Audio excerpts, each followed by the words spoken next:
both YouTube channels and on Twitch and Facebook now. Welcome in, friends. We're in for another daytime cooking. Glad you're here. Thanks for being here. Should be a lot of fun. I see Dugald's already in the house. Good to see you, Dugald. See a bunch of people already mixed in on the YouTube channels. Big W, those watching on YouTube. Actually, before I forget, let me turn my volume down on my phone. I don't know why I do that so often. I always wait till we start the live stream.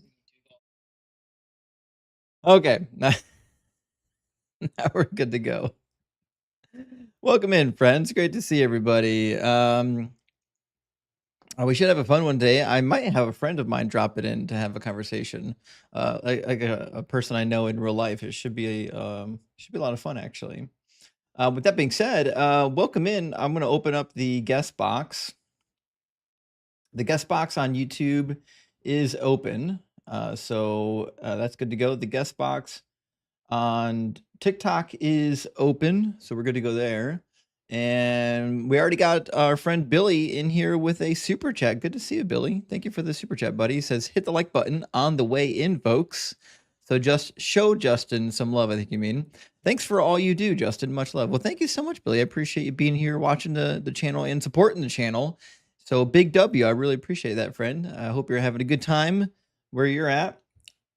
And with that, friends, we're going to get our first guest in the guest box. How you doing, Agnostic? Agnostic, I think your connection's goofed. It doesn't show that you're on my channel right now.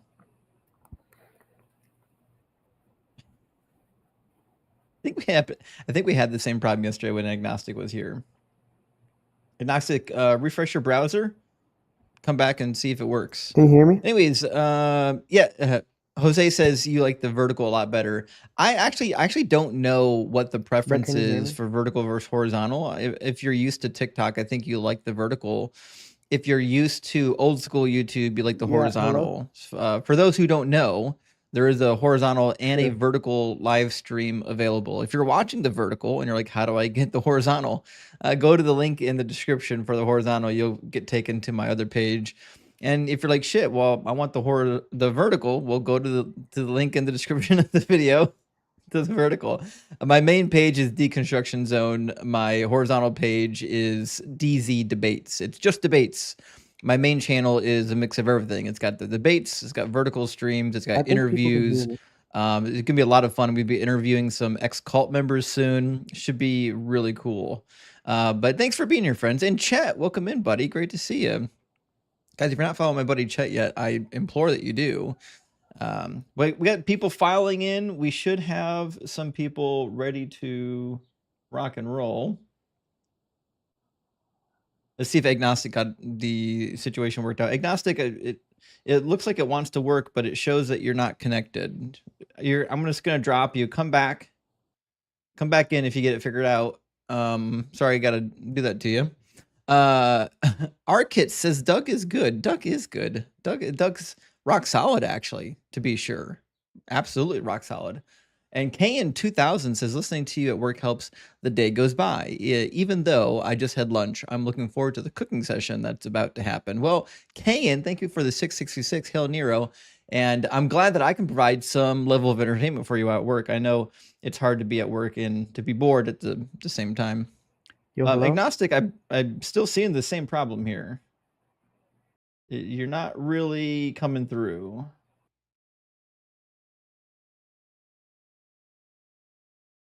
This is interesting situation. Well, Agnostic, I think something's wrong with your connection.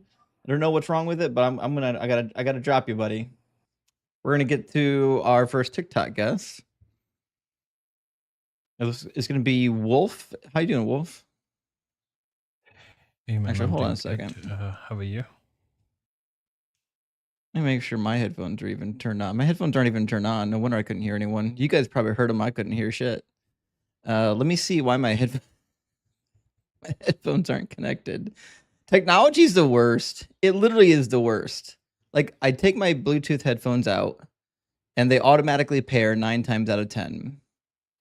I take them out today, And they don't fucking pair.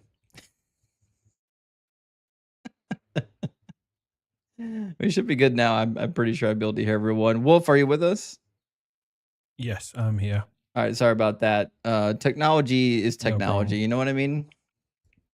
Yeah. So, Wolf, are you at least 18 and are you a believer? Oh, yes, I'm actually 30 plus now. So, yeah, I'm well over 18. Sure. Do you believe in some kind of a God? Yes, I am follower of Jesus Christ. I'm a Christian. Cool. What would be the most compelling evidence or argument for the Christian God being real? First thing is, I mean, when I accepted Christianity, even I read the New Testament, and then I just read it like a story for a start. But then I found that, like, while I was going through the story, I found he was against the Jews. Yeah, I mean, the preachings of what he learned in the Torah, he was against that. And then the environment he lived in was also not a friendly one, because even Romans were trying to suppress Jews, and they were like all about governing and collecting taxes and stuff like that. And even after he was crucified, like there were a lot of suppression on the Romans and both Jews to have that control in that place specifically. But like things slowly started changing. So, Right. and it We is know the also in the story. Roman You records. don't have to Yeah, tell us the but whole story. We don't need the yeah, whole story. I'm just building up the story. Well, But no, then we don't care about the the story. We want to hear an argument for why the story is true. yeah, We the already know thing the is story. it is mentioned in the Roman records, and they are not a simple people. So they are good with architecture, they are good with like the vote actors, they are good with collections and stuff like that. So like for them to convert into something like this, which were like which they themselves persecuted and crucified, it has to be true. And then It doesn't have yesterday to I be was true. going So we'll through a try this video. again. Wolf, this is not a preaching platform. Okay. Okay, so we're going to go point by point. What about anything you just Mhm. said demonstrates that Jesus is God and that the New Testament story is true? It is in the history. What It is in history? the Roman history recorded.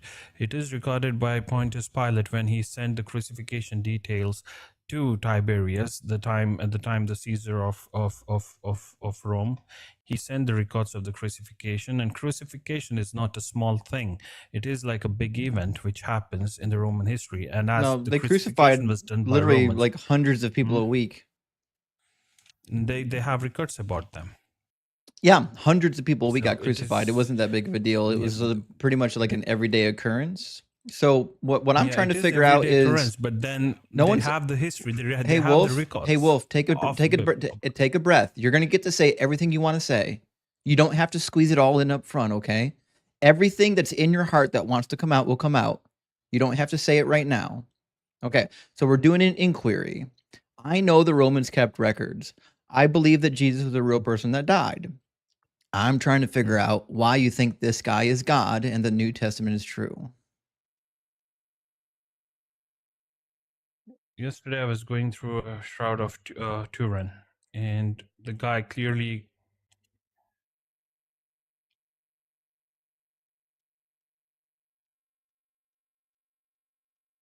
Huh? You done? No, if you keep talking about the shroud, I'll continue laughing, but go ahead. Why? Because like, why are you laughing? Any science proved that like it is wrong? Like whatever they're claiming is wrong, and Not only the was it history of it. not only was it dated to the 13th century by 3 different laboratories doing carbon dating, but the anti-pope that was alive at the time when it was discovered even claimed that he knew the person who did it. It was also replicated by 2 different people using historical methods. So it's not like it's a miracle. It's just it's a forgery that people were duped into believing. It also is meaningless because all it does is prove, even if it was real, all it could ever do is prove that the Bible story is wrong, because the Bible story says that he was wrapped in strips of linen and had a separate piece of linen just for his head. Now, which chapter does it say like that in Bible? Well, That he was wrapped in a separate. Gospel of John says that he was wrapped in strips of linen. Yeah, Like, can you tell me the verse, like the chapter, the exact chapter, please? Yeah, it's going to be in chapter 21, I believe. Let me grab it. It's going to be John. Let's see. John, should be John 21, but what verse? Blah, blah, blah. There we go. John 20, verses 5 and 6. There we go. 5, 6, and 7. Thank you.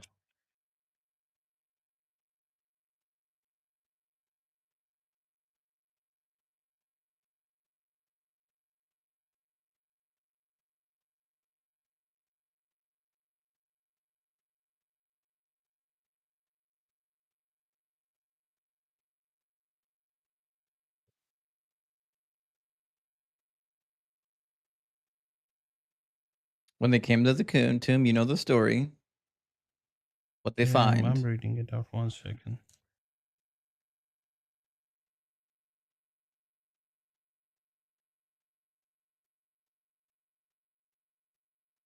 Went forward to the two were running together, but then so I'm here right now. I'm reading chapter 20, and I'm starting with chapter 5 now. He bent down to look in and saw the linen wrappings lying there, but he did not go in.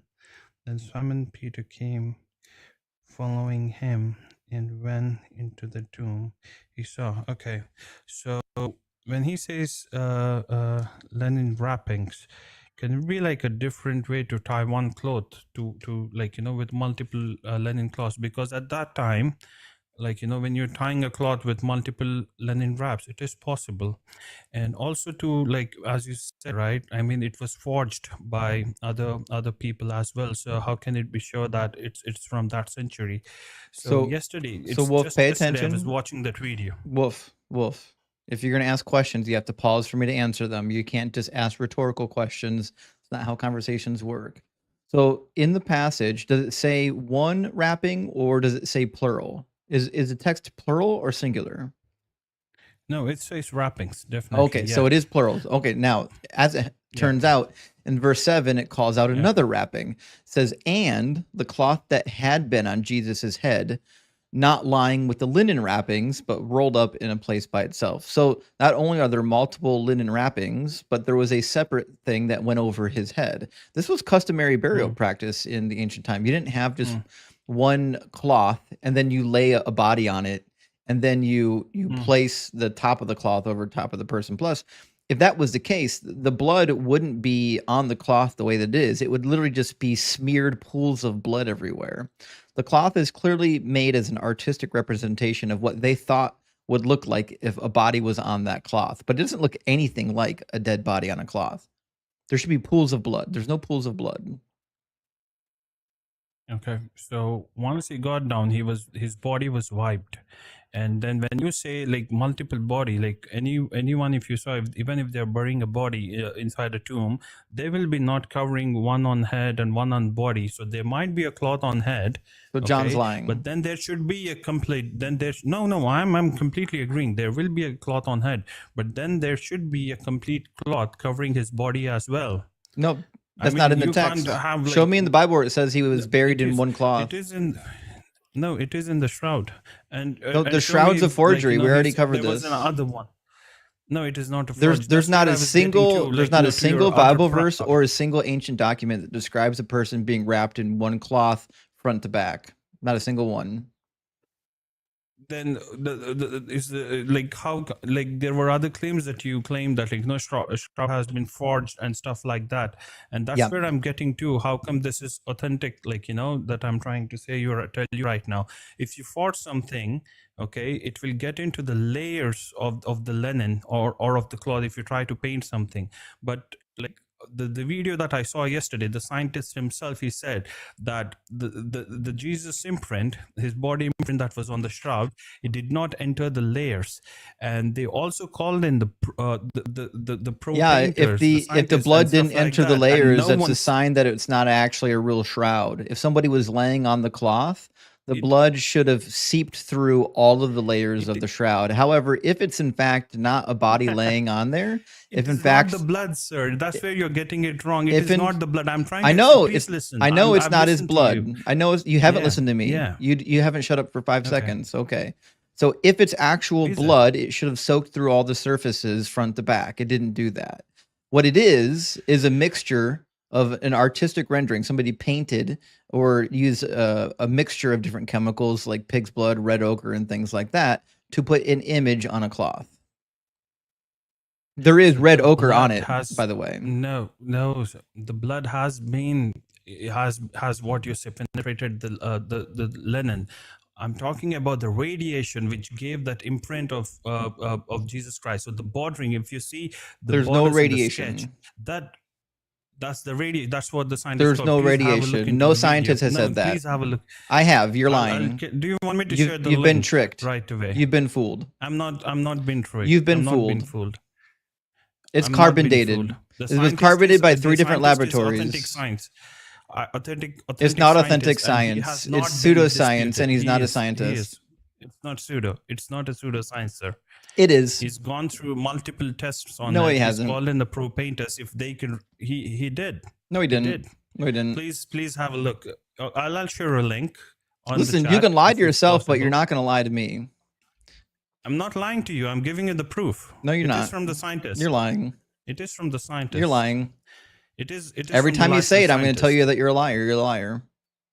I'd rather listen to a scientist than a YouTuber who's why, not a scientist. Why did 3 different laboratories carbon date it to the 13th century? No, I'd rather listen to a scientist. Why did 3? Than a YouTuber. Then listen to the 3 different Then listen to the 3 different laboratories who did real scientific analysis of it. They did carbon dating of the flax and said it's from the 13th century. Why don't you listen to those scientists? Those are actual laboratories doing actual testing. Claiming that radiation hit it is not laboratory testing. It's not scientific. Buddy, you've been tricked. You're gullible. And again, all it does is disprove the biblical account. The biblical account says he was in multiple linen wrappings and had a separate head covering. Simply could not be possible with the Shroud of Turin.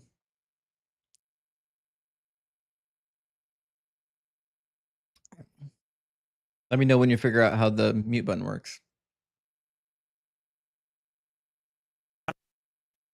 I said I'll go with the scientist. I know. Not with the YouTuber. So address the scientists who carbon dated it to the 13th century. Can you give me a link where the scientists stop talking recently? It has been carbon dated by 3 different laboratories. Do you know this? Give me a proof where this has been discussed. Do you know that it's been carbon dating? Do you know it's been carbon dated? Are you aware of whether or not it's been carbon dated? Do you know? Give me a scientist proof. Listen, I've given you a scientist proof. I'm also ready to give you a link. You were just talking. Okay. Here's what's going to happen.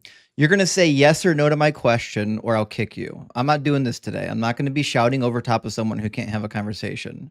I asked you an easy question. I told you I'd rather listen to a scientist. I had an easy question, and all I need to know is whether or not you're aware that it has in fact been carbon dated. Are you aware that it's been carbon dated? You can say yes, no, or maybe, but I need an answer to that question. That's where we're at right now.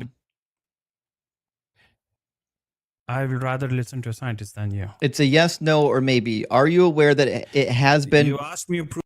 Are you aware? Are you aware that it's been carbon dated? Yes or no? Ask the scientist. It's a yes or no. I'll just mute you till you say yes or no. Scientist. Ask that to a scientist. I can do this all day. I got like 5 hours, 4 hours left to do this. I can play this game for the whole 4 hours that we're up here. How many hours do you want to play this game? I can have dinner. I'm going to mute you until a yes or no comes out of your pie hole. Ask that to a scientist.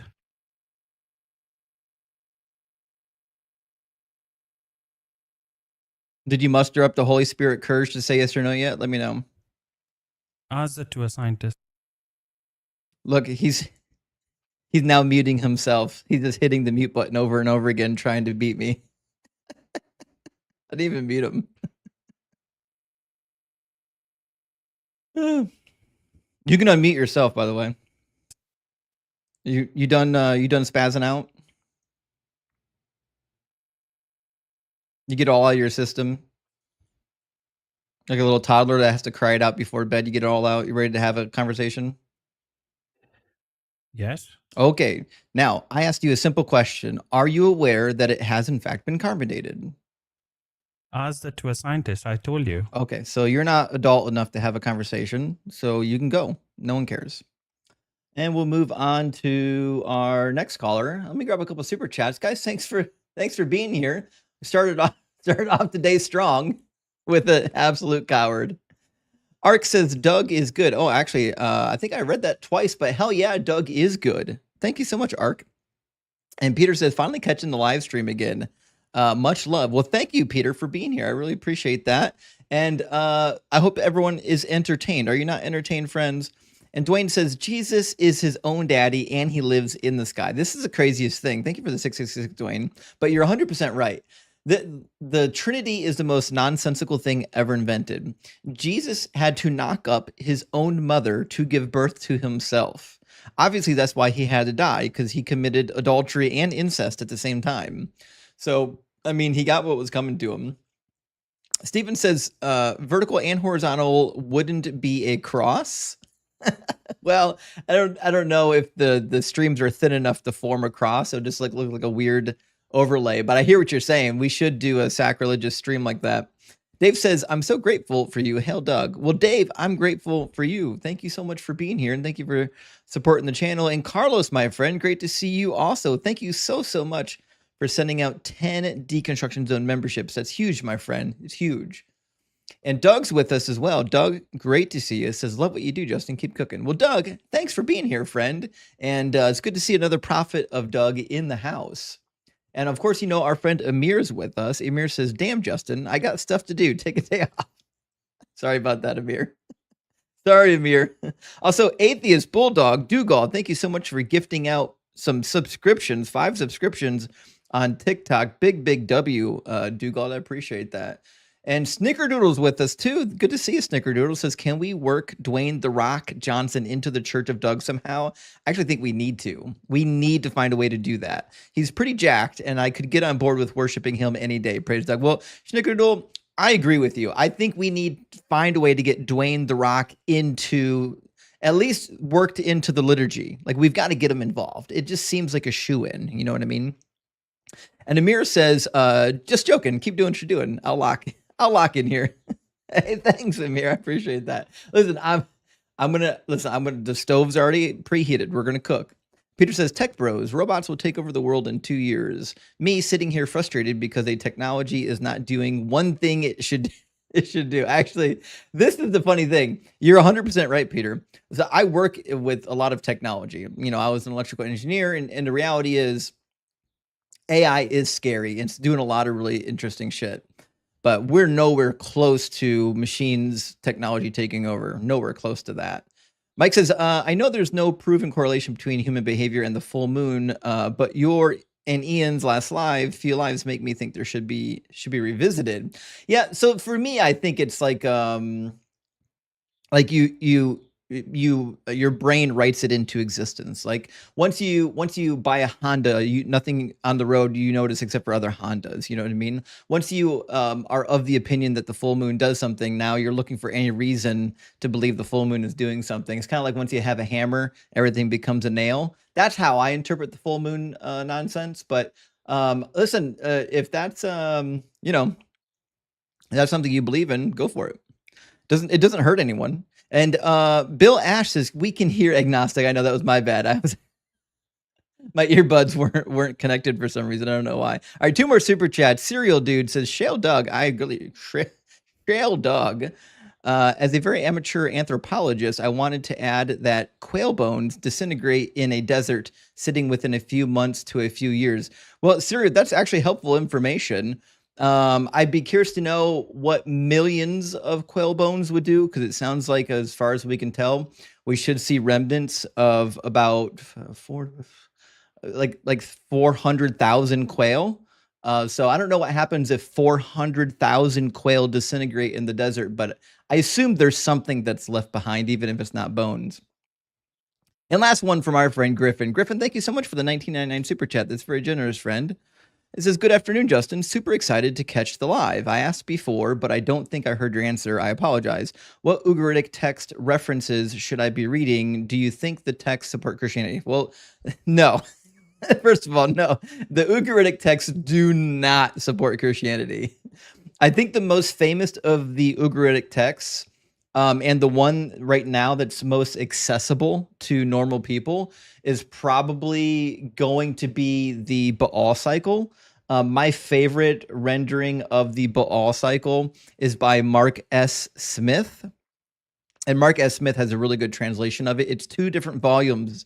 That's how big it is. But it's an amazing window into the ancient Canaanite culture. I highly recommend it. Outside of that, I would pick up anything by John S. Day or Mark S. Smith, or even the archaeological findings from William Devers. He mentions the Canaanite stuff a lot, and there's others. There's others we can go on and on about it. All right, we're gonna grab a theist from our queue here. Welcome in Faith Without Works Music. And Faith, it looks like both your microphone and your camera are turned off, and that your connection is goofed because it doesn't show that you're in my box right now, which is weird. Do you have a microphone plugged in, buddy? Let me see. There we go. I can hear you now. Is that better? The audio works. Yeah. Is that better? Yeah, the audio works. Can everyone hear Can you him? hear me? I can hear you. It's delayed by about 5 seconds. Are you on the Wi-Fi? Yeah. Oh, okay. I didn't realize your Wi-Fi was so Is that slow. better? Can you see me? No one can see you because your connection's so slow. It's not coming through. Nobody can see me? No, not a soul. I can try to re-add you to the screen. I don't think it's going to let me. Great. Yeah, no one can see you. Your connection's too poor. Okay. Sorry, buddy. Do you want them to see you? I have it on. No, you have it on. What I'm saying is your connection's on. well, I can refresh my browser and see if that helps, but I don't think it's going to help. Give me a second. Okay.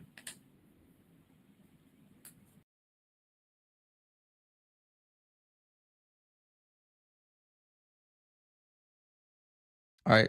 I refreshed my browser and now you're on screen, buddy. You're famous. Although now I can't. Oh, let me turn the audio. There, now we got the audio and the video. Okay, everything's working. Can you see me? I can see you. We can all see you. Oh, sweet. Hi, guys. The window behind you is very bright. Oh, neat. Cool. I mean, there we go. Now we can see you. It's still delayed, huh? No, I think we're okay. I think it's a little bit better. Is it still delayed? We're good. We'll do a test. I'll count to 4. When you hear me say 4, you say 5. 1, 2, 3, 4. 5. It's a little bit delayed. We can work through it. All right, Dan. Or I'm sorry, Faith Without Works Music is what I meant to say. You're at least 18 because you've got a beard. And I presume you're a Christian. 5. Now you're just playing. I will break your kneecaps tomorrow at the gym. I'm not kidding. I don't know what's going on here. Fair enough. It's working. Sorry. This is all right. So, Dan, you're a Christian, and we already know this. This is way too. I'm not. This is too delayed. Listen, I'm going to try. I'm going to get on the phone and see if that's better. All right. All right. Try the phone.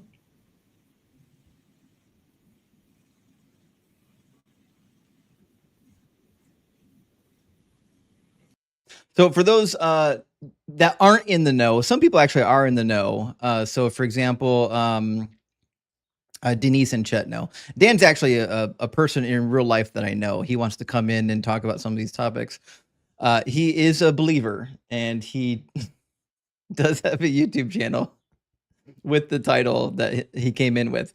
Anyways, we're going to give him a shot to give him a chance to try his phone out, see if his phone has a better connection. While we're doing that, let me bring in my buddy Dugald. Welcome in, Dugald. Hey, buddy. I actually didn't mean to come up, but before I drop back down, is this like Shroud Week? Apparently, no one can find anything to talk about except for the Shroud. Why? This is like doing it right. What's happening? I know it happened. It's like somebody in the right-wing news media mentioned the Shroud, new evidence for the Shroud, and now all the Christians are like, "Oh my God, the Shroud! The Shroud! I forgot about the Shroud." It Shroud's happens nonsense. like every 10 years. It's like this weird. They're like cicadas. Fucking Shroud because the cicadas. It's like every 10 years, there's a new claim that it's real. You're 100% right. Yeah, I don't get what's happening, but yeah, I didn't even mean to join up. But hey, all right, good to see you, buddy. Thanks. Oh man. Well, Dan didn't come back, so let me grab our next guest, and then we'll when Dan comes back, we'll put him next in the queue. Welcome in, Dirk. Oh, finally! Thank you. Can you hear me? Yeah, I can hear you and I can see you. Yeah. Oh, wow, that's so cool. Thank you. Okay, so I just wanted to correct your misunderstandings on astrology. Sorry, let me turn these on what fans off. On astrology. You said it's woo-woo. Do you think it's divine? It is divine. It is emphatically divine. Oh, well, this should be fun. Tell me why astrology is from God. Oh, well, I didn't say from God, not the Abrahamic necessarily the way you're. I'm not a Christian, if that's what. But you believe in a God, right? Well, I believe in God's plural. And so they control the stars?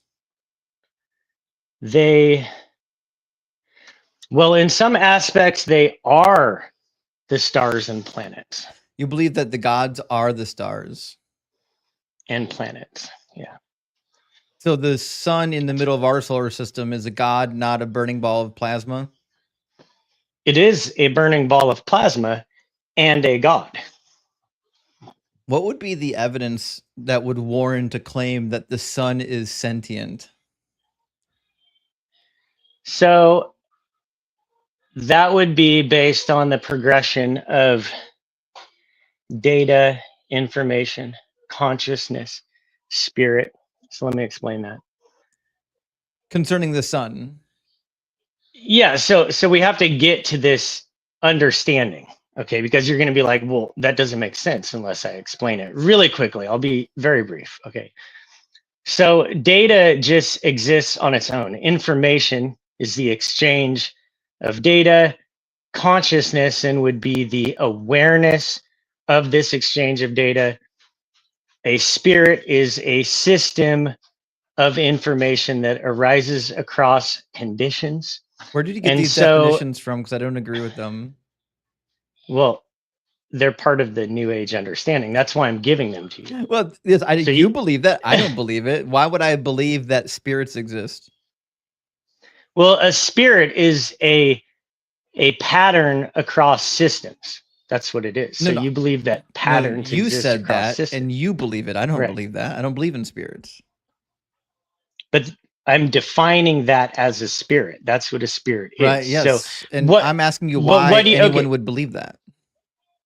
Because, so you brought up things like Santa Claus and the Tooth Fairy. And this goes back to some Bible aspects that we could talk about. But when I interpret spirit, I interpret it as people refer to as the spirit of Christmas or the spirit of whatever, Halloween or whatever. So it's like an observed pattern of behavior or being across different systems. Are spirits sentient? Spirits are not sentient. Okay, so spirits are not does sentient. every person have a singular spirit living inside of them? Every person has a spirit that defines them. So it's like a spirit DNA, like a collection of different spirit identities that reflect their specific being. So these are just like personality characteristics. Right. It's traits or personality characteristics, but that's what represents a spirit. But they come from the brain. No. Yeah. So, well, hold on. Behavior, when we're talking about biological behavior, what animals do, that you're right, that comes from the brain. But when we say that, like yesterday, you were talking about, oh, I'm being fiery. That comes externally. That comes from observations of pattern. Yeah, that does. No, that comes from the chemicals inside of your body, like your personality, like your behavior patterns come from environmental factors and from like how you were raised, plus your chemicals. Right. So I'm not arguing that aspect. What I'm saying is when we call somebody fiery, right? So you're right. The conditions of that behavior are physical and biological. But when you referred to that as fiery, that comes from an external observation of physical conditions, like maybe fire, for example, or, well, I'm explaining it, so you don't have to agree. I'm just explaining to you the conceptual understanding of the basis of why the sun or any other object would be represented both spiritually and then consciously, which is simply being aware of information. So the sun is aware of information. The sun is aware of information. Yeah, and how do you test that hypothesis? Well, it would be based on whether or not it responds to stimuli. Does the sun respond to telling it is a good boy? What kind of stimuli do you need to get the sun off? Well, it'd have to be an order of magnitude beyond, as you put it, me saying something to the sun. I couldn't pray to the sun directly. But so how would you test a hypothesis? What means would you use?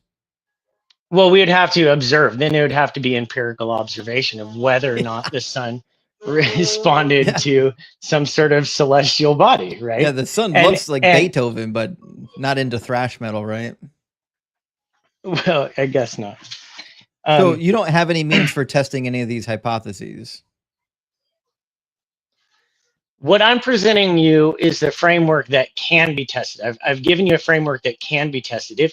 If for example, so let me explain it like this. Here's the difficulty in simply providing something like me talking to the sun. If we look at a plant growing like in time, what is it? The time elapse or what they call it? Everyone's seen those videos where the time lapse seed pops up. Yeah, time lapse. Thank you.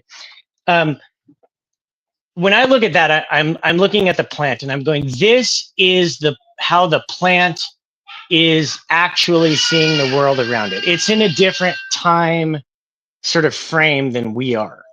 And so by the same understanding, the sun is in a different time understanding and frame we are. It's not going to react to stimuli in the same way that we do, or in the same way that a plant reacts by growing around things like that, but it's in a different time frame. Does it react to auditory stimuli? It reacts to resonance.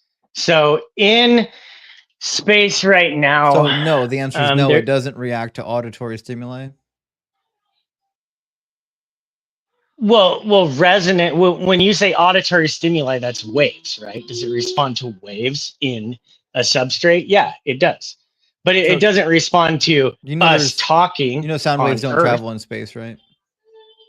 There is resonance in space. Sound waves don't travel in space. I'm not talking about sound waves. I'm talking about resonance. No, there are electromagnetic resonances. Yeah, I'm talking about sound.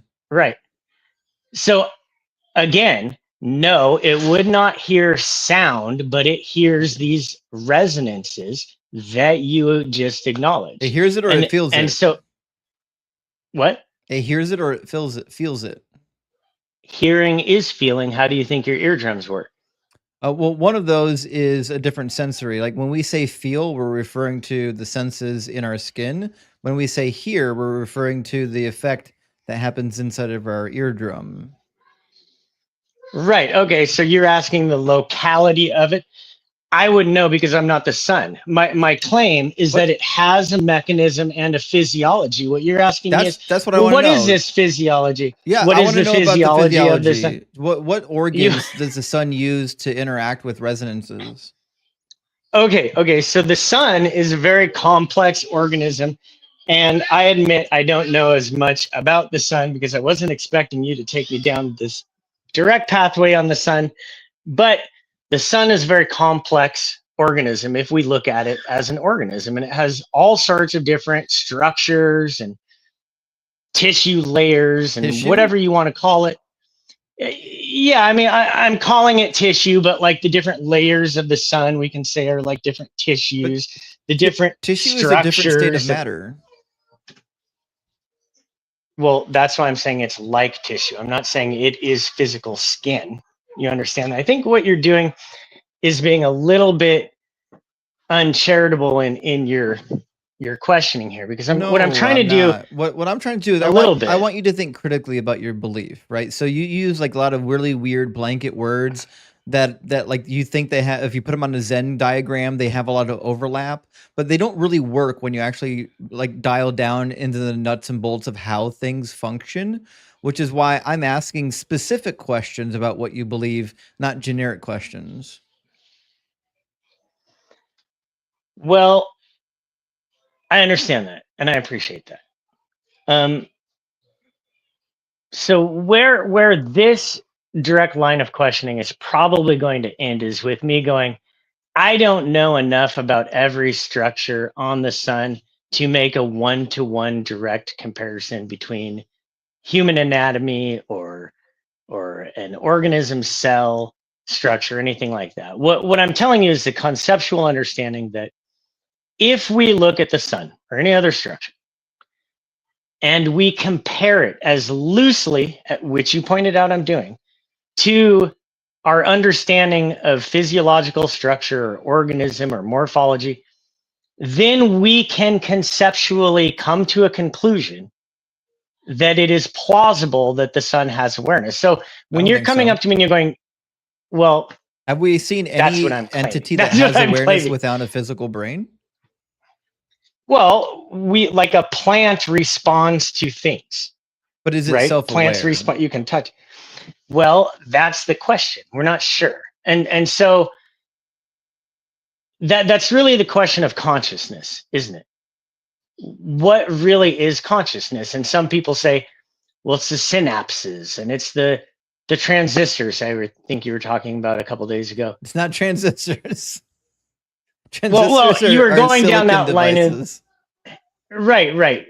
But the neuron transmitters, what have you, and transmitters. And Roger Penrose, because I look at this stuff after you talk about it, and he says, "Oh, it's in the nano microtubules, some sort of quantum." I don't think anyone has. My point here is nobody has pinned down what constitutes true consciousness. So to just say definitively, no, I think what you're saying has no basis at all. It's entirely implausible. I think rests upon some sort of claim that you know what constitutes consciousness, where it comes from, what it is definitively, because you're arguing from a position of incredulity. We can make inferences from things we do know. And what we do know is that we've never seen something that is self-aware, what we call conscious, that doesn't have some sort of thinking structure like a brain. We've never seen it. Well, right. That is true. That's why this is getting a little bit into an understanding of what could constitute consciousness rather than what we directly see is consciousness in our immediate understanding. So this is why I know you don't like those definitions. By changing the definitions just slightly to simply being aware of information exchange, we're changing a concept of consciousness from what we see it to just simply being aware that there is information being exchanged. Yeah, I'm trying to figure out why you think the sun is aware of information exchange. Well, because I think that consciousness is an order of magnitude.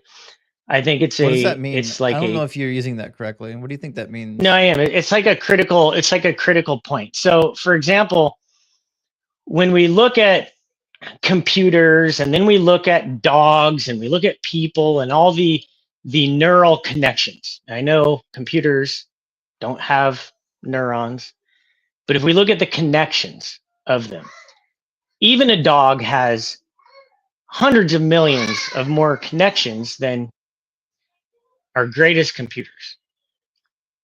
And so what I'm thinking is that the more of these connections, whatever pathways they might be, that are exchanging energy in some sort of directed form, some sort of organized form. What do you think energy is? I don't think you're using that word correctly either.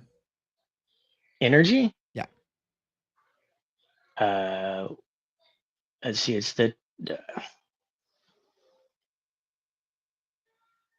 the transfer of was activation potential or something like that. What is it? Energy in science is a measure rate of change in either position or velocity of something. Right. So that's what I just said. That's what I just said. That's not even close it's to what the you activation potential. That is exactly what I said. No. Yeah, that's entropy. No, entropy is not energy. Yeah. Entropy is disorder. Well, okay, let me tell you what entropy is, because a lot of people understand this. I know what entropy is, just so we're aware. I do have a little bit of a science background. I know you know what it is. Everyone here knows what entropy is, except for believers. Okay. They don't know what entropy is. Okay. So let's focus on the word energy. Energy is a property. Okay. It's a property of stuff, but it's not a stuff. Right. Right. So when you say energy, then you need to relate the energy of what. So if energy is being transferred, what is the stuff that the energy is being transferred with? Well, it could be heat, electromagnetic.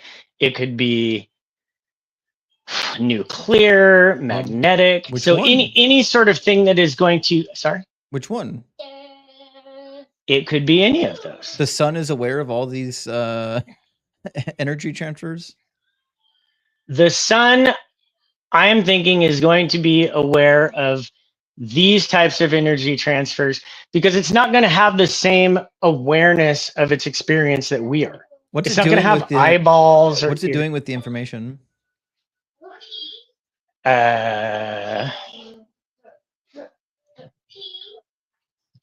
an interesting question. Because as far as I can tell, the sun does exactly what the sun does every second of every day for like the last 4 billion years. Like it never changes its mind. It never takes a new course. It never moves in a direction it didn't move before. Well, I didn't say that it has the ability to autonomously change its physical direction. Well, what I'm saying is that you're insisting that the sun is like taking in cosmic information. I'm trying to figure out why you would have that conclusion.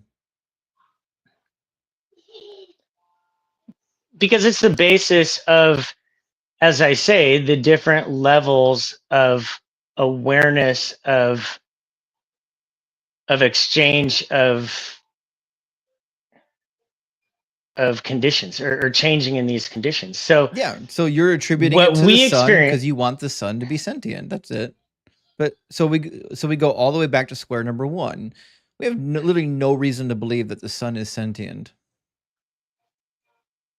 No, you have no reason not to believe it absent the testing based upon the conditions I've given you. Well, then I've you have given no you reason to conditions believe that the tooth by fairy doesn't which you exist. could test that. No, Sorry? you can't test it. You have no way to You test if the can. sun is sentient. Zero. Give me. There's a way through. So Dirk, we started at point number 1. The first thing we talked about, I asked you, how do you test your hypothesis? And you said there's no way to test it. Do you have a way to test it? I said I do not have a way to test it. I did not say there is no way to test it. Then it's so an I do not have a way to test unprovable hypothesis. I did not say that. I didn't say that. You're saying, hold on, please. Hypotheses. I don't know if can I talk on my own live stream? Hypotheses. Okay, go ahead, please. Hypotheses aren't true until tested. You have to test them before you can say they're true. Okay. So if you have no way of testing your hypothesis, you can't go around and say, well, it's true until you disprove me. Some hypotheses aren't provable one way or another because they're so silly. That's called unfalsifiable. If you have a hypothesis. Okay, no, hold on, I knew you were going there. It's not unfalsifiable. Dirk, listen. Okay. If you have a hypothesis that is unfalsifiable by you and by me, then me not believing it is the most rational thing. Well. Oh, hold on. Pill Russell in the YouTube chat on the vertical stream. If there's a mod here, ban them. Ban Pill Russell from the YouTube chat right now. We got a anti-Semitic ass wipe in the chat trying to get the live banned. Could someone get him out of here, please? Sorry about that.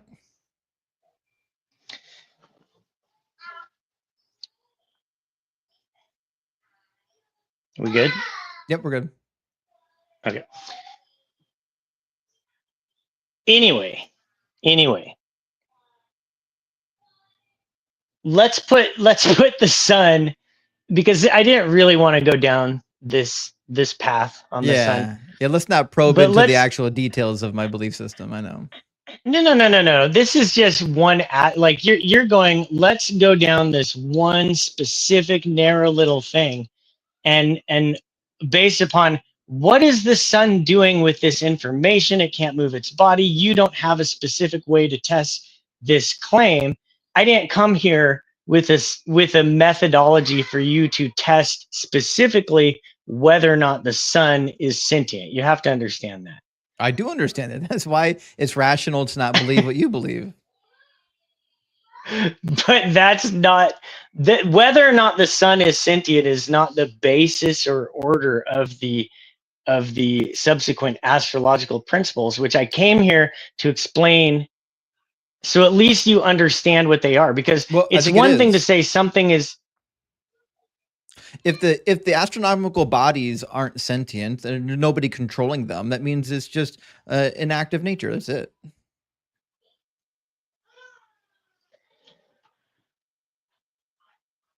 So something has to be sentient and something has to be controlling them. Why? Because otherwise it would just be nature doing what nature does. What does nature do? Nature doesn't do anything astrological like give you predictions for the future.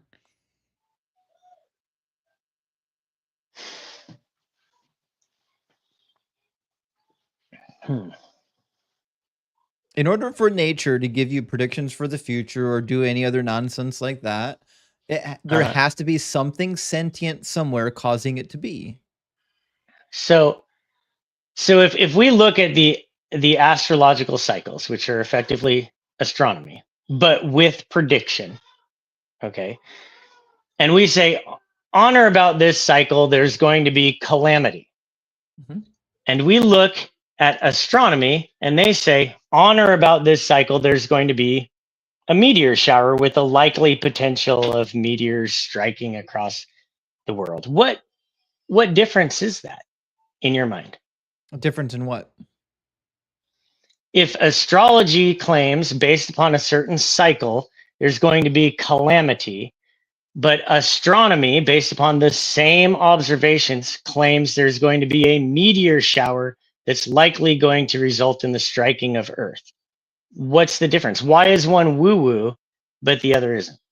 Because one is an observable phenomenon, right? So when you are predicting calamity, that's not an observable phenomenon that you can predict. There's literally always calamity. So if someone says, hey, on July 10th, there's going to be calamity. Yeah, guess what? If you look around the world, there's going to be calamity every day of the year. Now, when it comes to meteor showers, we know that meteor showers come in actual cycles based on how other planets and other things are orbiting within our solar system.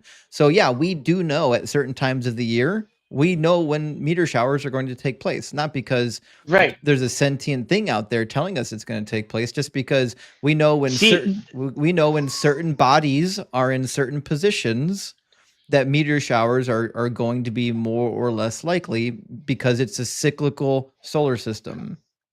Right. So this is what I'm getting at, because I think that you seem to think that astrology is not based on astronomy and that it is entirely dependent on the need for some sort of external sentient being in the way that Christianity is.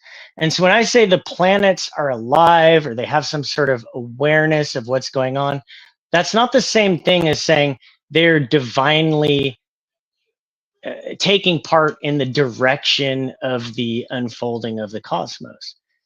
And when we talk about astrology, it is very much based upon astronomy.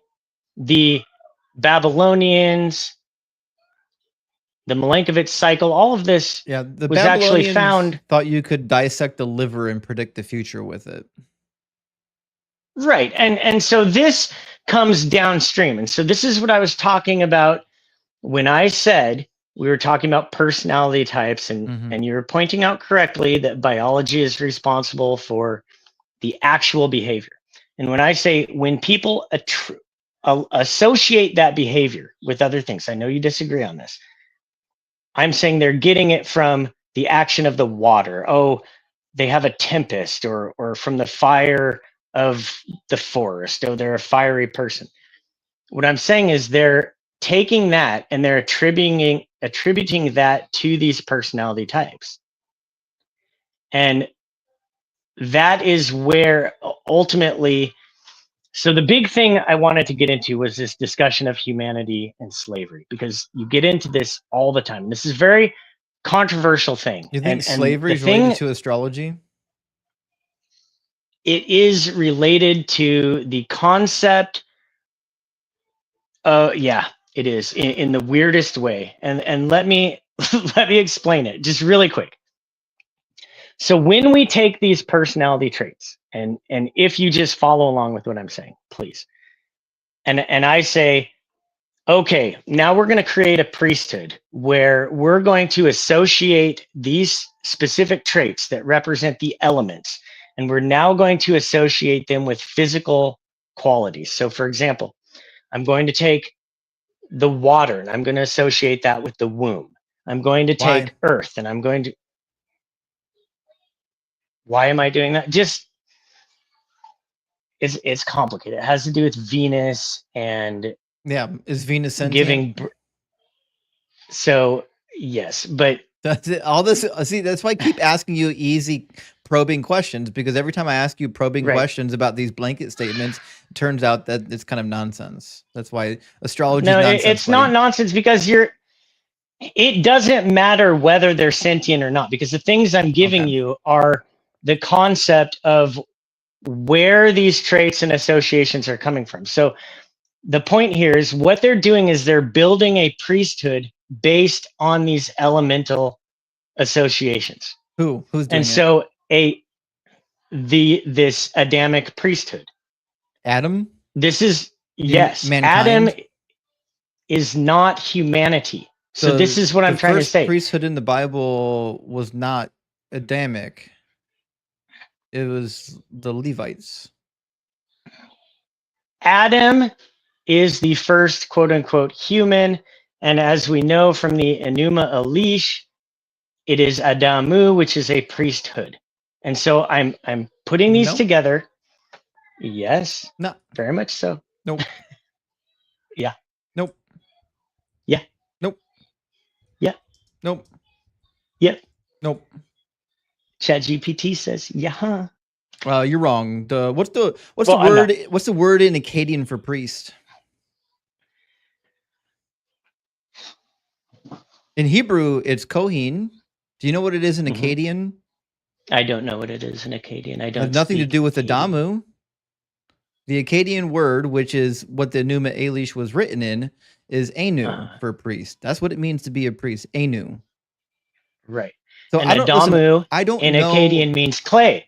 Means clay. Yeah, there you go. It means And clay. human. You nailed Yeah, it. that's why right. And in human. biblical Hebrew, Human. Do you know what human it means? Ground. Do you know what human means? There's no word for human in either language. Right, but human in the Germanic language, the Proto-Germanic language, means clay. It's the same thing. We're talking. Well, first of all, I don't know anything about Proto-Germanic languages. I speak Oh, English. you don't know that? Oh my gosh, how ignorant why would I you care are. about Proto-Germanic languages? Because you mentioned the because Enuma. Dirk, pay attention. Dirk, listen, focus up for 5 seconds. You mentioned the Enuma Elish. I'm speaking about the language that the Enuma Elish is written in. If you had mentioned a text that was written in Proto-Germanic, then we'd be talking, but you didn't do that. I am getting there, and I told you what Adamu means in Akkadian, which is clay, because that's wrong. what's the relevant. Well, no, you were wrong. First, you said it was priesthood. So it doesn't mean anything with priesthood. Listen, it is the priesthood. I think it is the priesthood. It's not the priesthood. It is the priesthood. You're wrong. It is. You're wrong. But I'm going to keep going. I mean, all right, let's say Dirk, you're not going to keep going. This has already gone too long. This is complete nonsense. I don't know what books you're reading, but you got to throw them away. Put them in the fire. Throw them away. No, you're not trying to understand, dude. On the planet. It's not, dude. It's not. The problem is I do understand and you don't. I protest. This is under protest. No one cares. Okay. The education system has quite literally failed us. This is what happens when you don't stay in school, friends. Stay in school and take care of your kid. I heard your kid back there crying. Let's grab a couple super chats. We'll get our next guest in here. The TikTok and the YouTube guest boxes are open, friends. If you're watching on TikTok, you already know how to get in. If you're on YouTube, use the link on the screen. Punctuated Equilibrium says, rock hard for Doug. Hell yeah. Get stoned for Doug. Are you familiar with the problem of theological fatalism? Even in Christianity, free will can't exist. Doug, be with us all. Well, yeah. Well, first of all, no. I'm not familiar with theological fatalism, but I do agree that within almost all forms of theism, you don't have free will. And the Bible tells you that. At least the Bible's honest about it. The Bible nowhere says that you have free will. It intimates that you have freedom of choice, but you really don't if you read all of it.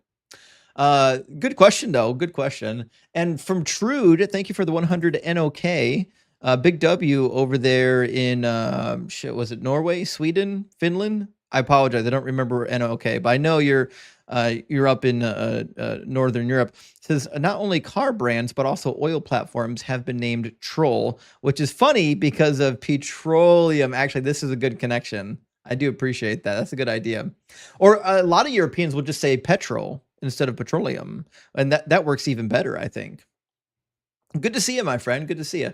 And Kyle, great to see you. Thank you so much, Kyle, for the $50 super chat. That's huge, buddy. Big W, my friend. Says, did you know the roly-poly pill bug? I do love pill bugs. That you can fit in your hand has a copy at the bottom of the Marina Trench. Interesting. That has 20 times its size. Wouldn't that be sort of proof of evolution? And by the way, have you practiced your Kundalini? I haven't done any Kundalini, friends. My spine is still not tingling. But let me make sure I understand your text. You're saying there are pill bugs that can fit in. Oh, you mean there's giant pill bugs in the Mariana Trench? Okay, yeah, I know what you're talking about. So there are like extra large pill bugs that you can find within the historical archaeological record. I don't know, like pill bug's not the name for it.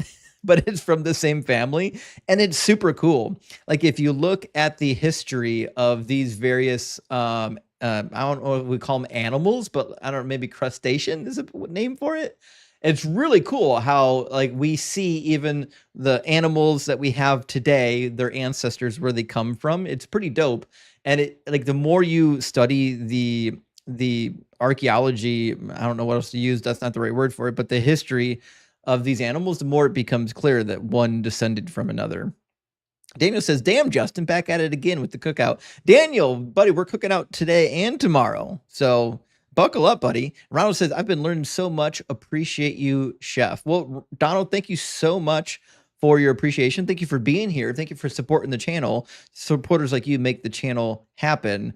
And Regbo, thank you for the 10 PLN. Says, in your opinion, which prophetic book is the worst?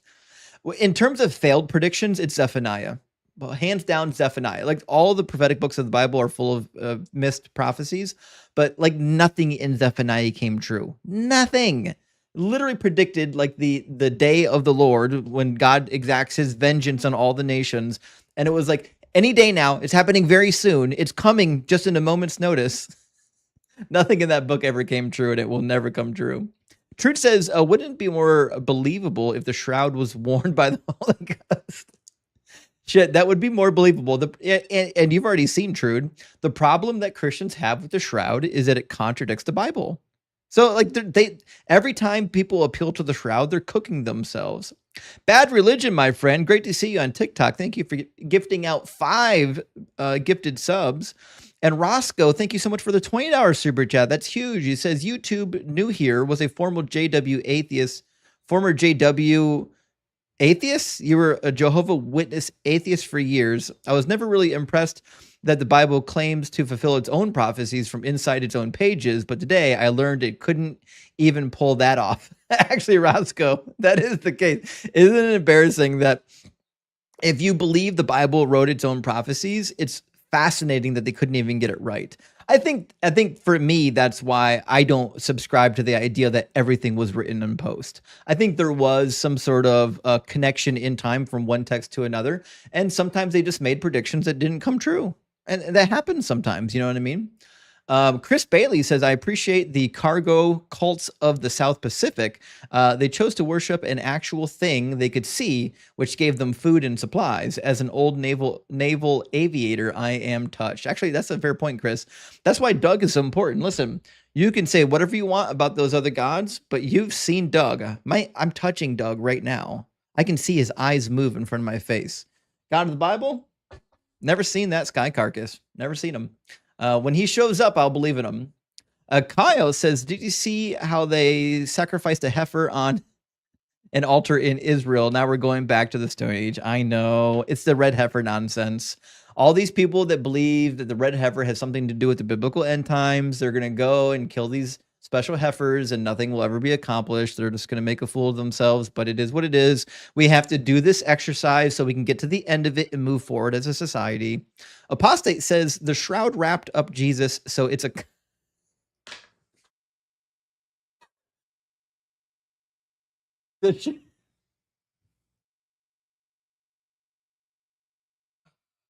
I will forever be calling it the condom of Turin. There, you can't stop me. That's what's happening now. That's the future. Thank you, Apostate. Sorry, everyone else who has to hear it. Zach, thank you so much for the $20 super chat. Big W, my friend, says it's pretty impressive how well this man can speak so clearly out of his own beehole. I know, right? It's like he's had practice.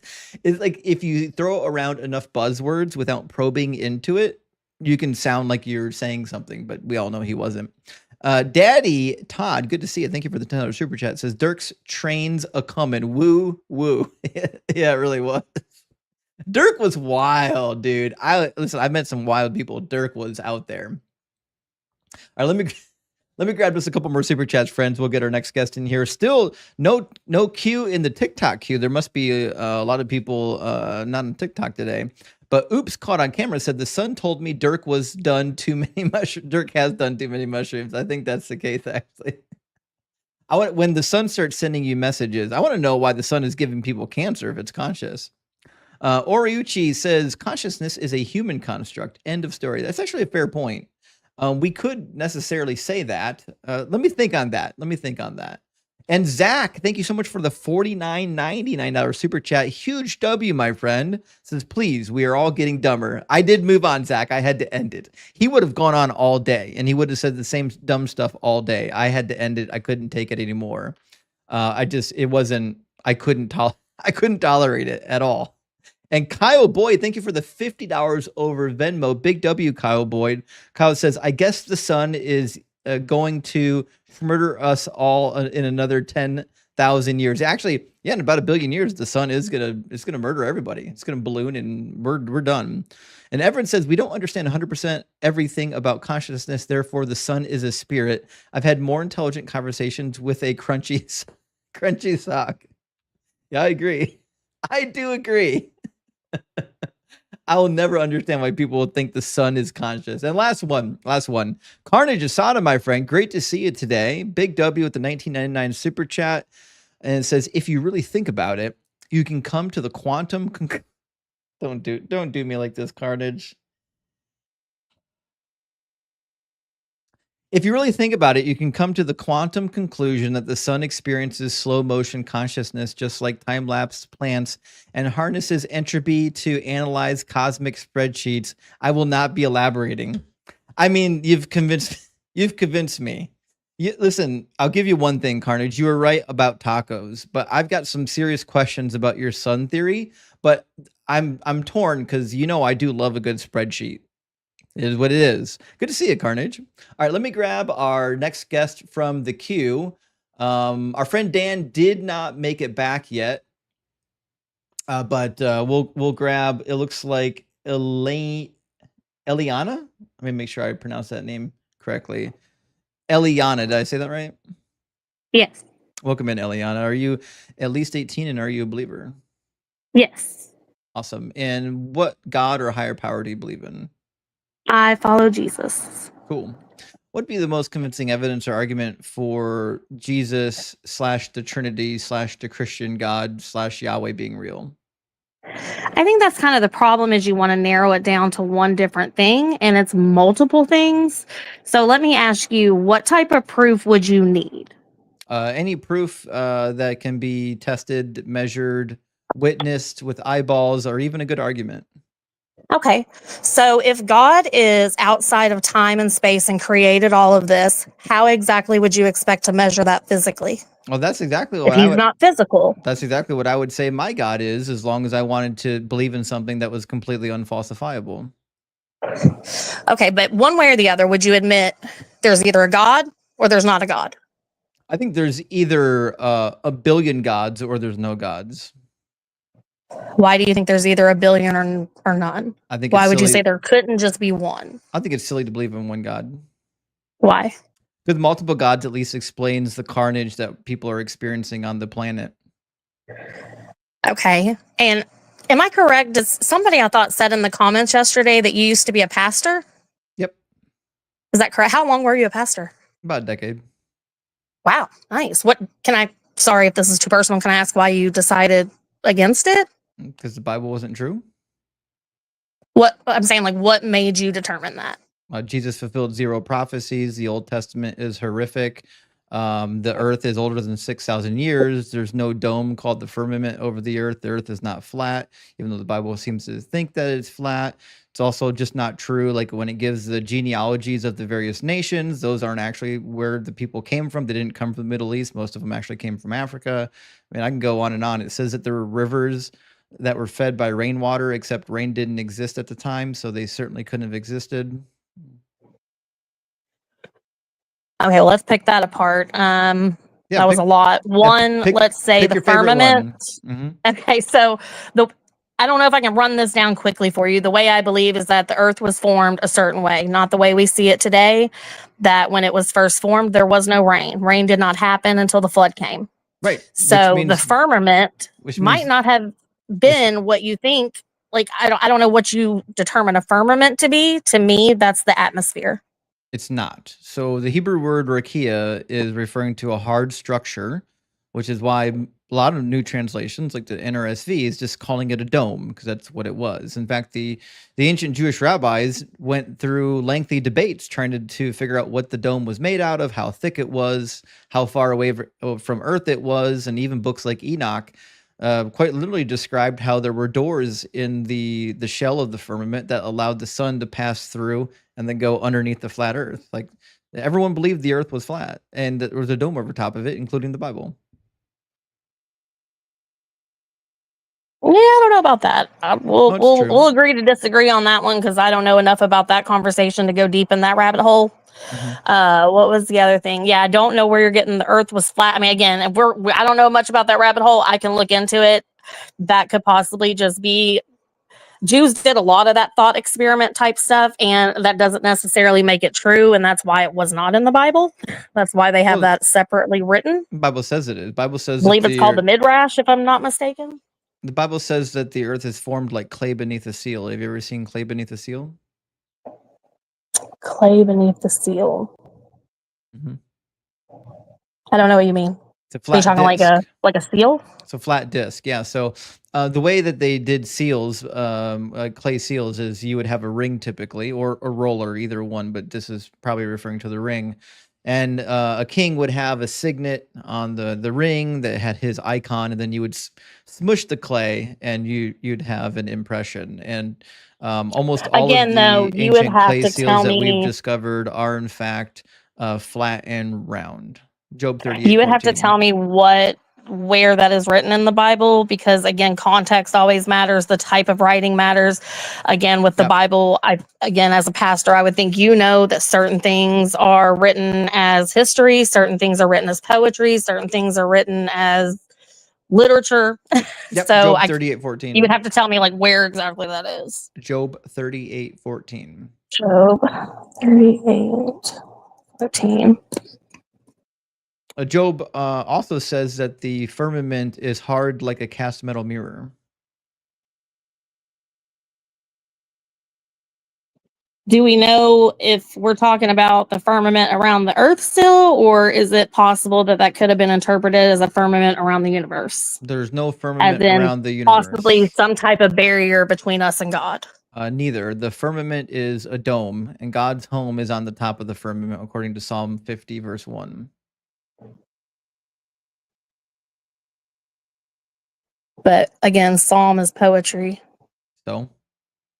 So that's metaphor. Saying no. To say that something God's poetic, throne sits above us, God's throne is over top of us. Not how that works. I mean, it is. Just being that poetry, is how poetry works. No, that's literally not how that works. Just being poetry doesn't mean everything in the poetry is metaphor. If I wrote a poem, makes you determine what you believe in the poetry is metaphor versus what's not? If I wrote a poem that said I read a book, would that be a metaphor, or would it just be a claim within my poem? That's why I just asked you what would make you determine. Try again. This is Elelliana, fact. Try again. Pay attention to my question. I just did, and I answered it. You didn't. Try again. I'm trying to answer it right now. I said, what makes you determine if something is written in poetry? Elelliana, I don't want to mute you, so don't make me mute you. I asked a simple question. I just want you to listen to my question and give me an answer. If I write a poem, and in my poem, I say that I read a book, is that a metaphor? I don't know if you read that book. I don't know because I don't know if you read the book. I didn't tell you which book. I said a book. I don't know if you read a book. If I make a claim in my poem that I read a book, is it logical to conclude that my poem is about me reading a book, or that I'm making a metaphor for something? It could be a metaphor because it's a poem. You could be referring to something else. You could be referring to a lady. I read this beautiful book. Poems are metaphors? The pages were silky smooth. You could be talking about a woman. Are you aware that not all poems are metaphorical? Sure.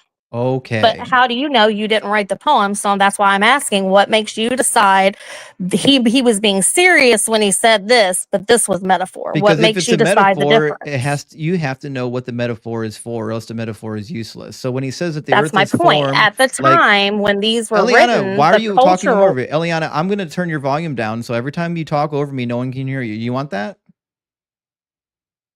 Okay. Now in Job 38:14, there is a statement that is mentioned. The statement is that the earth is formed like clay under a seal. It even says that it has edges, it has skirts. Now, if that's a metaphor, then it's on you to figure out what the hell the metaphor is. So what is it? Right. Again, I would have to look into the cultural references, because at that time, the culture was different than what it is to us now.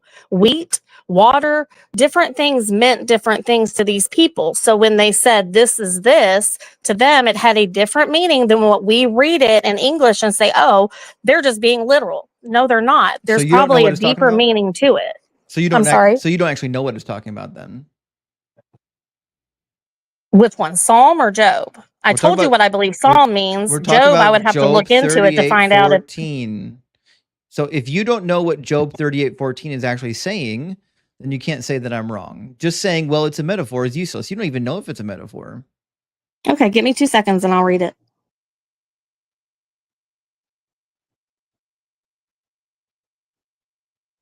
I love Christians' favorite defense. It's a metaphor. The words don't mean words.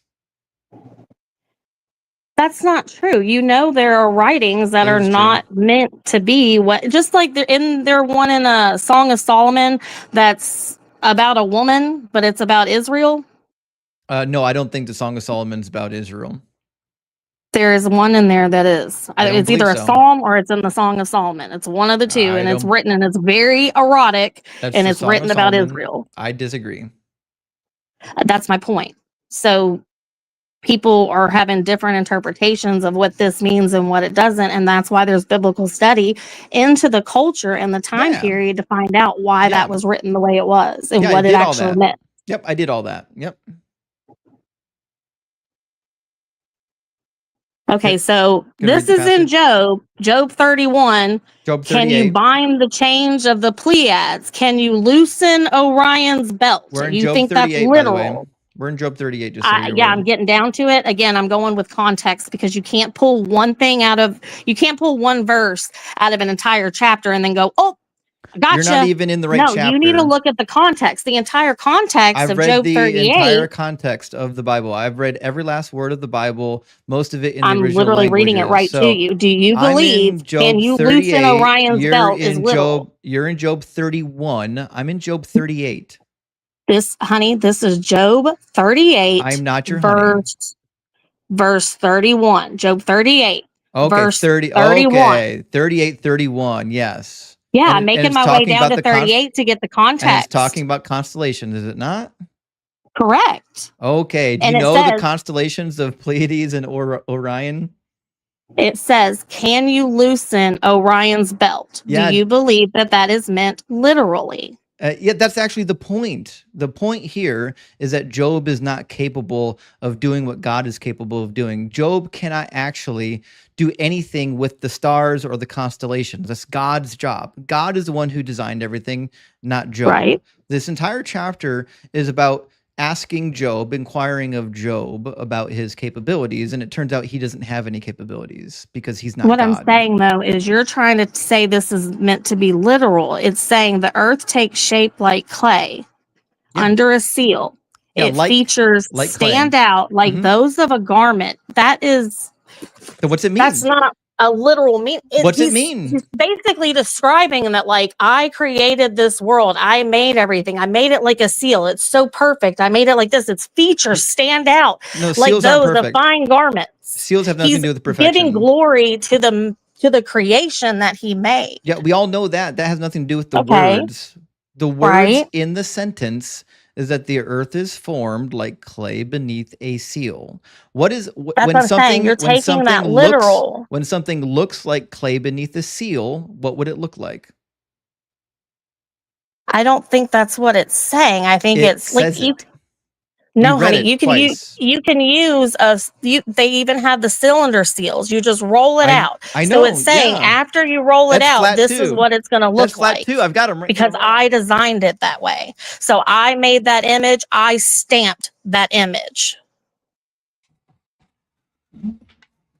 Yeah, I've got a whole collection of cylinder seals, and you know what happens when you roll them out? They create an image. They create flat images. What does flat have anything to do with the fact that he's just talking about it creates an image?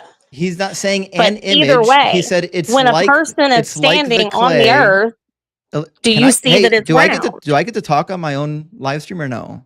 Let me know. You talk the whole time on your live stream. I'm asking you to talk right now. I'm responding to the thing you said. Okay. Right?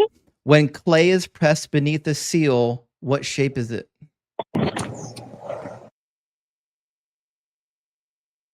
It depends on what you're putting it on. When clay is pressed beneath a cylinder seal or a ring seal, what shape is it?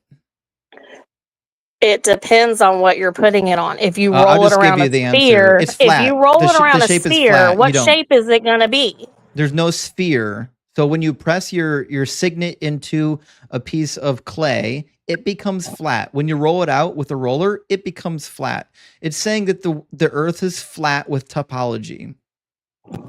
No, it's saying, okay, it's saying if you have a piece of clay and you stamp something down on it, you're It's flat. imprinting and hold on, you're imprinting an image. I'm not Mhm. talking about the flat piece of clay. Just like I said, if you have a round piece of clay and you run a cylinder seal all the way around it, It that becomes clay flat. is still going to be round, but now it has an image You'd be on wrong. the surface. It'd be You flat. can say I'm wrong all you want because you're going to argue every point I make. There's not a That's how you single do this. So it doesn't example matter of what the I ancient say. world. I know, because you're just making So we can stuff move up. on from that because I have So- many other points. You're a parent, correct? You don't actually don't have any points. So No, I there's not a actually have a single lot. instance from the ancient world, not one. There's not a single archaeological instance I've ever seen, and you'll never find one either, of a sphere that has been stamped by a clay seal. I'm not saying that. What I'm saying all is I think flat. your interpretation is incorrect. I don't think they're talking you'd be about the wrong. flat piece of clay that it is being stamped upon. I think he's talking about the stamped making an impression. Yeah, flat. The image that shows up. Flat with edges. Okay, if that's what you want to say, sure. No, That's the not what Bible I says it. believe. So The- we can, again, we can the agree to Bible says disagree it. on that point because that's not how I interpret it. The Bible says it has skirts, it has edges. Where's that at? The same verse we're just reading, one verse prior. So 13. Yep. Have you ever given orders to the morning or shown the dawn its place, that it might take the earth by the edges and shake the wicked out of it? That's not what it's saying. It says edge, skirt of the earth. Do spheres have edges and skirts? It doesn't say skirts in my translation. It says edges. Same thing. A skirt is an edge. Would you consider the Grand Canyon having an edge? No.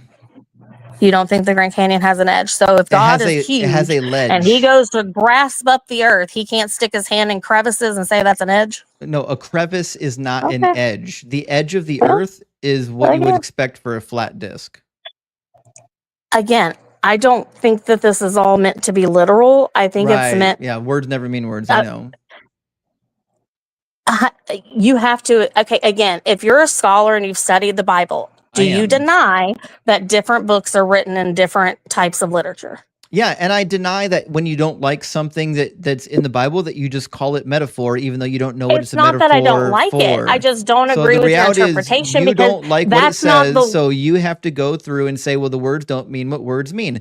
I'm not willing to lie. You No, are. I can literally read this as a human being with a brain and go, that's not meant to be literal. Only if you're God a liar. is giving a description of majesty here. It's not meant to be a literal interpretation. I can read it and see that myself. I don't need somebody to So tell what's it me mean? that.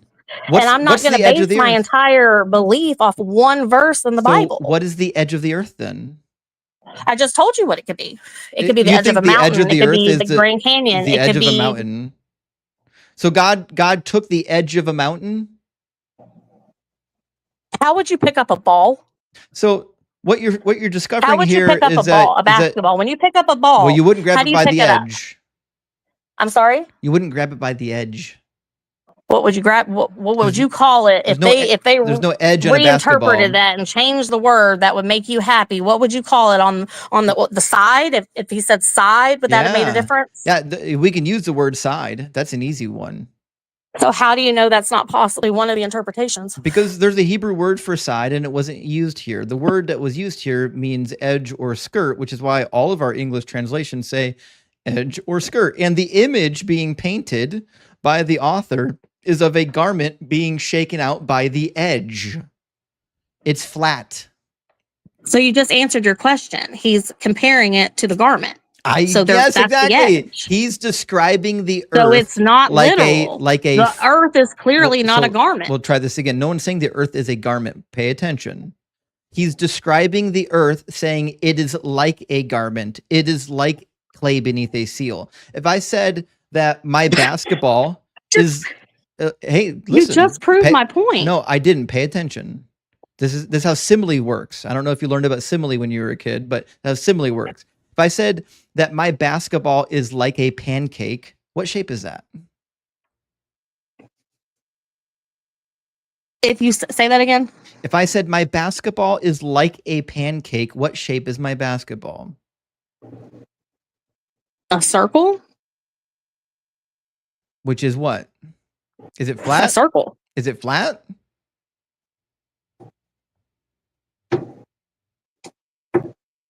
Depends, because again, depending on Do you if you're not looking know that directly at a pancakes are ball flat? and you can't see that it's a sphere and you go, it looks like a pancake, it's a circle. It doesn't mean it's flat. It depends on your perspective. Do you think pancakes are flat? I think they're circular. I think the earth is circular. Do you think they're flat though? Oh yeah, I mean, depends on. Well, I don't know. You've never seen them Japanese pancakes? That ain't flat. If I told you that my basketball is like a pancake, that means that there's no air in my basketball. Oh, by the way, I looked it up. I don't know why you keep. It talking does not over mean me. skirt. It does not mean edge. It says does. to the ends of the earth. The ends of the earth. No, it does not. That's the Hebrew interpretation. Do you speak Hebrew? I'm literally looking it up right now. Yeah, you don't know Hebrew, do you? I'm literally looking it up right now. Is it kanaf? Is that the word? Where to go? Hold on. Shoot, it took me to Genesis. No, Konpotwat. I don't know. I can't pronounce it. I know because you don't know Hebrew.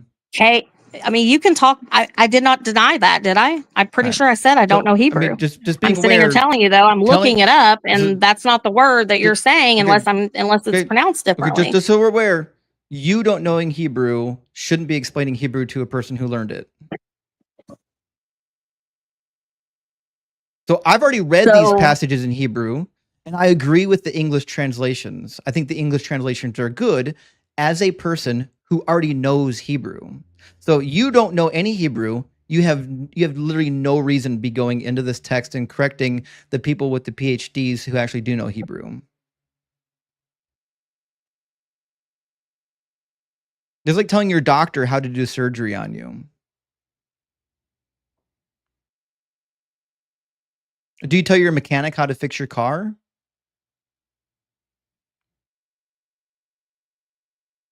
It depends. Yeah, I believe that. Again, I'm looking up the word you said, and it says wing, extremity, edge, winged border, corner, shirt. None of this would describe the earth. So we're basing the entire Bible off that word. No, all of them. All of those words in that definition describe the shape of the earth according to the Bible, which has an edge. It doesn't match. It doesn't match the corner. It doesn't match the sphere of the earth because the people who wrote the Bible didn't know the earth was a sphere. They thought it was a flat disc. What's the Hebrew word for sphere? There's not one. So wouldn't that possibly be why they didn't use a word because they didn't have a word for sphere? But you're telling me they didn't know spheres existed? They knew spheres existed. There is no word. But they didn't have a word for it. There's no word in biblical Hebrew to describe the sphere of the earth. So they used a different word that was as close to it as possible. You can say it. You can say it's like a ball. You can say it's. Did they have a word for ball? There is a word for ball. Yeah. Do you know what it is? Not off the top of my head. I can find it for you if you think it's really important, but it's not in the Bible. Well, either way, like I said, I'm not basing my entire belief system off of what I believe is a metaphor or simile. I don't believe it was meant to be, oh, this is literal. This is what we meant. I believe it was. It's a simile. More artistic. When you say something is like something else, it's a simile. So what you need to ask yourself is, how does similes work? That's why I gave you the example from my basketball. If I said my basketball is like a pancake, it means my basketball is currently flat. And I understand. And that's what I was saying about perspective. As a human being standing on the earth, can you tell that it's round? Or does it not look like it is flat? That it has edges? That's why the biblical authors thought it was flat, because they were standing on the earth, they were looking around, and everybody thought it was flat. The problem is God knows it's What's not wrong with flat, that? and if God knows that it's not flat, he should have said so. Why? Why is God obligated to tell us information like that? No, he's obligated to not lie. If God When did he lie? describes the earth as being flat, then in fact he's lying. When is he lying? Where does he say that the earth is flat? Where does God say the earth is flat? We literally just read it. I thought we just agreed that that was simile. No, I agree that it's a simile, and similes have meanings, just like the simile of my basketball is like a pancake. That means my basketball is Okay. flat. So my point is, as a God, you may know that the earth is round, but you're speaking to a human who does not see that. So how are you going to describe it to them other than what they know? You can tell them that it's not flat. You don't have to describe it inaccurately. You can tell them that it's shaped like a ball. Thank you, Bertram, for the galaxy, by the way. You don't have to lie just because you think the words are hard. I don't think it's a lie. I just think It is a lie. you're putting way too much stock in one word and saying, no, oh, not he at couldn't all. possibly have meant this. It couldn't possibly be Nope. that I'm reading it this way. No, you'd be wrong. Because Well, every then I'm every wrong. verse My in whole, oh God, every verse oh, in the Bible forgive me, depicts Lord, the I earth gotta as run being away. flat. Every single one. There's not a single Okay. verse in the Bible that would depict the earth as being anything but flat. That's why there's a dome over top of the earth that's hard like a cast metal mirror, according to Job 37. Jesus was taken up on the highest mountain and could see all the kingdoms of the earth. That only works with a flat earth.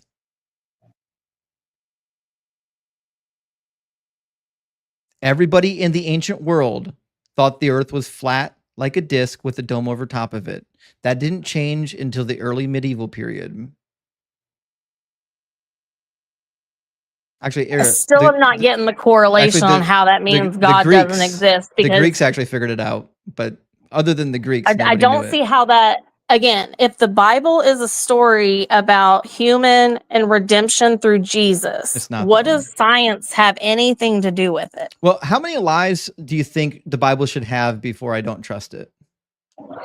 I don't think they're lies. Like I said, I think it's just an interpretation issue and culture. Like, how I many don't think it's a untrue lie. things do you think should be in the Bible before I don't have to trust it? One. Oh, so if the Bible Yeah. says one thing that's not true, then we Yes. shouldn't trust it. Yep. You sure about 100%. that? If I show you, I'm 100%. Yeah. if I show you 100% sure about something, that. if I show you something in the Bible is not true, what do you think? Yeah. What would you do? Bring it on. No, tell me now. If I show you something in the Bible that's simply not true, then what would you do? I would look into the context, find out, is this meant to be literal? Is this a literal lie? Or is this, again, one of those metaphor things that you're reading differently and going, oh, see, God lied. I didn't ask about metaphor. I asked if I showed you, it's hypothetical. If I showed you right now something in the Bible that de facto... If you can prove to me that it's not true, yes. Oh, easy enough.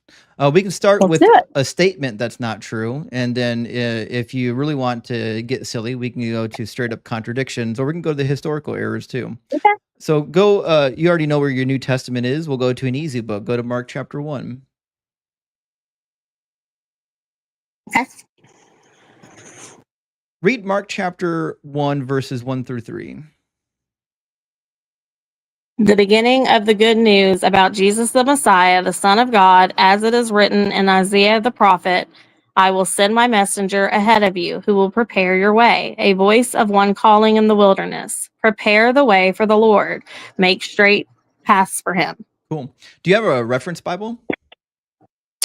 No. Where do you think quote from verse 2 came from when it says, see, I'm sending my messenger ahead of you who will prepare your way? Where do you think that quote comes from? I would guess Isaiah, because that's where it said. You'd be wrong. Can you find me in Isaiah where that quote shows up? I am trying right now. Because it shows up identically in the Greek Septuagint version of Malachi, chapter 1.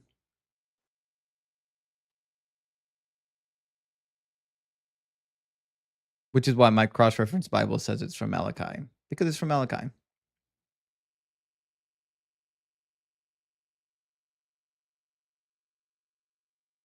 Isaiah 43. A You'd be voice of wrong. one calling in the wilderness, prepare the way for the Lord, make straight in the desert a highway for our God. Yep. Isaiah 43. That's the wrong quote. That's verse 3. I asked about verse 2.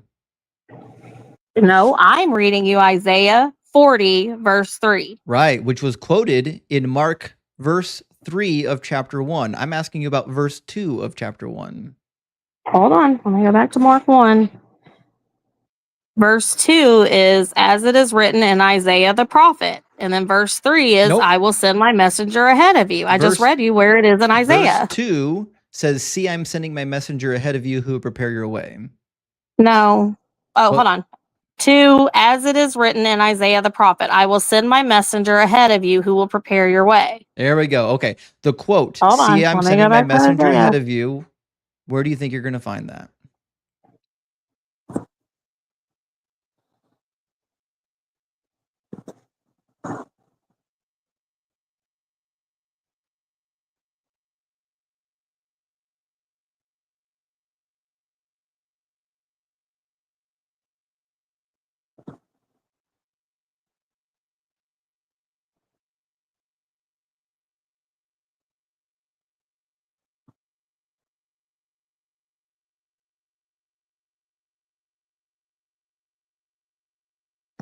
That is the voice calling. It's not. Then who's calling the voice? It's irrelevant. The quotation you're looking That's for the messenger, is in what I'm verse- saying. The messenger is the quotation- voice. No. The quotation you're looking for is in Malachi chapter 1.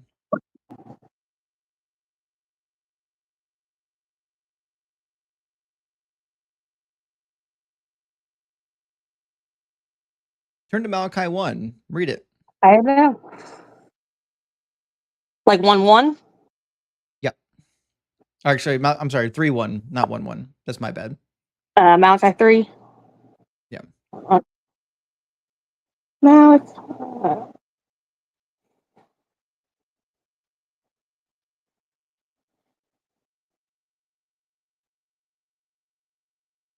You can read it out loud for the class. I'm trying. Hold on. It's the last take a minute. Last book of the Old Testament. Malachi 2. It wouldn't let me see it because there was like a box in front of it. You said Malachi 3:1? Mm-hmm. I will send my messenger who will prepare the way before me. Then suddenly the Lord you are seeking will come to his temple. The messenger of the covenant whom you desire will come, says the Almighty Lord. Yep. The sentence, see, I'm sending my messenger to prepare the way before me. That is what's being quoted in Mark chapter 1, verse 2. And if you compare it to what's in the Greek Septuagint, it reads almost word for word, which is what the New Testament quoted from. The New Testament almost always quotes from the Greek Old Testament, not the Hebrew. But it does still say it in Isaiah, so I'm not understanding why that's an issue. It doesn't say it in Isaiah. It does. It says a voice of one calling, which is the messenger That's in the verse wilderness, 3. prepare the way for the Lord. Well, we'll try this Which again. there's a Okay. good chance that Malachi was written based off of Isaiah because it was written later, correct? No, we'll try this again. Okay. So the quote is attributed to Isaiah. Okay. It says in verse 2 that But this Isaiah is, said it first, just correct? pay attention. No, Isaiah didn't say it first. Elelliana, it says, see, I am sending my messenger ahead of you who will prepare your way. That is a quotation that Mark says was written by Isaiah, but it's not. That is a quotation written by Malachi.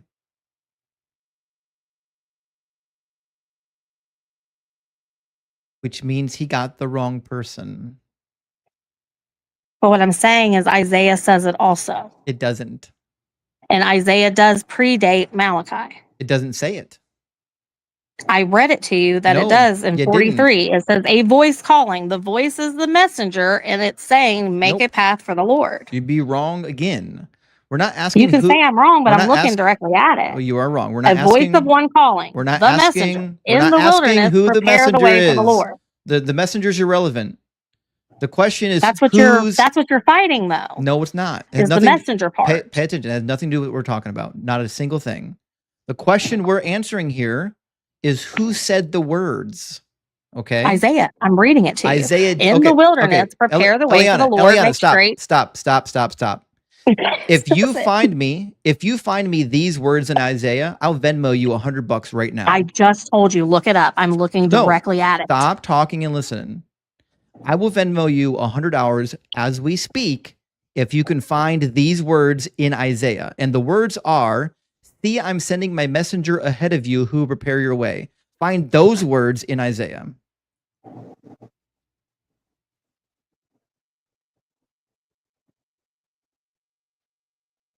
Say it again.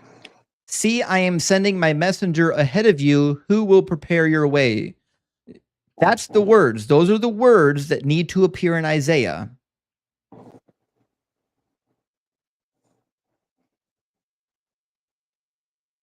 That it's talking about the messenger in Nope, Isaiah 40. wrong That's what again. I'm telling you. No You just one don't want to cares. accept it. Elelliana, we're not talking about the identity of the messenger. That's fucking relevant.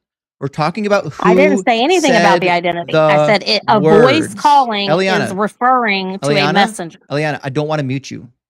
I don't want to mute you. So stop making me want to mute you, okay? Easy enough. I want to know who said the words. I don't care about the identity of the messenger. I want to know who said the words. Who said Okay, the hold on. words, "See, I am sending my messenger ahead of you who will prepare your way"? Who said those words?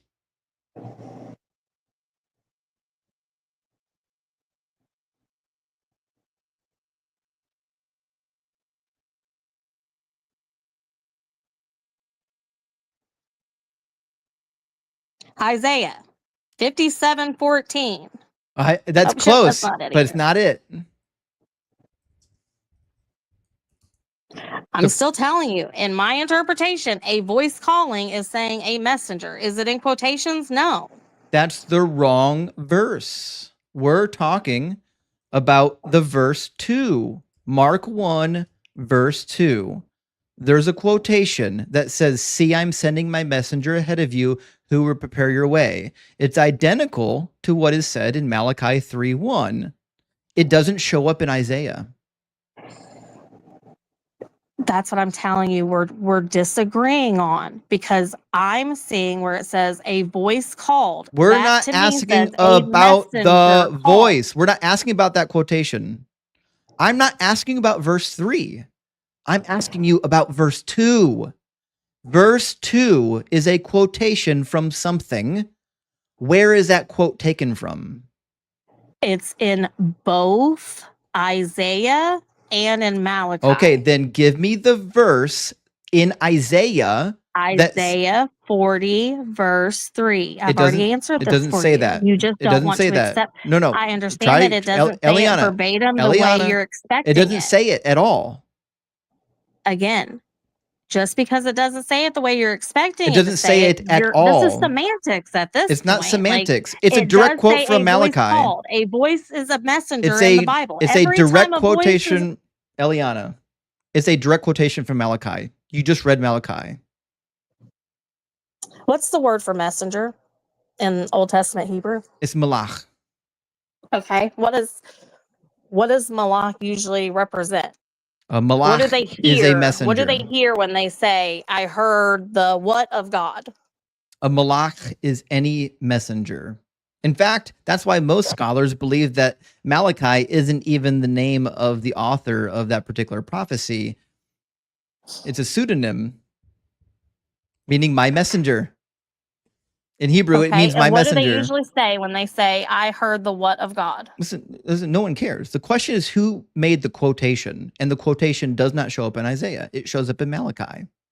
What represents the voice of God in the Old Testament? Is it not the he can't help angels, the himself. malach?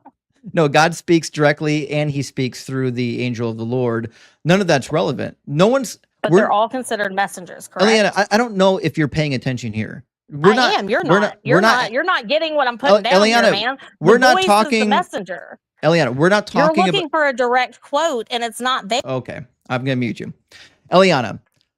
We don't care who the messenger is. No one cares. That's not the purpose of the inquiry. The only purpose is who said the words. And right before I muted you, you admitted it.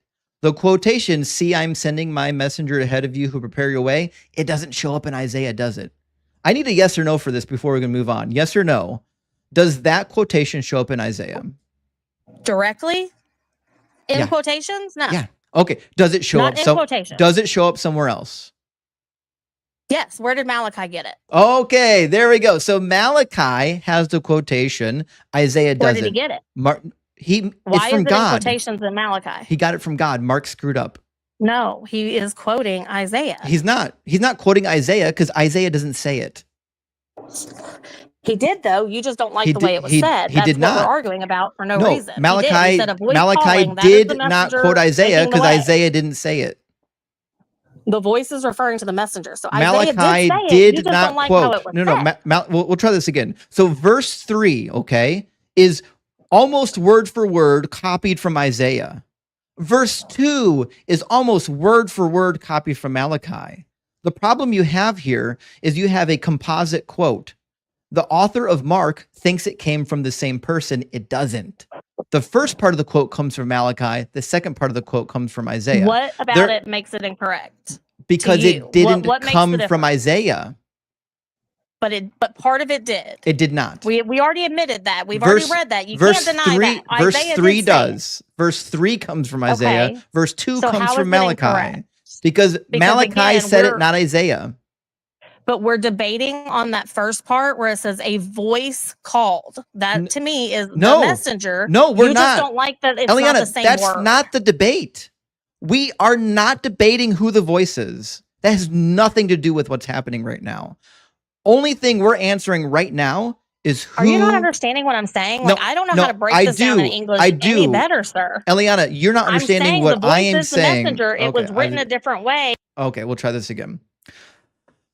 We don't give a flying fuck who the voice is. The only thing we care about here is who said the words. That's what we want to know. Who said the words, okay? The words in verse 2 were spoken by Malachi. You already admitted it. The words in verse 3 were spoken by Isaiah. Those are two different authors. You have no reason whatsoever to believe that Malachi was quoting Isaiah, because if he was quoting Isaiah, we could find those words in Isaiah, and we don't find those words in Isaiah. You don't want to look at it. Isaiah 40:30. I know you were talking the whole time. Isaiah 40:30. That's where he got it from. You don't want to admit to it. So what's your next incorrect thing in the Bible? Because we're just going to go in circles on this. Okay, so I crushed you on that. I'll find something even easier for you. Yeah. I'll find something easier for your lying face. All this requires is for you to know numbers. Do you know how numbers work? The book of Numbers? No, numbers. Do you know how numbers work? Like 1, 2, 3, 4, 5? No. Could you teach me that real quick? I don't really know. Do you think the number 3 and the number 7 are the same number? Again, what's the context? Do you think there needs to be context to know if 7 and 3 are the same number? It depends on what you're talking about. But I'm talking about the value of the number 3 and the value of the number 7. Are they the same value? No. Okay. Now, turn in your Bible over to 1 Chronicles 21. You said 21? Yep. Okay. We're going to go to verse 11. So Gad went to David and said to him, "This is what the Lord says. Take your choice." Am I keep going? Yep. Read verse 12 3 years of famine, 3 months of being swept away before your enemies with the swords overtaking you, or 3 days of the sword of the Lord, days of plague in the land, and the angel of the Lord ravaging every part of Israel. Now then, decide, how should I answer the one who sent me? Okay, so we have a fantastic story where David is going to be punished and his people are going to be punished because he took the census. Now, this story is told again in Samuel. It's told in Samuel and it's told in Chronicles. So we're going to read the parallel to this from Samuel. That's going to be in 2 Samuel 24. Hold on 1 second. Here it is. Oh, sorry. Okay. That one. And you can start in verse Which 12. one is it? Where are we going? 2 Samuel 24:12. 2 Samuel. You said 24:12? Mm-hmm.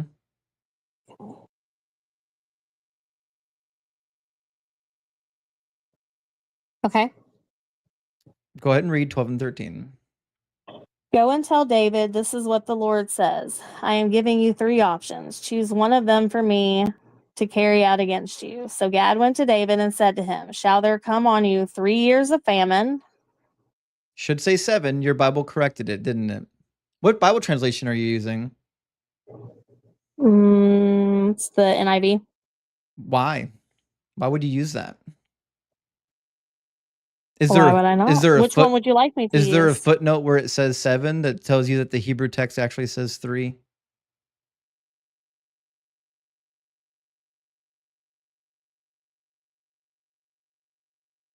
I bet there is.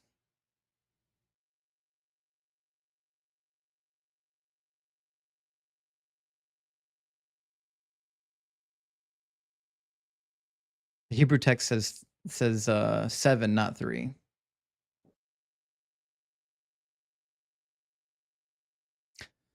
I got the NIV open now. Let me see what it says. Do you know which one it came out of?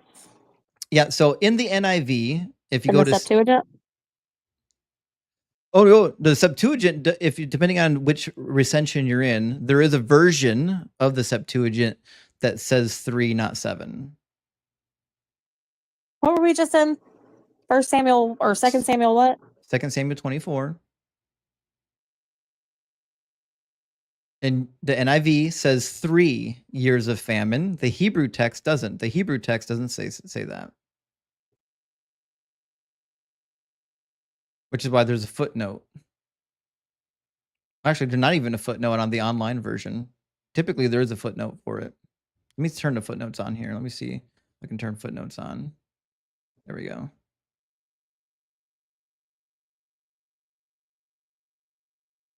Yeah. It says in the Hebrew, 7. Also, it doesn't, I don't think even in all of the Septuagint versions, it says 3.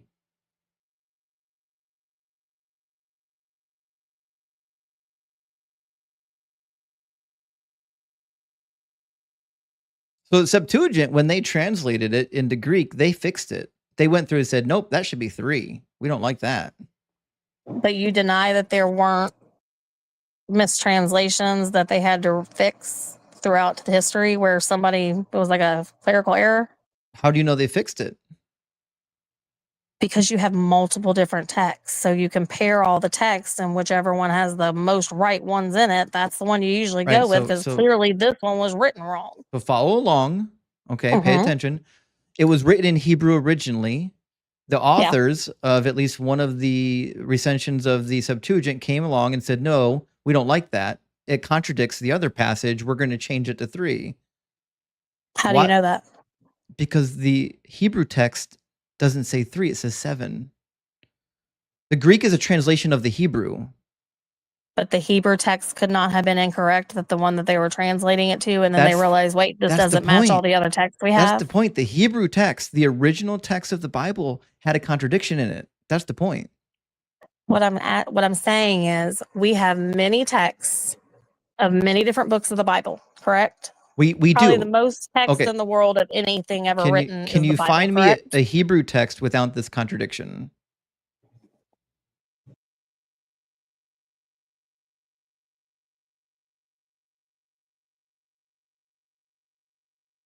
The Bible was written in Hebrew, not in Greek.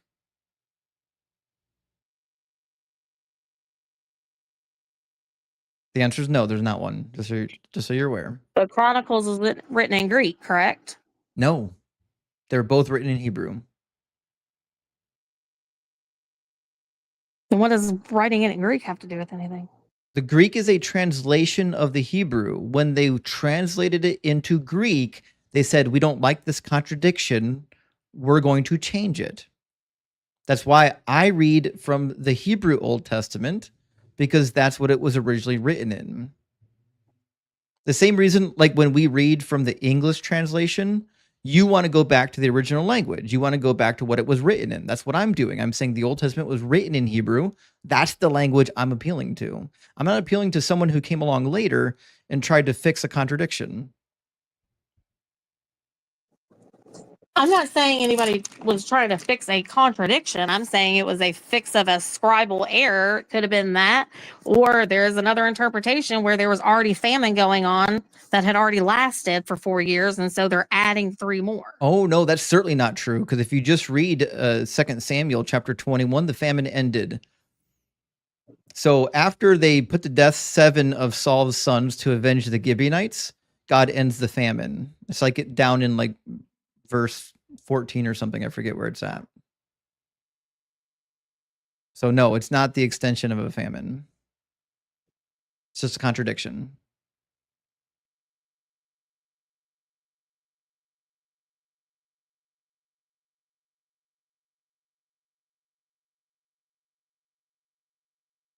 How you know David didn't just piss God off more? It's the same story. I know. How you know he didn't change his mind? God can't change his mind according to the book. Actually, he can. He did multiple times in the Bible. Well, it sounds like you found our next contradiction because Numbers 23:19 and 1 Samuel 15:29 says he can't change his mind. She walked right into that one. Have you read Numbers 23:19? Where does it say God can't change his mind? It's Numbers 23:19 and 1 Samuel 15:29.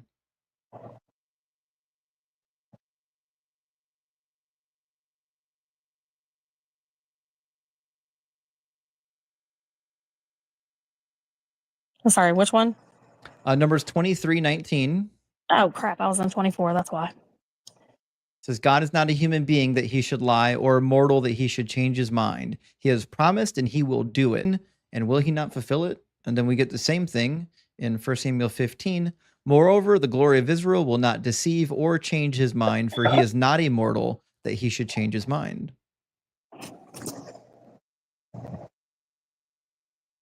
You know God changes his mind. You've read Exodus 32, haven't you? Huh? You know that God changed his mind in the book.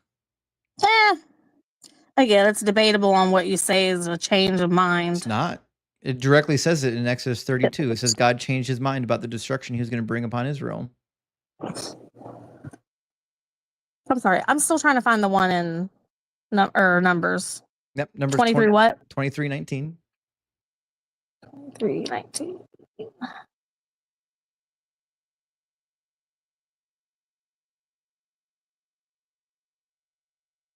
Again, it's talking about his promises and fulfilling them. He didn't promise anything to David because he was asking David to choose. And what did it say in Numbers 23:19 about his character? That he does not change his mind. But again, that's what I'm saying in Exodus. So if God doesn't change his mind, that means he doesn't change his mind.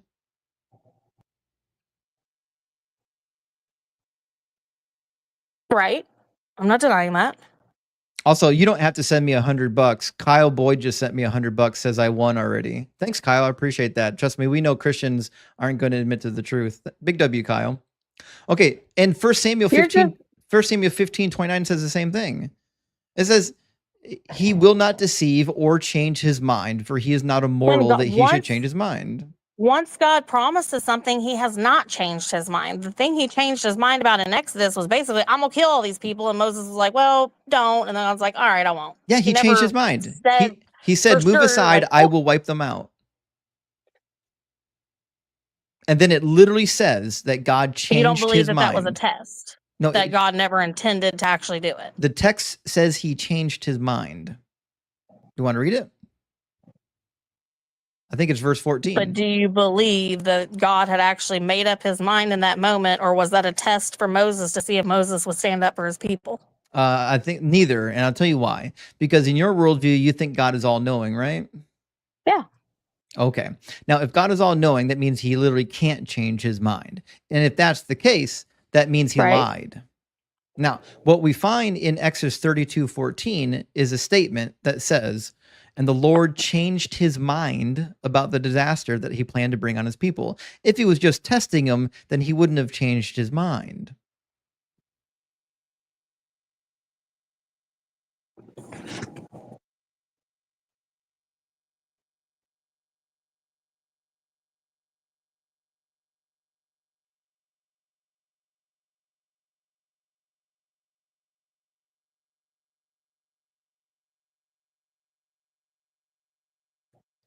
I don't know. I'm the type who would probably disagree with numbers that God can't change his mind, but that's just me.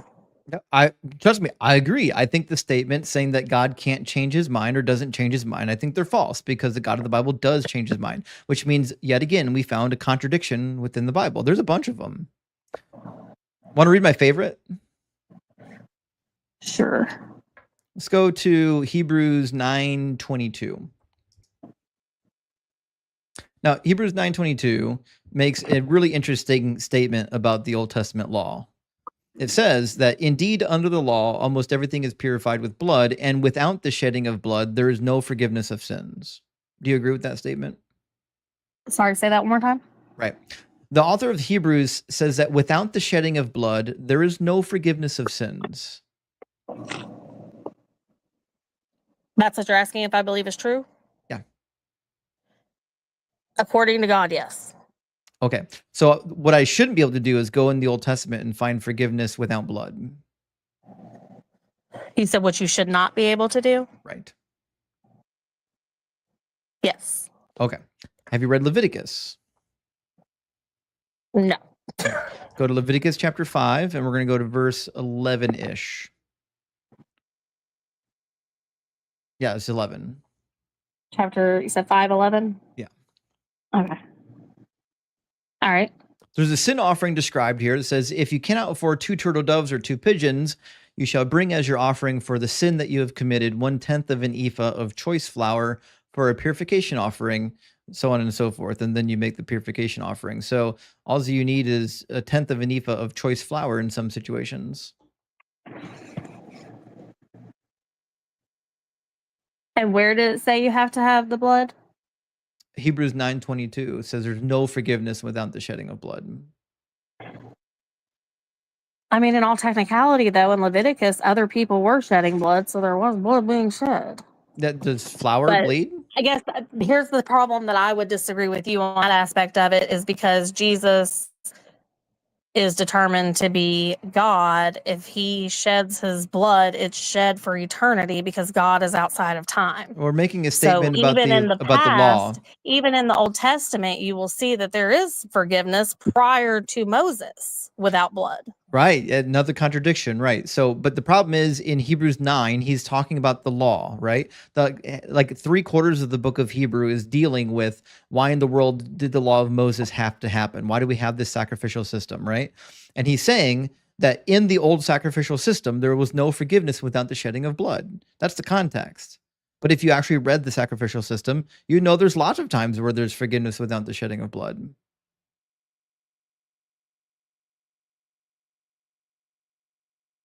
Like what we just read. But I guess that's where I'm saying my context would take that as Jesus, when he shed his blood, it's shed for all eternity. So whoever abides in him, even prior to him, is going to have that forgiveness. Hebrews is not making a statement about Jesus. It's making a statement about the law of Moses. It says, under the law of Moses, there's no forgiveness without the shedding of blood.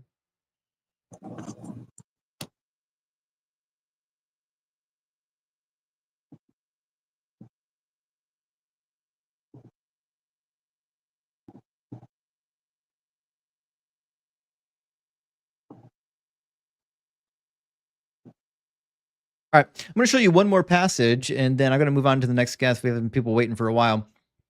We're going to go to Jeremiah 31:15 through 17. Have you read Jeremiah 31 before? I've read Jeremiah. I can't remember if I got all the way to 31. Yeah, it's a long read. Don't worry. Okay, in Jeremiah, the main context is that the Israelites are being sent into Babylon as punishment for their sins. In fact, God even says in Jeremiah that he's going to punish you doubly in Babylon for your sins. But anyways, it says in chapter 25 that the Israelites are going to be there for 70 years, and then they're going to come back. They're going to come back from the land of the enemy. We find something very similar to this in chapter 31, verse 15, 16. Is this where the amount of people are different? No. Okay, go ahead. Okay. Verse 15 says, thus saith the Lord, a voice is heard in Ramah, lamentation and bitter weeping. Rachel is weeping for her children. She refused to be comforted for her children because they are no more. Thus saith the Lord, Keep your voice from weeping and your eyes from tears, for there is a reward for your work, says the Lord. They shall come back from the land of the enemy. There is hope for your future, says the Lord. Your children shall come back to their own country. Now, given what you know about the book of Jeremiah, when it was written, why it was written, what would be a plain text understanding of what was just read?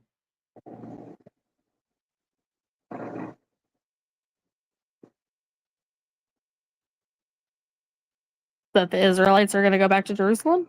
Yeah, they're going to come back, right? They're going to go into Right. exile, and then they're going to come back. It seems pretty simple. Right. It matches all the rest of Jeremiah. Not a problem. Now, Okay. the problem I have is if you go to Matthew chapter 2, like verse 17 through 19, Matthew says about the babies in and around Bethlehem when they were slaughtered by Herod. He says, then what had been spoken through the prophet Jeremiah was fulfilled. A voice is heard in Ramah, wailing in loud lamentation, Rachel weeping for her children. She refused to be consoled because there are no more. But we just read it.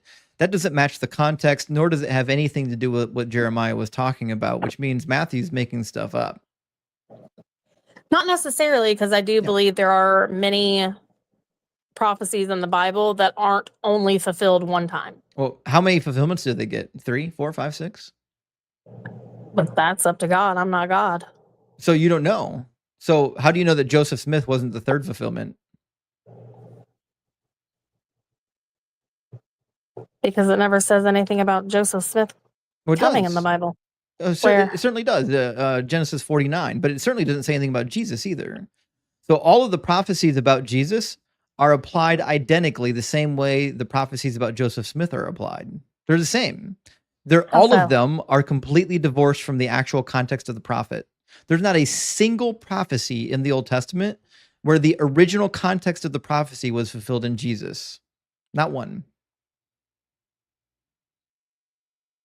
How so? I just showed you. I showed you an easy prophecy from the book of Matthew, and it clearly isn't talking about the Messiah. It's talking about people coming back from the land of Babylon to their homeland. So it can't be applied to the children that are being slaughtered in Bethlehem because it has nothing to do with the Babylonian exile, and they're certainly not coming back to their own land. They're dead. They're gone. And you're saying that's what he's trying to say it is? That's what Matthew says, yes. Matthew says... I gotta look up Matthew because I didn't have that pulled up. Yeah. Which one was it? Matthew what? Matthew 2, verses 17 and 18. Thank you. Matthew 2.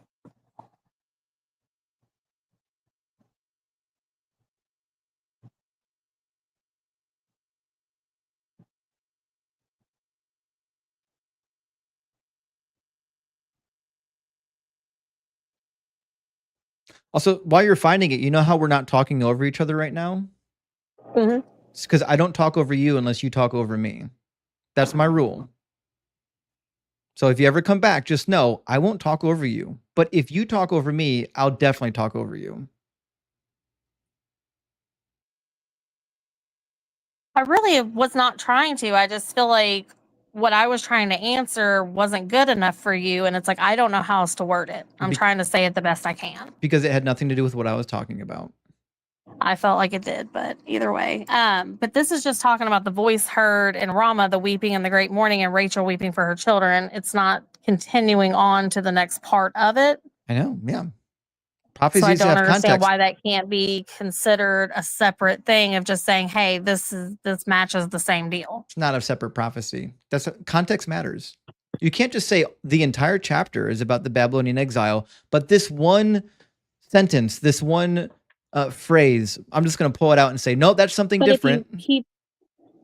If you do keep going in Matthew, it talks about the return to Nazareth. No, they didn't return to Nazareth. After Herod died, an angel of the Lord. Jesus returned to Nazareth. It says, get up, take the child, and so I don't... Go to Egypt, yeah. That has nothing to do with Jeremiah 31. That's a fulfillment from Hosea chapter 11, which also isn't a prophecy. So then how do you explain Jesus? He's a liar and a fraud.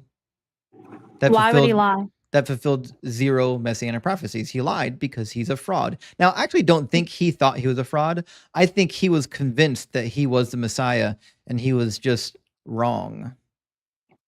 But is it not a general consensus that people do agree he lived?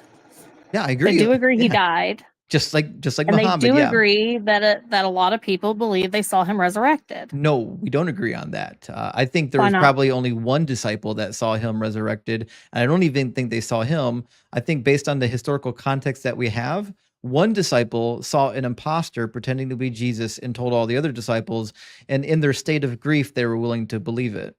It's the minimum witnesses theory developed initially by Paulogia. I modified it slightly. And you truly believe that these people just were willing to lay their lives down over something they didn't see? Yep, happens all the time. In fact, when Nero resurrected from the dead, you might not know this, Nero was claimed to resurrect from the dead by lots of different sources. And in fact, there was an imposter that was so convincing that the Parthian army went to war believing that they were going to march into Rome and put the resurrected Nero back on the throne. And then they got slaughtered. So you also believe Mount Sinai never happened and that all the Jews were convinced that they saw it? Well, I don't think the Jews were convinced of it, and I certainly don't believe that the Mount Sinai nonsense happened, no. So how do you believe that Judaism started? I think Judaism started like most ancient religions. It started with legends and stories, and the legends and stories grow over time. I think a good example of this is the Epic of Gilgamesh. The original or the oldest edition we have from ancient Sumer was short, maybe 6 to 8 tablets. That's it. Very short story. And then over the course of time, it grew and grew and grew. And now, based on what we have from the Neo-Assyrian period, the Epic of Gilgamesh is like almost 3 times as long as the original. These large meta narratives, they grow over time. Was there a group of people that probably lived near the Sinai desert region that maybe worshipped a god that was based out of Midian? And then they moved northward into the Judean foothills and created an empire for themselves called Judea. Yeah, I think that's probably what happened. Do I believe that 2.5 million Jews left Egypt and wandered in the desert for 40 years, and then God gave them a revelation on the mountain? No, that's silly. That doesn't even make sense. We have no evidence of 2.5 million Jews. Then what basis of belief do they have if nobody can say, yeah, we saw that? They don't. That's why like half of Jews today are atheists.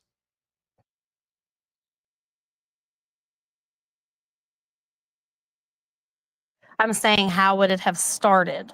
How could you get a religion up and running on a lie? The same way Muhammad did. I know, but Muhammad was the only one who said he saw anything. So what? There was many witnesses with the Jews who saw it. No, there are thousands of people that claim to have seen Muhammad split the moon in two. You don't think he split the moon in two, do you? Where is that? It's in the Hadiths. Who said that they saw it? Thousands of people. There are accounts by Tacitus and Suetonius claiming that Emperor Vespasian healed a person of a lame leg and blindness. Do you think Emperor Vespasian healed a person in front of a multitude of witnesses? If there were witnesses, why would I deny it? See, that's my point, though. Like these types of claims, like these miraculous claims, they exist all over the ancient world. They're abundant in every religion, and the reason why they exist is because they're untestable, they're unfalsifiable. They exist in the past. I guess the problem for me, though, is what's the motive? What's the motive? Because when you look back at the culture in which Judaism arose from, everything that the Jews were doing was completely opposite. That's why it was considered quote unquote holy. It's set apart. You are to be set apart from these people. What would be the purpose if it goes against all of human nature to be prideful, to store up wealth, to take, like, I don't understand the motive, I guess, because you kind of act like it's to keep people in line, but not really, because that's not what they were all about at that point. I didn't say any of that. So the reason why you have like these ancient narratives for ancient Israel is because that's what everyone else in the ancient world was doing. So all the other people in the ancient world were giving animal sacrifices and grain sacrifices. Everybody else in the ancient world were doing all the same thing that Israel was doing. Almost no difference. That's not true. They were sacrificing babies. No, that's not true. They were raping the women. They were raping the men. That's not true. How is it not true? But they have evidence of this. No, there's not. How is this not true? There's no evidence of it. These are claims made by the Bible to villainize people that they want to slaughter. These are not things that happened in history.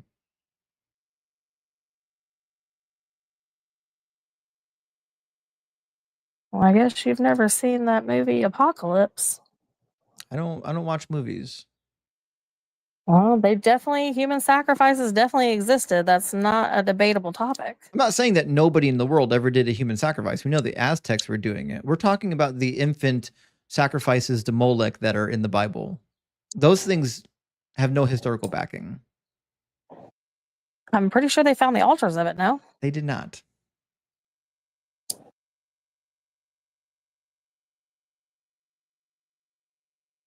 So basically, you're just saying everybody's been good from the beginning, and they created the religion for what then? They created religion the same reason why everybody else had their own religion. The same reason why the Babylonians had a religion. The same reason why the Greeks had their own religion. They were fundamental mythologies for their people group that serve to explain why things are. That's why we find in the book of Genesis, almost everything in the book of Genesis is an explanation for why stuff is the way that it is today. Well, let me tell you why it is the way today. Why do we not like Ammon and Moab? Well, we don't like them because they were born from an incestual union, an evil union between Lot and his two daughters. Easy.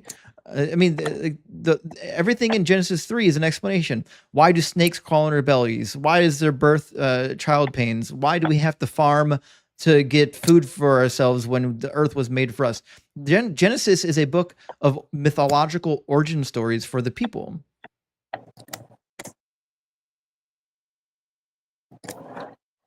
I hate to say it, dude, but it makes more sense than everything else I've ever heard. And no offense, but when it comes down to it, because I'll let you get on to other people, the Bible could be 100% wrong. God cannot exist. But ultimately, the teachings of Jesus do help people. They help them be better people. They help us treat each other better. If all humans were to help each other and be a community again, say you lost your job tomorrow, and I'm like, hey, I'll feed you, man. I don't care.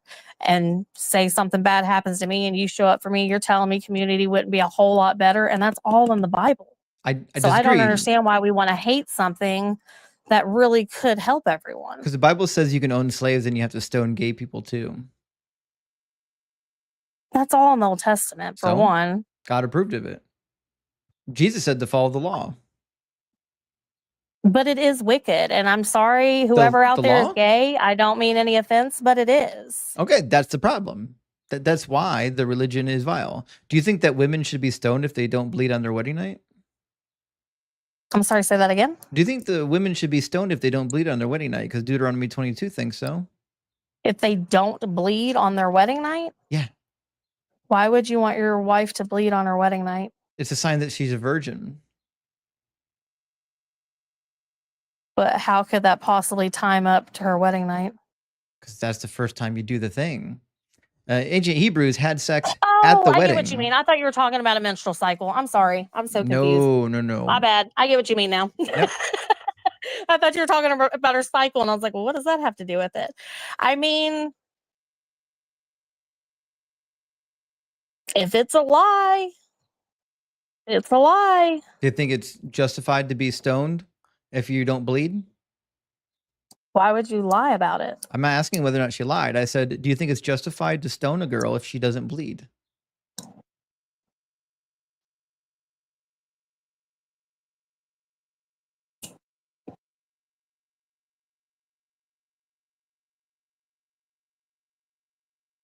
I believe the way it was written was probably based on whether or not she was telling the truth and if they were trying to trick somebody. No one's asking whether or not she told the truth. I'm asking you, if that woman does not bleed on her wedding night, should she be stoned?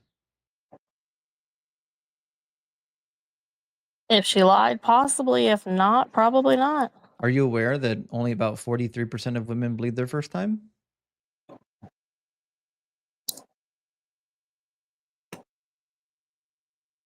No, I'm not aware of that because that was not my experience. Which means almost all of the women brought up on charges probably would have been innocent. They would have been the 40 or the 57%. Do you truly believe these people were actually going through with it, though? Like, do you truly believe they stoned their children if their children weren't behaving? Well, I could care less. God said to do it. Whether or not they actually did it is irrelevant. The fact that God I told guess them the to way do I it look at is that a is problem. I'm not God. I don't know God's reasoning for things. I don't know the cultural references. I don't know all that. All I know is what I can say is say the world's gone to shit. You have all this money. You built a Yeah. city, but you want people to come live there. And you say, but I have these laws. These are God, my rules for my city if you want to come live in it. God gave And the you can reason. either, hold on, you can either agree and come live in my city, or you can disagree and you can stay out in the wilderness. God gave the reason. Want to hear it? Yeah. Verse 21, it says, "They shall bring the young woman out to the entrance of her father's house, and the men of her town shall stone her to unalivement because she committed a disgraceful act in Israel by prostituting herself in her father's house. So you shall purge the evil from your midst." The goal Yeah. of this exercise is to purge the evil from your midst, but it actually isn't purging evil from your midst because most of the women that would have been stoned were innocent.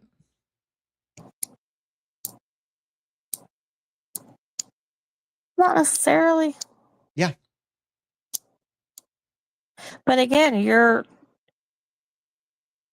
assuming that they would not have bled. You're assuming that God would have allowed an innocent woman to not bleed and then be stoned to death. And I don't believe that is what I'm saying. I believe that God had his reasons for doing that. And most likely it is because God knew if that was going to happen, that they were lying.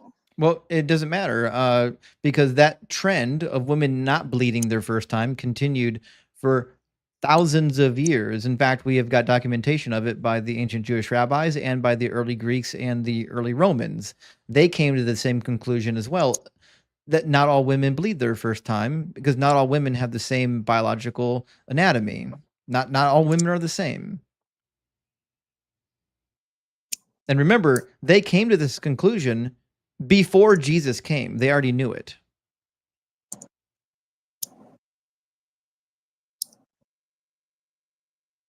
If you were honest, Elelliana, right now you would say, that's kind of disgusting. I need to go think about that. I grew up Christian. I know. I could fell tell. away from the faith. No, let me finish. Sorry. I fell away from the faith for like 20 years. I was on heroin for 10 years. Jesus was the only thing that saved me. So, is there things in the Bible that is hard for me to understand and hard for me to accept in my day and age and what I know now? Yes, there is. But ultimately, I do believe that if there is a God and God exists, that he knows way better than what I know. His ways are way more perfect than what I can ever come up with. And that I can't sit here and question, well, what about this? Well, what about that? Well, why do you do this? Well, why do you do that? I know ultimately he has a purpose for everything he has done, every law that was written. It was all to prove something. It was all to show something. It was all to lead to Jesus. And I do believe Jesus came and died to save us. I don't see any other reason why a human would come here and say, yeah, I'm the Messiah and I'm going to be tortured to death. For what? I don't see any motive that makes sense in my little tiny human brain because he to thought wrap my he head needed around why to. people would have done that and what motive would have been behind it. Because he didn't gain riches. But He didn't gain power. thought he needed to. He thought he would be resurrected and would do whatever it is he thought he was going to do. The same reason why David Koresh willingly went to his death at Waco. We have all kinds of cult leaders that willingly went to their deaths. Brigham Young and Joseph Smith were both martyred for their religion. Let's get a little honest about this. Was David Koresh having sex with all the women? Was he collecting everybody's property? Did he have power? Well, he had power and he did have many wives, but he didn't steal anyone's property. But you're actually missing the point. Because everybody same with Jim Jones. He had the opportunity to save his life and he chose not to. Same with Jim Jones. Everybody had to turn their property over to them. Well, Jim Jones is a different person. Nothing. Huh? Jim Jones is a different person. We're talking about David I know. Koresh. I'm saying it's the same. It's the same deal when you have cult leaders like that. I know. It doesn't matter what they believe. Ultimately, when you break it down, you know why they did what they did. They did it because they got women. They did it because they got money. They did it because they got power. No, that's not always the case. That's all they needed. That's certainly not always the case. There's all kinds of cult leaders in the East that don't have money, power, or women. Like if you follow the Who? Eastern religions, there's all kinds of faith healers that basically live in the streets. Think of like even people like I would use the people like Gandhi. Like Gandhi is not necessarily a cult leader, but there's lots of people in different religions that forsake all worldly riches and carnal relations. Just the fact that Jesus did something similar to that doesn't make him right. Like the fact all you need is what's in the Bible. The Bible's just not true. He didn't fulfill any prophecies, not even one. He's a liar. He's a fraud. But people would debate you on that and say he fulfilled numerous, like hundreds of prophecies. And they'll fail. They'll fail. I've been running the argument that Jesus fulfilled 0 prophecies for 2 years now. Not Have a you single. ever debated somebody who knows as much about the Bible as you? Yeah, I've debated pastors and bishops, and they all fail. Do you have videos on it? There's probably pastors, but not bishops. The last bishop I talked to was before I was streaming to YouTube, but there's definitely some pastors in my YouTube queue or in my YouTube backlog. I mean, like, would you have like Wes Huff on there? Anytime you bring, I will literally debate the Pope. You bring him on here. I'm honestly just curious because, like I said, for me, it is more of a feeling. I do believe a lot of what they've said. Now you have me questioning it. Like, I need to go look into it. But ultimately, what's the other option? Just think that all of this is pointless. Well, and what's the point of living anyways then? Because it's all for crap anyways. Elelliana, I think the point is That's so depressing. you need to believe in yourself. So I know a lot about drug addiction. I've got a lot of it in my family as well. And I've seen what it does to both the people that use and to the family. And so I can tell you that getting off of heroin is hard. Like you did something that's nearly impossible. And you should congratulate yourself for doing it because most people can't do it. That being said, the reason why NA and AA work is because of a placebo effect. It's the same reason why you believing in Jesus can get you through your heroin addiction. That works for every religion. There are people in Buddhism. There are people in Hindu faith. There are people in Islam. Hold on. There are people in the Islamic faith, and they all claim that they were able to overcome addictions with those gods, right? And the reason why it works across all faiths is because it's a placebo effect, not because all of those gods exist. I did AA. I did. Mhm. It did not work. It worked for a few months. It's not one size fits all. That's what I'm saying. I don't know. Again, what's the other alternative? This is all for nothing. What's all for nothing? Life. Why wake up and pay your bills? Why wake up and deal with people being rude and mean and hateful? Why watch wars? Why watch people suffer? What's the point then? Why don't we all just kill ourselves? I mean, why bother? If you're watching a movie, Benny, I'm sorry, she can't hear you because she's on YouTube. Oh yeah, but I just wanted to say whoa. Oh, sorry. Elelliana, if you're watching a movie, you know the movie is going to end. Are you gonna be like, well, fuck it, I'm not gonna finish the movie? That depends on the movie. Well, I mean, listen, if it's a dog shit movie, yeah, I get you. But I mean, if you're enjoying the movie and you know it's going to end, you're not going to be like, well, I'm just going to stop watching now because I know it's going to be over. I guess that's what I'm saying. What is there else to enjoy then? But that's what I'm saying. Like, what we are enjoying is where we are now. Like, for example, there's some wisdom in the Bible. If you read the book of Ecclesiastes, he goes through this whole narrative of like, everything comes to an end. The author of Ecclesiastes did not believe in an afterlife. That's abundantly clear if you read the book. And he has to answer the same question as you do. In fact, the Epic of Gilgamesh was written to answer the same question. We've been having existential crisis in literature for all of human history.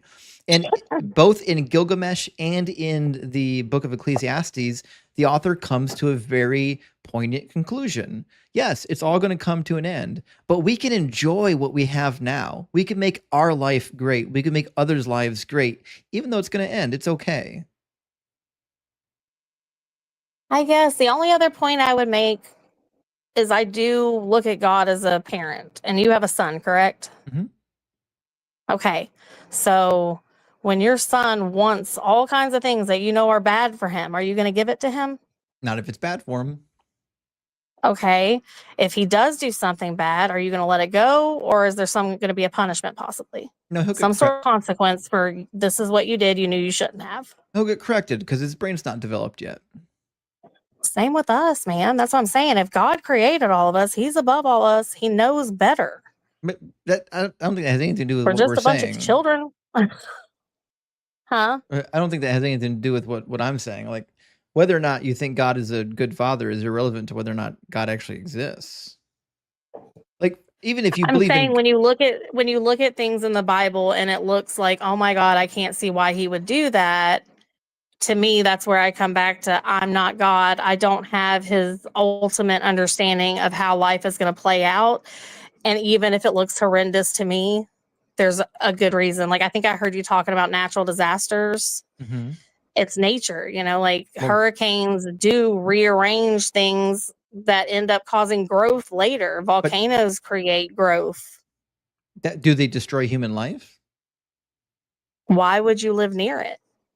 You know what I'm saying? Not That's our everyone- choice. not It's everyone like, has a it's like choice. I don't- saying, the- hey, the- I'm going to take you to the Grand Canyon. Don't jump off the cliff. You'll die. Somebody No. jumps off the cliff and then goes, man, you let me jump off the cliff. Man, I told you not to. There's literally nowhere on earth you can live where you're not going to be in danger of some kind of natural disaster.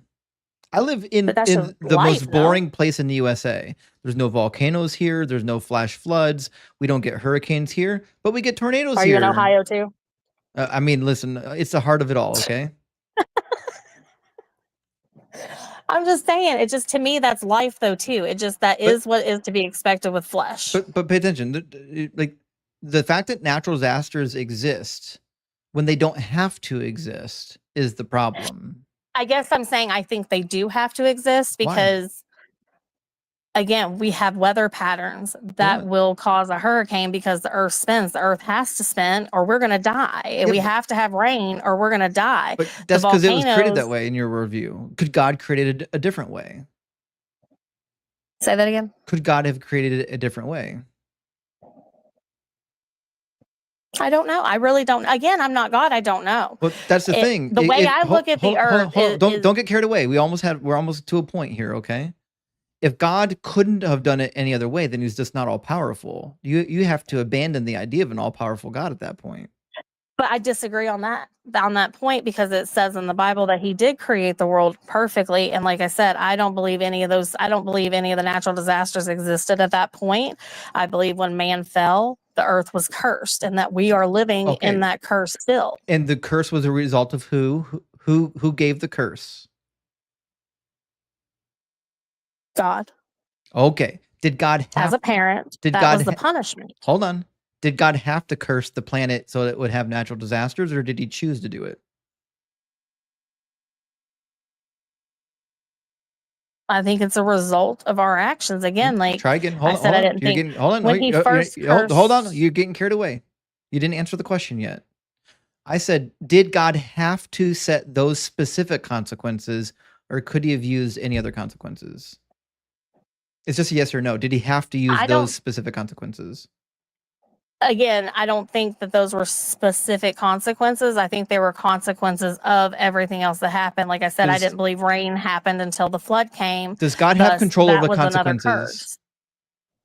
Say that again. Does God have control over the consequences he sets? Yes.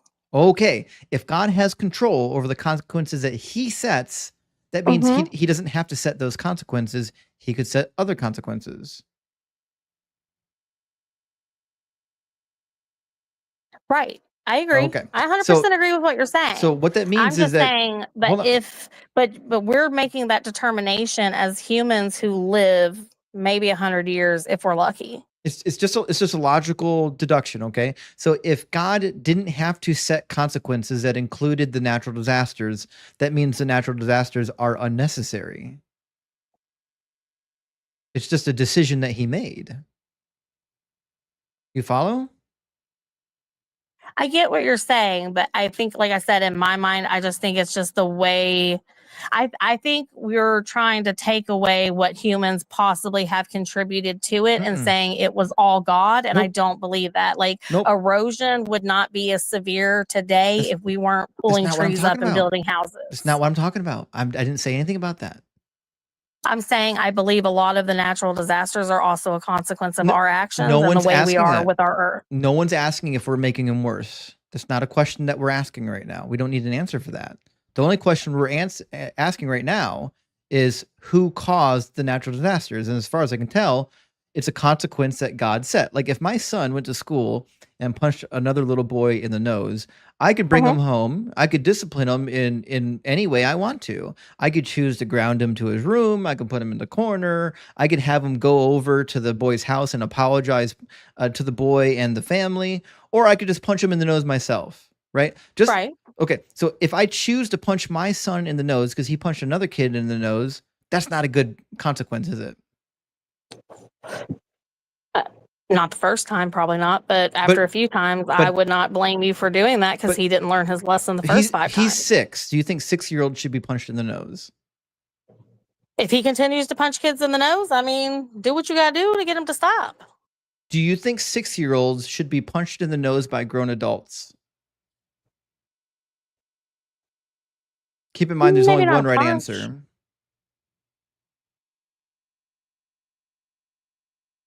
Again, I already answered it. If he is continuing to do it over and over, yeah, I'd lay it on him. Okay. Well, because I'm not going to have my child go around punching people and not learning, hey, this is what it feels like to be punched. I assumed Or your humanity maybe you don't threshold punch him, was but at better, least so I'll let the kid punch him. I never had to do this for anybody. You're the first person I ever had to do this to. Now I have to change my analogy because I thought too highly of you. I need to lower the bar. So if the punishment for my child for punching another child, if I make the punishment, I don't know, lighting you on fire, is that a fair punishment? For punching a kid in the face? Yeah.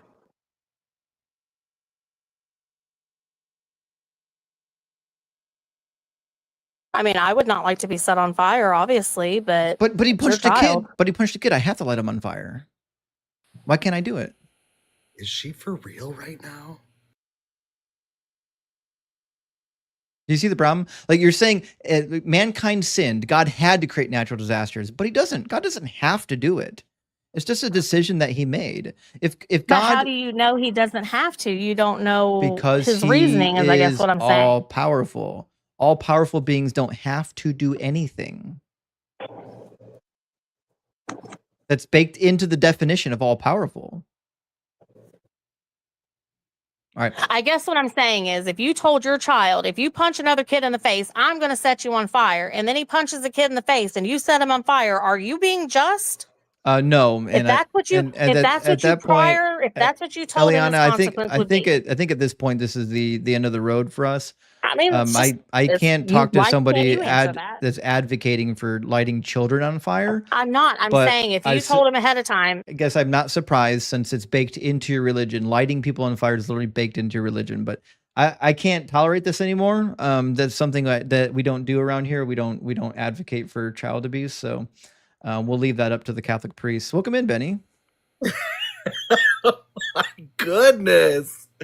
Woo. That was something. The homophobia, the abuse, oh gosh, I don't even know. But hey, I wanted to give you something, buddy. It's like maximum Stockholm syndrome. Oh, thank you so much. Here you go. Here you go. Because you actually got this like half an hour ago when she conceded that God might not exist. I thought for a half a second, she was going to be honest, and then she went right back into apologetics. Yeah, that was wild. That was wild. Hey, but Elelliana, I don't know if that's a play on Elelliana, but that'd be funny and ironic if it were. Yeah. You know what? If you do deconstruct, we have a Discord. And that's why I came up, because we are only 44 people away from 4,000 members. So yeah, I just wanted to come up, promote the Discord real quick, say hi to my buddy Justin, and say hi to everybody. Hey everybody. It's great to see your face, Benny. You're welcome to stay up here. I'm gonna read a couple super chats and then get right into our next guest. And then my stream ends at 5 today, so I only have time for one more guest. But you're welcome to stay up here and talk to the guest with me. Sure. All right, let me grab a couple super chats. Straightforward says, I consider myself open-minded when it comes to different spiritual ideas. This guy lost me completely.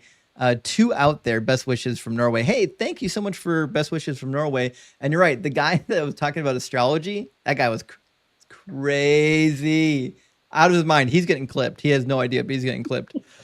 And Michael, thank you for the super chat. Says this man is coming up with random childish theories, expecting people to take it serious. That's a good description. These are the kinds of things that children dream up. Yes. If you read that in a children's book, I'd say that's an adorable child's book.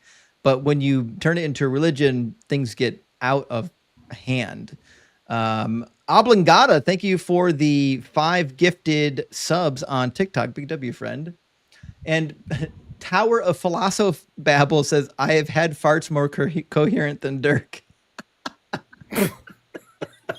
That's savage. Zakul says, Dirk making a case for Judaism, like praise I am. Actually, that's about right.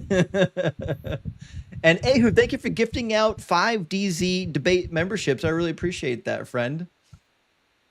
Oh my gosh. Sorry that last conversation went so long, guys. I apologize for that. I'm looking through the super chats now to see how many came in during that discussion, because long discussions end up in a flood of super chats. And so I apologize. A lot of these super chats are still back from when Dirk was on stage. Gio says, nature has predicted that I'll be making another super chat in a week or two. Curious what your experience being full-time has been like so far. How different are your days now? If too personal, ignore. No, it's a fair question, GL. Thank you for supporting with the 3333. I appreciate that. It's been really good. I've actually started responding to a lot more emails and Discord messages because I have time for it now. I think I spent like 10 hours this week doing that. I've also started lining up interviews with people so that we can want to do some series on interviewing people who left toxic cults. So I want to share those stories. And so it's been a blast so far. But other than that, not much has changed. I basically just took the hours that I was going to my regular job and I'm adding them to what I'm already doing. And so I'm working about 40 hours a week again, just doing what I actually want to do. Previously, I was working like 70 hours a week. It was insane. But I was trying to build everything up, Denise said Tom is next. I'm just passing I don't know what that means. Yeah, I think Tom was next. I'm going to bring Tom in. Philodragon and Crystal, good to see you, friends.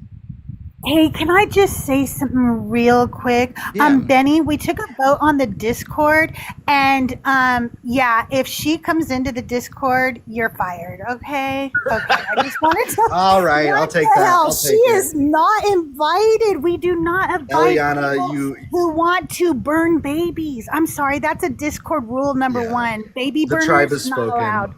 Yeah.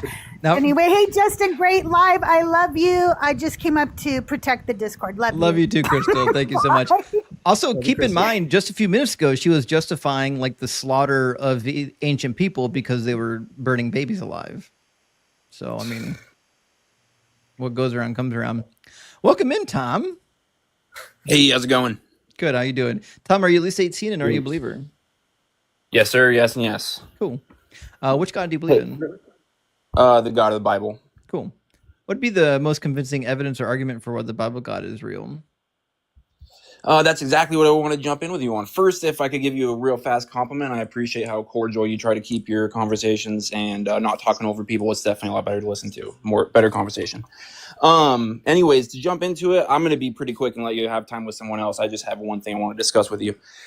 You had appealed, especially with the last guest, and she was going really off the rails.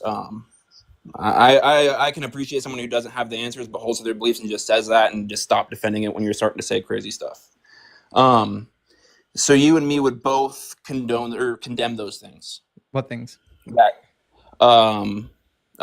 horrible things to babies or pregnant women or homophobia, virgins on their wedding night, or murdering. We could just stick with that, so we're not using crazy words. You would say murdering is wrong. As a person with a brain who has a moral framework that is to do as little harm as possible, then yeah, in my own subjective moral framework, I would say that I don't believe that harming anybody is the right thing to do. Do you believe that murdering is ultimately wrong outside of you? I'm a subjective mind. I have no idea of what is objective because in my worldview there is no objective moral. Okay. Yeah, that's kind of my point there is Do you have atheism. proof? Do you have proof that morals are objective? Because I'd love to hear it. My proof would be appealing to the God of the Bible, his revealed knowledge, his scripture, and his commandments. That's subjective. Are the morals of God subject to God's mind? I believe what you're saying is if the God that you believe, but if you grant it to me your for God. the purpose of So no, if you grant it that there's a all-powerful, all-knowing God that created us, the universe, everything, and he says this is what's right and wrong, that would be what's right and wrong. That's called subjective. It's subject to the mind of God. If it's objective, that means it's right or wrong with or without God. Well, my point of objective, subjective, I guess a better term would be ultimate, like outside of you and me, outside of my mind. So you believe in divine command I would say theory. God is ultimate. Okay. So your complaint is that I'm using the subjective moral framework and all you have is divine command theory. You want to see which one is better? I guess my complaint would be that Hitler is just as justified in atheism as you are. There isn't an appeal to an ultimate good outside of us. Cool. So in order to appeal to a different moral standard, you would have to prove that it does in fact exist. And I know for a fact that you can't do it. And again, if you want to appeal to God, you've got to swallow all the nonsense that is in the law of Moses. You got to bite that bullet. Oh, yeah, and I definitely appreciate a lot of the textual criticism you had. Some things I could debate, a lot of things I couldn't. You definitely gave me some points to study. Absolutely. Diving into textual criticism would be huge, and if you want, we can just do that another time. I've been waiting for like an hour. I got to go soon. But that's really just it. Just to sum it up, we could leave it there. That was it. Is that saying an atheism is that you can't say it's ultimately wrong. No, there is no ultimate. That's what I'm saying. Right. So yeah, and I believe that deep down we all know there is. But that's not an argument. No, I don't agree with that. No, I don't believe there is. So your argument is you don't like how subjective morals work. That's not an argument. No, that's not my argument. No, that would be yours. No, that's your argument. You're saying I don't like subjective morals because it means everybody has an opinion and everybody's opinion is on equal ground because we're all subjective moral agents. And you don't like that. So you're saying I don't like it, so it can't be true. So in order to demonstrate that something different exists and we should follow the different thing, you'd have to demonstrate that the different thing in fact exists. I do like subjective, you know. I think that's no, absolutely. I just believe that there why is you're a criticizing it, and there is an objective because my subjective and all humans can falter, and so we need something outside of us to say that this is right or wrong, because there was a time in America a magic book that says slavery is dope. That's what we need. Well, no, but if you just hear my argument, the basis of it, you know, there is a lot of people, most of the people in the U.S. at a time that believed something was right when we all know it to be wrong. Again, that's wrong. Not in my Germany. Framework. Nope, wrong again. But can you say it's ultimately wrong? Again, I've already told you 5 times. There's no such thing as ultimate wrongness. You're appealing to objective morals. We don't believe in objective morals. At least I don't. You can't say that either. You can't say something is ultimately wrong unless you can prove it. Right. I'm saying it's, so the burden of proof is still on you to demonstrate that the objective law code or the objective wrongness or rightness exists, and you can't do it. I think Benny hit it right on the head. I am appealing to God, and you're saying, okay, prove that. Yep. You're 100% right. 100% right, Benny. That's definitely the point. And I don't have time. I would love to get into another time. We could prove that classical apologetics or presuppositional apologetics. But if you bring precept in here, I'll crush you and make you cry. Well, that's what I'm doing right now. Precept is literally the lowest form of philosophical debate. The lowest. That's what I'm using right now. Is that we all inherently know it already didn't work. No, we don't inherently know it. I believe that you don't live like that.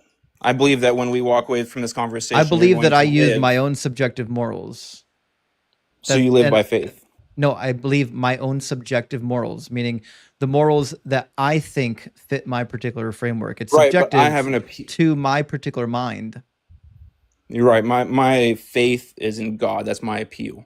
Your appeal is your objective mind. But when you pass away, your thoughts will be gone, and so murdering may be okay again. No, you keep appealing to something that's objective. Who is murdering, unaliving okay to, like, outside of the mind?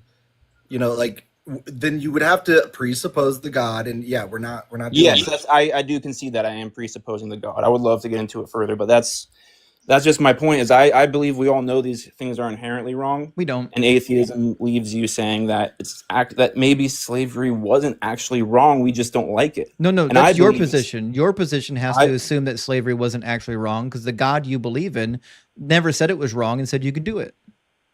That's your position, No, not and then mine. God abolished He sure as fuck didn't. in the New Testament. No, Yeah, he did not. Oh, geez. Show me the I don't passage. wanna- Show me a we could- single I passage would- where God abolished slavery, or you're a liar.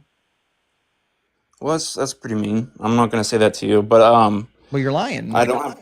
No, I'm not lying. I don't have You're a lot of time for it. But there's a 1,000,000% lying. passage. One verse. Give me one verse. I'm just on the top of my head. I know you got Google or the Bible app right in front of you. There's where Jesus in the New Testament, he's telling slaves how to obey their masters. In that context and in that chapter, what he's talking about is that we are all one in Christ and that we're not supposed to have slaves anymore. Jesus didn't And say what that. And what he's saying there is that Jesus didn't say that. You're misquoting Paul. Does Paul not say that? Paul doesn't we are say that there's no slave or free, Jew or Gentile. We're all one in Christ. Yeah, Or male or female. Paul Or said male or that in Corinthians. Do you think male and female no longer exist? No, my point is that we are one in Christ. There is not a slave. The point that of we're that not to own passage slaves. is that all people have equal standing in front of God, not here on the earth. Because we know here on the earth, there's not equal standing, which is why God allows slavery and why God tells women to be subservient to men. Yeah. I wish I could pull up that passage. He's telling people that if you're in that situation, this is how to act. He's not in the New didn't say Testament that. saying. He literally said the opposite. He said, slave owners, treat your slaves with the same reverence that you would want to be treated in Ephesians chapter 6, verse 9. I just want to say, like, gender abolition, though. Like, I'm for like being non-binary. Let's do it. No, he's not he's not saying that. No, he definitely did. saying He said there's no male or female anymore. No, like I said, if you read the chapter, he's saying there's no subdivisions between people. We're not to divide ourselves like the Jews But had he didn't done say any with of that. Gentiles and the Samaritans. Read the chapter. That's what it's talking about. Is that we are now didn't say anything one you're in saying. Christ.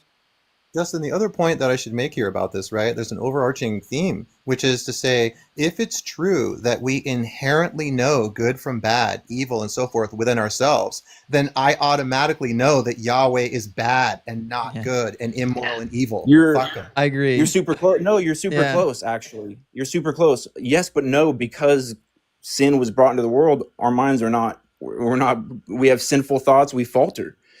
So we know that can't out be the there that case. Genesis we says know that that we there's know right and truth. wrong. Then why did Hitler do what he did? Why did Genesis this happen? 3:22 says People sin. There are people that were born with genetic tendencies to lead them to do bad things, and we would say that that's wrong. But I'm saying that I have a basis to say it's wrong instead of just I feel. But you don't have a basis to say slavery is wrong, because then you'd have to say God was wrong. Also, didn't God like form these people with the genetic tendency to do these bad things? According to the Bible. No. Yeah. No, he did. No. God did not make me sin. No, he made you the way you are. Like if you have a genetic tendency towards violence, towards anger, that's a genetic tendency that God made. I'm sinful because of the sin curse that was brought onto this world. Listen, you can give me whatever platitude you want, but I'm just explaining it's to true you. according to the book that God knit you in your mother's womb. All the days for you were written before you were born. Yes, absolutely, but it doesn't take away the curse that came into the world. Like the curse is God's problem, not mankind's problem. I didn't create the curse. It's our problem. No, it's God's problem. God created the curse. Well, I mean, if you, for the sake of the argument, really quick, if we just granted that the Bible is true, if there was, I love like philosobabble that people I've never met a classification of people that come in so confident and have absolutely nothing other than the Philosopho Bible Bros. It's the craziest Well, no, thing I've ever witnessed in my entire life. if you're trying to make a point and say, hey, well, you can see this so that way you understand my point, I would say yes. I'm saying that if you take the Bible literally, Adam was our head. Adam sinned and brought sin into the world, and that's who represents us. So why am I guilty of Adam's sin? Christ coming. Why am I guilty of Adam's sin? You're not. You're guilty of your sin. Adam brings sin in the world. So if I'm, do you believe in the age of accountability? No, I believe that we are born sinful.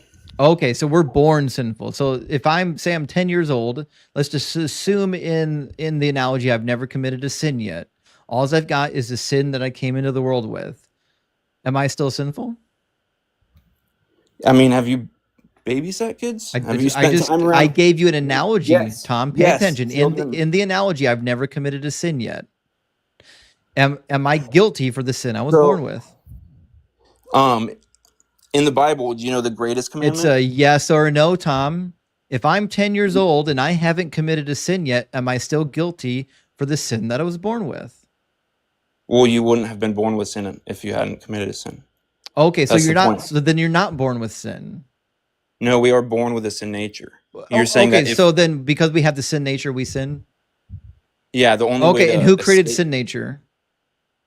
Who created sin nature? Adam Yeah. brought sin into the world. No, who created sin nature? Adam, God did not make. We'll try Adam this sin again. or Who Eve sin. created anything? There's only one creator of all things. What's his name? Well, that's different than saying God made Adam sin. Or Try this created again, sin. Tom. Who is responsible for all of creation? You're saying God knew it would happen, so he's Who responsible. is what you're saying. responsible for creating the sin nature?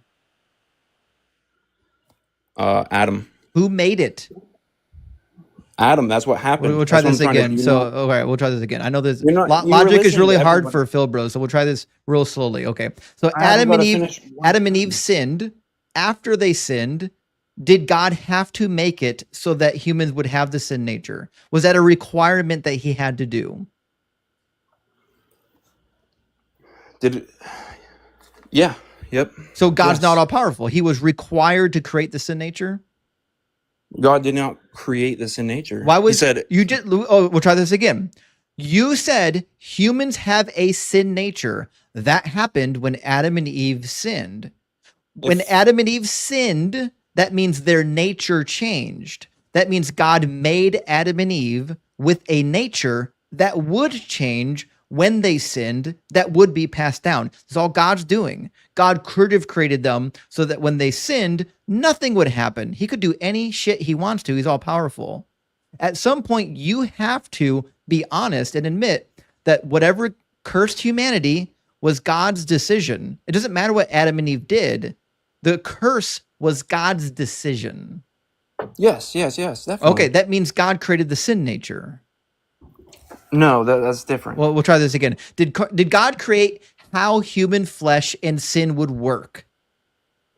I feel like it's not going anywhere. I haven't been able to get like two sentences out. Because you can't follow, Tom. Pay attention. No, I just want to explain. If I create a car and I design it, so if anyone ever hits the bumper of the car, that's not the pay same at all. attention, That's- Tom. Actually, yeah, that is the pay same. attention, Yeah, Tom. This is okay. analogous.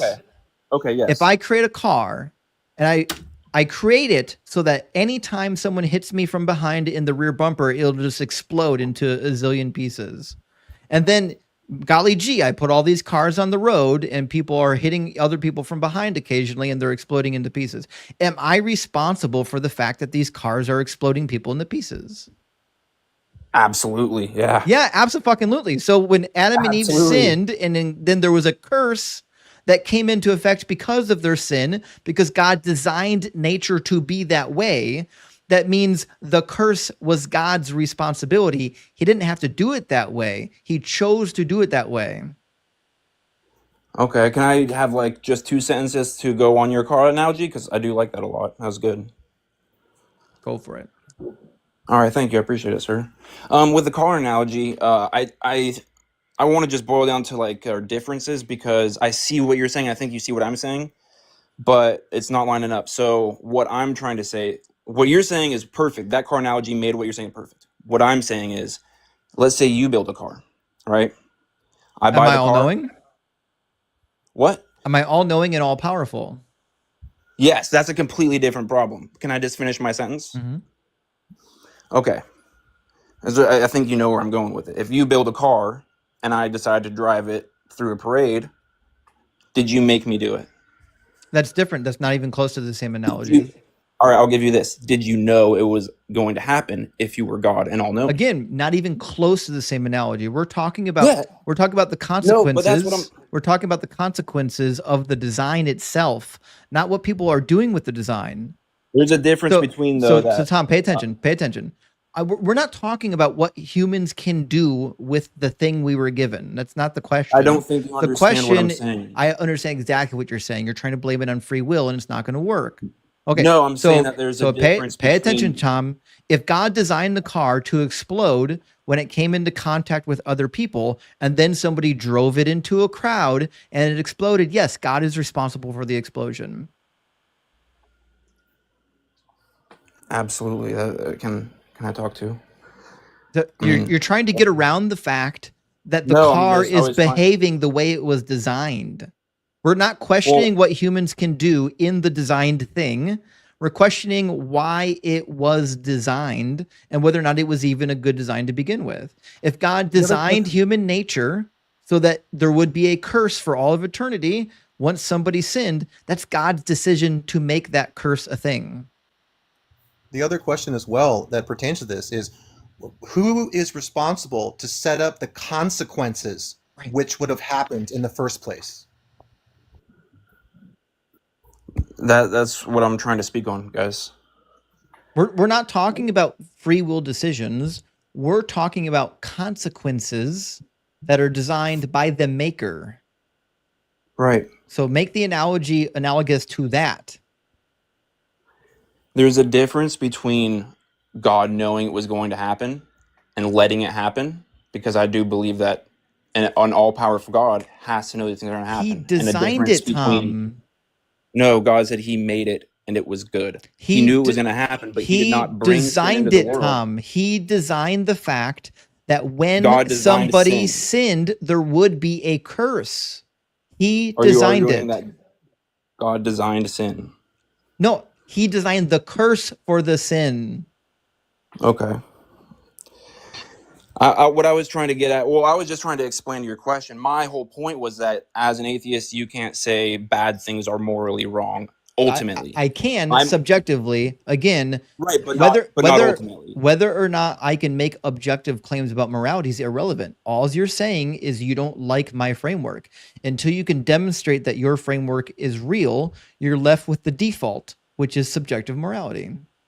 What you were asking me to explain was that, you know, my belief of what I believe is that God knew it was going to happen. He does not make us sin. No one's saying he did.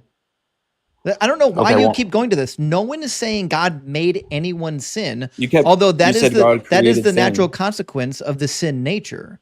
So if God created the sin nature to be a consequence of Adam and Eve, then in fact, God is responsible for what the sin nature does. And if the sin nature causes us to sin, then God is responsible for those sins because he created the sin nature.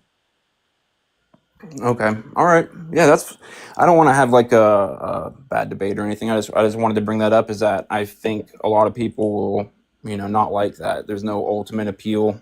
So what? I don't care what they like. I care about what's true. Problem as well in this situation is that under the theistic framework, you also do not have a quote unquote ultimate morality. Because if this being tomorrow changes his mind and says, well, yesterday slavery was cool, but today it's cool, by default, you now have to say it's good, which means that the word good and the word moral have no meaning whatsoever. Actually, that's a good point. We haven't done this in a while, but Tom, I'm going to ask you like one or two questions to elucidate what Aaron was saying. We could just end on that really fast. In your worldview, you believe that anything God tells you to do is definitionally good then? Anything, yeah, right? Definitely. Like I said, because disobeying God would be bad, right? Yeah, but Benny just said something that. So we'll try again. Hold on, we're almost there, Tom. We're almost there. So if God told you to go to the local orphanage and ground up all the orphans into baby paste, and then roll them out into strips and dehydrate them into like fruit by the foot, and then snack on the fruit by the foot baby paste every once in a while. Would that be the right thing to do? Absolutely not. And but God told you to do it. I really do respect you and appreciate the time you've given me. And I would love to go into Old Testament scripture right now, but I don't have the time. Like I said, I'm short on time. But if you'd have me back, I could try to be prepared. Would it be wrong to disobey God in that instance? It would always ultimately be wrong to disobey God at any time. Okay, so then the right thing to do is to obey God. Always. Which means the right thing to do is to make the baby paste fruit by the foot. But God doesn't tell me to do that. I never said he did. It's an analogy. If it's a hypothetical. If he did tell you to do that, would that be the right thing? That is like the wildest collection of words I have ever heard. That's a fun one. Let me just mention this too. Under the edict of Jeremiah 17:9, it says, "Trust in the Lord with all your heart and lean not on your own understanding." So if you do that, then you have to do exactly as this being says, even if it is massively horrific. Yeah, but you're not getting what I'm trying to say. Is you've already conceded that you don't care. You have no morals. Tom, we're not talking about us. Tom, we're not talking about us. We're talking about you. We're showing you that your framework isn't any better. Your framework is that if God tells you to turn babies into baby paste, Tom, pay attention.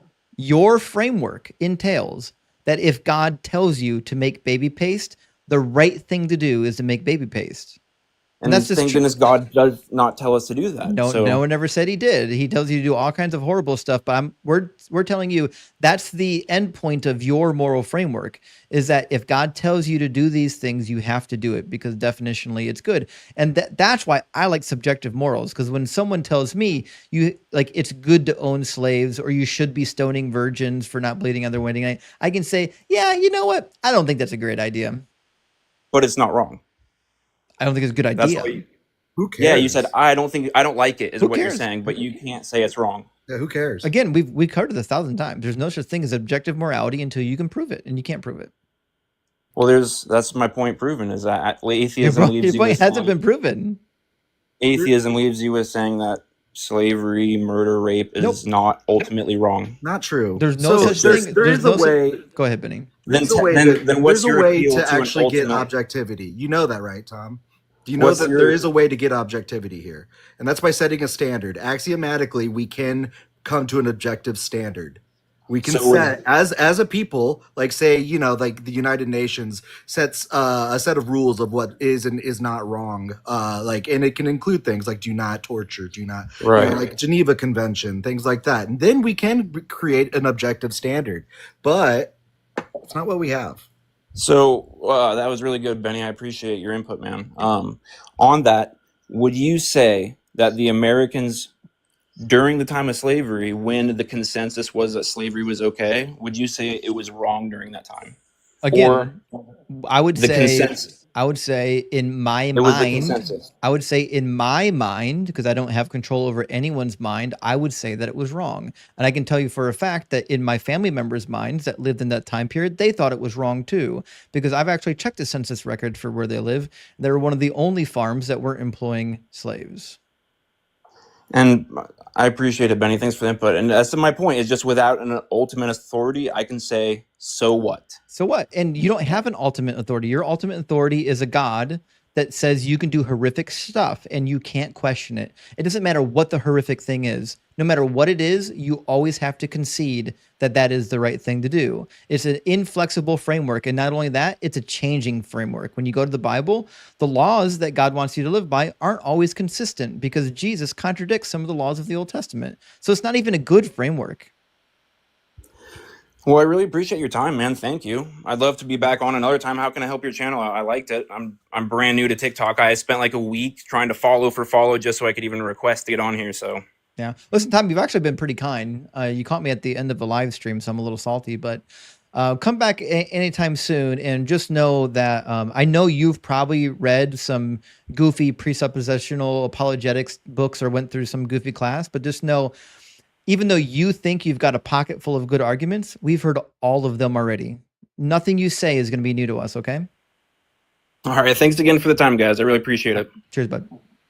Justin, the last thing I'll mention about this too is I think we may have talked about this before. It's really irrelevant how powerful the being is. It simply does not matter. You can have a being that's like massively powerful and it stands before you and says, this is right or wrong. And you just say, I disagree. What about that scenario makes the powerful being objective? Nothing.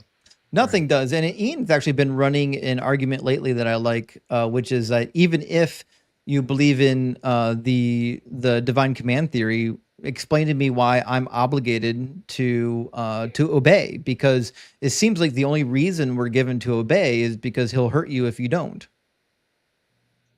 That guy, he had one foot out the door the second he came up. He was like, I don't have much time. I don't have much time. I'm out. He was a good kid. He came in with one argument that he hasn't really thought through, and he just thought he was going to lay it down and shock somebody, but it's okay. I was like, is this a debate tactic? Like, just to come up and be like, hey, I only have enough to say my argument, and then I'm going to go. Yeah, I think he wanted to do a hit and run, and he didn't get to the hit. Oh, okay, Tom. I'll give it to you. You waited a while. I also like Tom from MySpace. It was nice, actually. I mean, I gave him some shit, but he was overall he's a decent kid. I was just going to say, this is very reminiscent of what Hitchens used to talk about. Remember? Because Hitchens used to talk about the cosmic Kim Jong-un. Right? Yeah, that's it. That's exactly it. All right, friends, listen, it's 4:15. I've got to be off here in a little while. I'm going to read what I've got, like 150 super chats. So I'm going to read through super chats and end the live stream before 5 o'clock, probably right on the money at 5 if I'm looking at this right. And then I'm going to go play in the rain with my son. We've got some good hot midsummer rain showers, and he's going to want to play in the rain. So, oh, that sounds fun. It's going to be a blast. I already got a slip and slide and a slide going to a slip and slide. We've got some rain coming down on it. I hope I can convince him to try it out. It's hard to convince a 6-year-old autistic boy to try anything out because you can't explain to him why it's going to be so much fun. You just kind of have to shove him down it and hope he likes it. Or yeah, I get what you mean. I have not even thought about slip and slides for like at least 15 years, and you just reminded me about those. They're blast. Just make sure there's no sharp rocks or anything. Oh, we got that covered. We're okay. Yeah. I got to keep the cat away from it too. The cat's going to want to get on it, and that's going to turn into chaos because the slide is a big old blow up slide. And my cat, so like a dog, my cat wants to be everywhere where the people are. So Aww. I know I've got a dog cat basically. Yeah, I had a cat that fetched, and like that was like the coolest thing ever. Yeah, and my cat goes for walks with me. Okay, stop it. He's awesome. Justin, I already liked you this much, but come on. Benny, if you ever come to visit, you'll get lots of cuddle time with the cat, I promise. Well, I'm a cat guy, Justin. I got 2 cats. I'm coming to visit. Coming over. Let me know when. We'll do a party. All right, guys, I'm going to read some super chats, but while I'm doing that, make sure you're following Philodragon and Benny on the TikToks. And Benny also runs a channel with help from others, the Deconstruction Junction, which you can find on YouTube as well. They're streaming pretty regularly now. And also he's running our Discord. So we would love to see everybody over in the Discord. So we've got 5 gifted memberships, by the way, from our friend Ehud the Leftist. One of my favorite names from the Old Testament, by the way. Every time I see you in the chat, I just get excited that somebody knows who Ehud is. And Sweet Dreams says, brand new to the channel, love what I've seen. Well, Sweet Dreams, I'm glad you're here, and I'm glad you like what you see. We're doing this all the time. Tomorrow we'll be doing it again. And Tony says, I ain't afraid of no sky guy. Well, Tony, I'm actually with you. I think the sky god concept it made sense in the Bronze Age. I feel like we should just know better nowadays. Like we should just look up and be like, yeah, and ain't no gods up there. That's silly. Ethan, thank you for the $5 super chat. Says, would you ever do an interview? I'm starting a channel dedicated to deconstructing and to skepticism. I'd love to interview you someday. Actually, I've done quite a few interviews. Yeah, Ethan, send me a message on Discord or send me an email. We'll hook it up. I'll come on your show. We can talk about deconstruction, failed prophecies, and all kinds of stuff, buddy. And Griffin, my friend, thank you for the $9.99. So speaking of recurring Christian icons, did you see that there's evidence of a garden underneath the Holy Sepulchre? Wild stuff. I'm sure it's just as credible as the Shroud condom. I will never not call it the Shroud condom again. That's the way to do it now. Yes, this is new information. I don't know about the garden underneath the Holy Sepulchre, but I wouldn't be surprised. But now I'm going to check in. I'll go check in with the Biblical Archaeology Review. I do have a membership because I'm a nerd. I'll go see what they have to say. I bet they have already got an article written up on it. Thanks for the information, Griffin. And Reagan says, have you had guests argue for other deities, Zeus, Ra, Thor? Was there ever a guest that argued for Doug? Well, first of all, I don't think anyone's argued for Doug because obviously I believe in Doug, but I've had some people come in trying to advocate for Hermeticism, which is like a form of the Greek god pantheon, but they usually mix it with other stuff. I don't know if I've had more than 2 people come in with Norse mythology, but I've had some people come through with Norse mythology. Greek mythology, not yet. Now, I do have a friend named Hanji. Hanji's a friend of the channel. She believes in the Greek gods, but she's not trying to convince anybody of what she believes in. That's just what she believes in. She's okay with other people not believing it. W Hanji. Yeah, W Hanji, right? She's a spitfire too. She's fun to watch. She's probably was live today with Jaren. I don't know, but yeah, she's fun. She was in chat here for a second. I saw her. She came in and said hi to a few people. It's hard to keep up on the chat because I've got the TikTok chat going. I've got another window with the chat from the vertical stream, and then I've got a third window with the chat from the horizontal stream. And so keeping track of all the chats is like a nightmare. It's way too many. Yeah, I tried. I've kind of figured out my your earbud just died, and I had to switch it out with a fresh one. Give me 1 second to get it connected. I apologize for that. Rude. Justin is like the rudest person ever, isn't he? So I hope rude. he can't hear me. Okay, now we're good. Now I should be able to hear everybody. I was just saying how great you are. Oh, thank you, Benny. Yeah, you're welcome. You were saying rude. You're welcome. Well, I mean, that was rude. That was rude how you just said you ran out of battery or whatever. You lied, but whatever. Sorry, Benny. Sorry. I love you back, Benny. I love you too.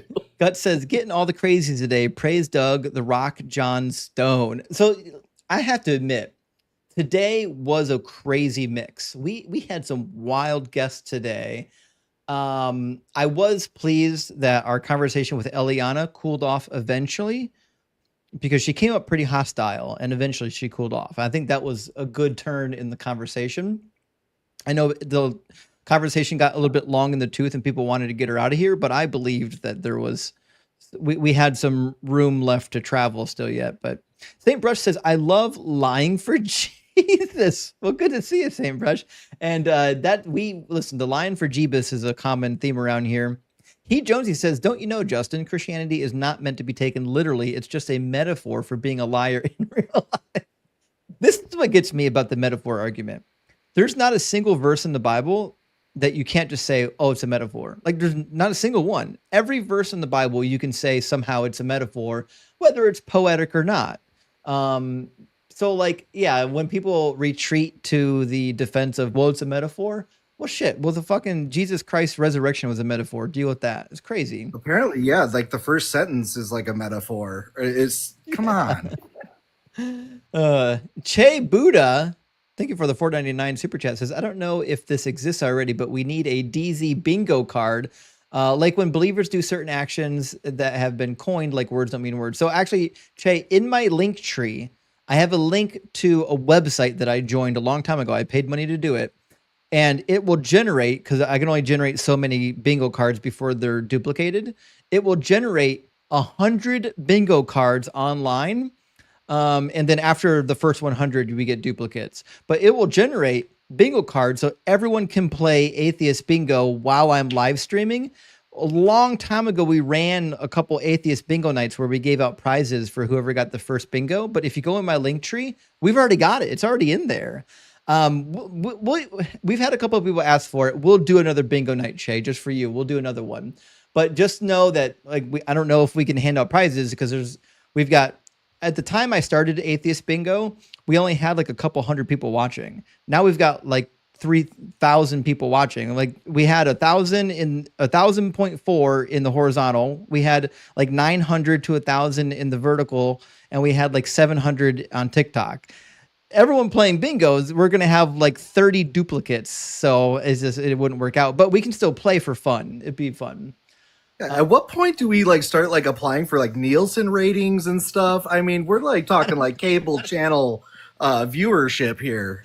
I don't know. Listen, I will never understand like how the channel has grown so exponentially. To me, it's just a miracle of Doug. Like I'm just a guy that got on the internet and started saying stuff. So like the fact that we've got to this point certainly isn't you. It's certainly not you at be. all. It has nothing to do with you. Can't be. And all of the hard work that you put in. It's the community. Hey Justin, let me mention something about that in terms of the community, right? Like I've been so excited about this community, like so much so, you know, it makes me so happy, and you know, we're all like connecting through this medium. I don't know if anybody knows this or not, but right now we have somebody who we're helping, and I want to reach out to help even more. If you know Tiny Science. Yes, Tiny needs help. Brother. He's in our chat right now. He's currently suffering the unfortunate effects of our terrible healthcare system in America, where he got dropped from his healthcare, and he has medication he has to take that's like extremely expensive. So anybody who gives to him, I'm going to match whatever you guys give up to like the next $250. Oh yeah. So if anybody reaches out to Tiny, right, he needs help right now while he's in between his health insurance. Do we know what his PayPal, Venmo, Cash App is? Let me see if I can find it. It's in his bio. Let me see. I might be able to find I'm gonna pull it up real quick online and put it on the screen. Okay. We also have another friend, Chad, who's also just recently lost his position with work, and he's on disability. I will be sharing out a video of his, so keep an eye out for that. I have some stuff in the Discord too.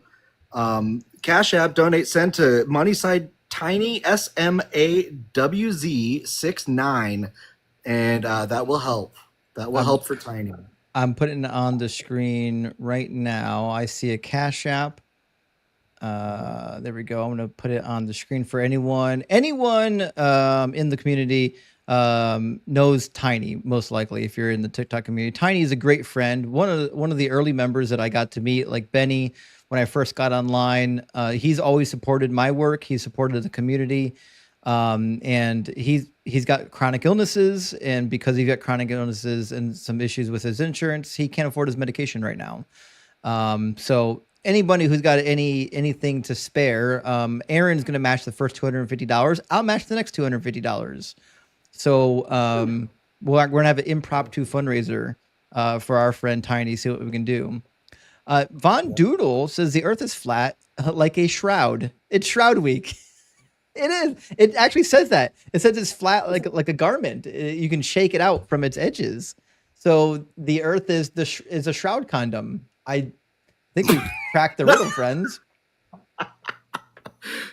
Yeah, one more thing about Tiny is he's like low key one of the smartest people in like the TikTok like skeptic like debate sphere.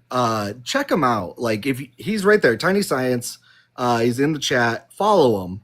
He goes live quite a bit, and he's awesome. He really is awesome. I think he's about to crack 10,000 on TikTok.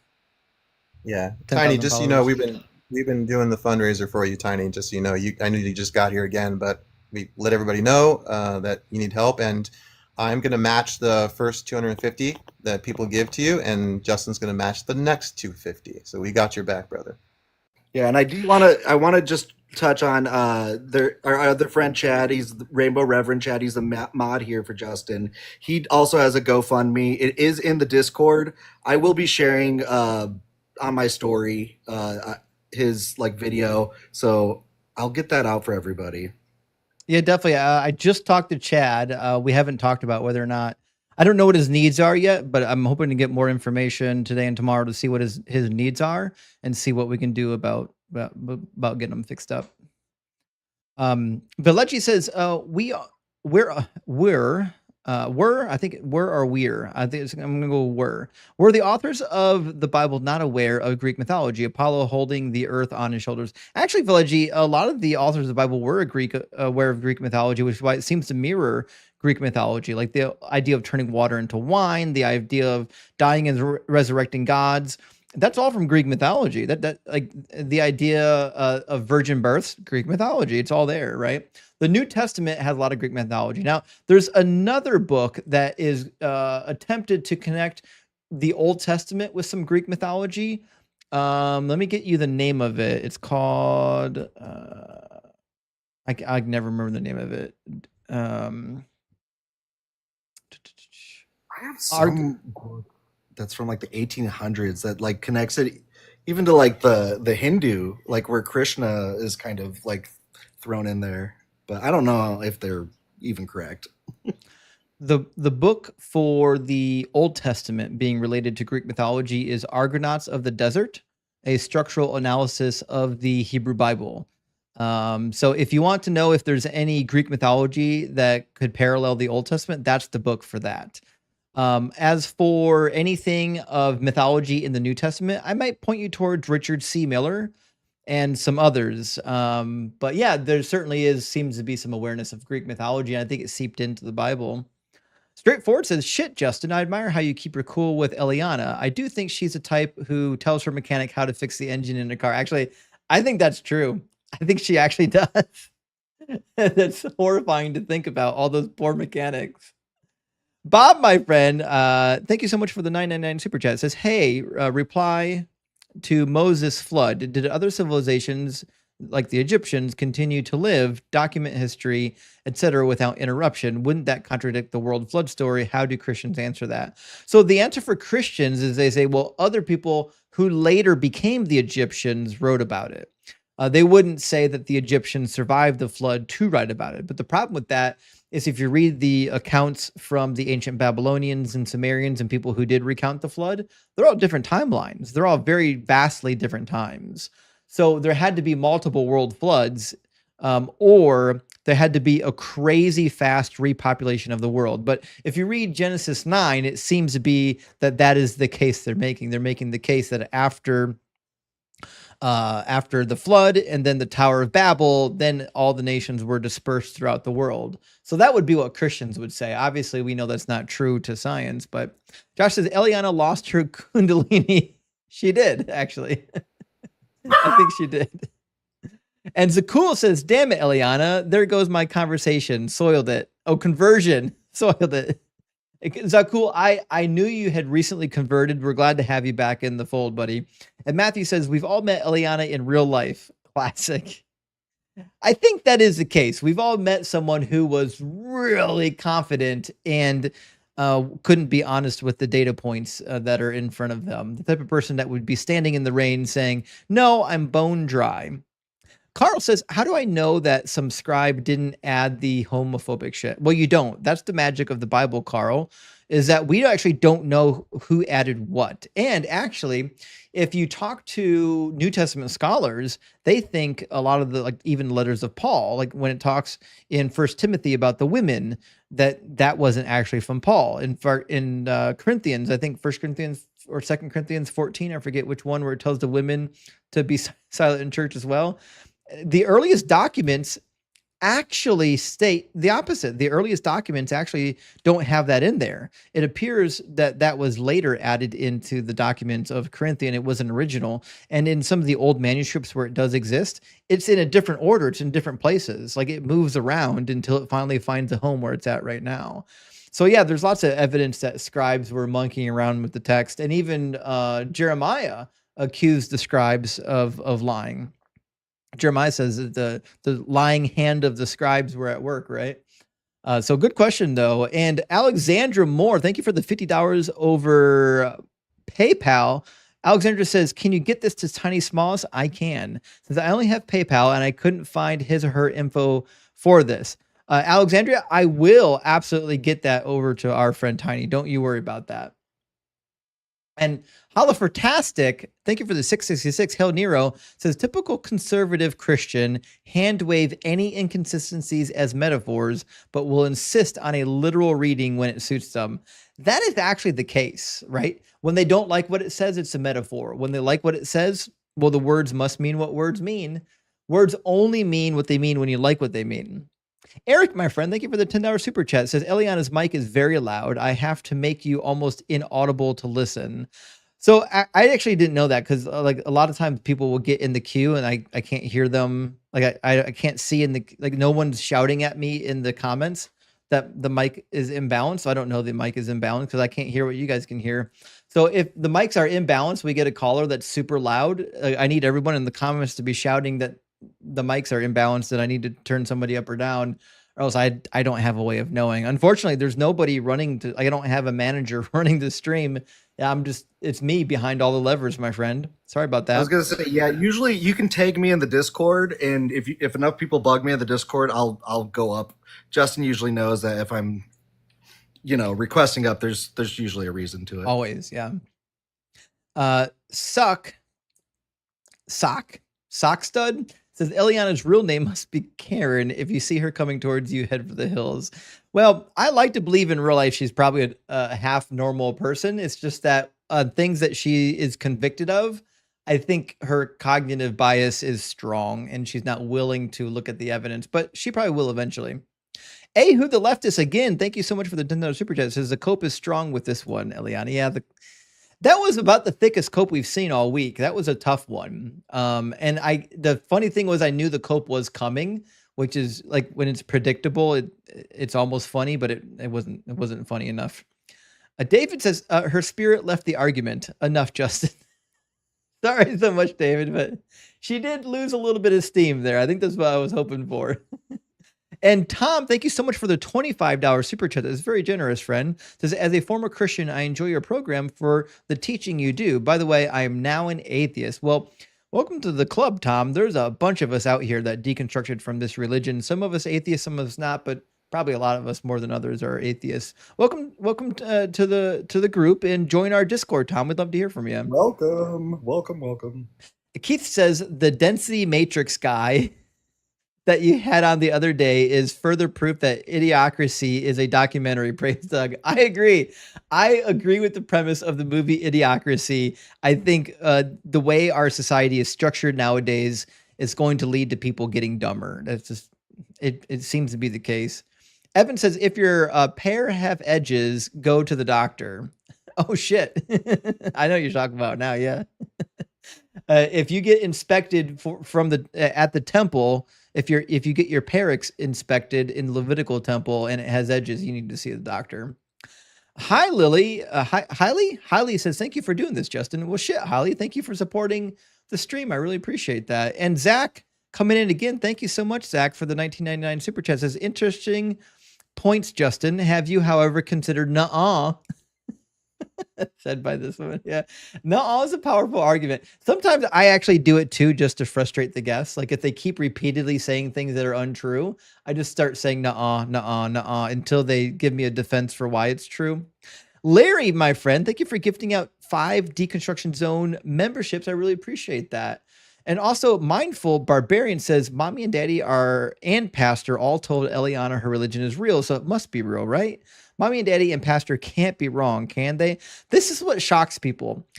I get a lot of people like Elelliana that believe that I can't be right and that they just need to get somebody more educated in here that can defeat me.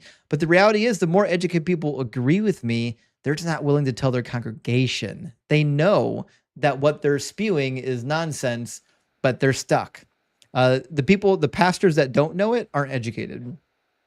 Also, think about how many Christians will say, you're closed-minded, but then like a few minutes later, they'll say, I can't be wrong about Jesus. Yeah, isn't that the crazy? They'll be like, well, you're not willing to have your mind changed. And you ask them, well, could you be wrong about Jesus? And no, I can't. No way I could be wrong about Jesus. Okay, well, you're not open-minded then, it sounds like.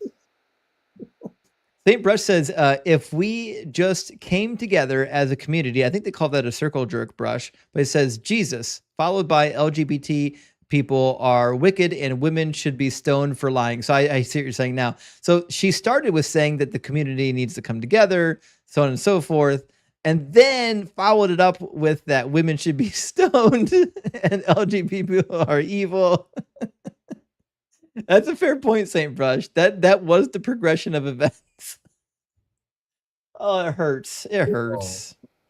Design says I said this in the chat. Sorry, hold on. I said this in the chat. I said I know a few LGBTQ people that I would call wicked, but as a compliment. Oh, not as indeed. Yeah. Indeed.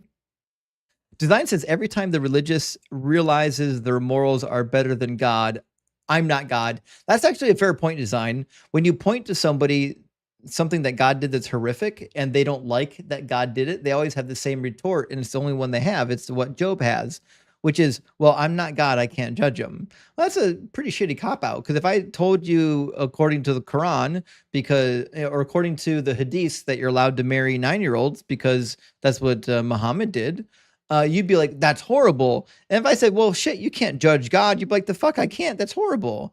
But if it's in your holy book, now all of a sudden you can't judge God. Weird how that works. Mixtress Monica, great name. Thank you for the super chat. Says Elelliana is possibly you. Elelliana is I possible you saved yours. Is it okay? I think what you mean is it possible that you saved yourself? And I agree with you, Mixtress. I think Elelliana had the courage, had the power, and she saved herself with a little help from the placebo effect, I'm sure. But she should give herself the credit. She was the badass that made that happen. There was no Sky Daddy that cured her of her addiction. And that's hard to overcome. Heroin is one of the hardest drugs to overcome. It's a literal nightmare. Helping Mega, my friend, great to see you today. Says Elelliana is probably in Moms for Liberty with her bigotry, drug use, and ignorance. Thanks for the daytime barbecue. Praise Doug and Sharon. Absolutely praise Doug and Sharon. Actually, I just recently learned about Moms for Liberty, and I'm shocked that I haven't found out sooner. That's on me. But yeah, I don't want to say bad things about Elelliana, because I think she's a human being and she's trying to think of what's logical. It's just that she's having a hard time doing it because she's experiencing cognitive dissonance. But she does strike me as someone that would be in that particular group. And Master Machetier says it's more messed up if the point of it all is to be God's playthings. Actually, so Master Machetier, I mean, you're 100% right? Like, so if God created us and he has no obligation to take care of us, like we're just play toys to him, then he's horrific. Welcome in, Sarah. Hi, thanks for having me. Hey, Sarah, we already cooked everybody. We're just reading the last of our super chats before I have to get off, and I'm going to go play in the rain with Jesse. But guys, if you're not following Leaving Faith, I implore you, you really should. She's got a great channel. It's way more chill than this channel, actually. There is much less yelling. That is true. Yeah. Hi, Sarah. I wanted to say hi. I've never sat on a panel with you before, so hello. And hi. And so nice to finally talk to you. Good to see you / talk to you. Right.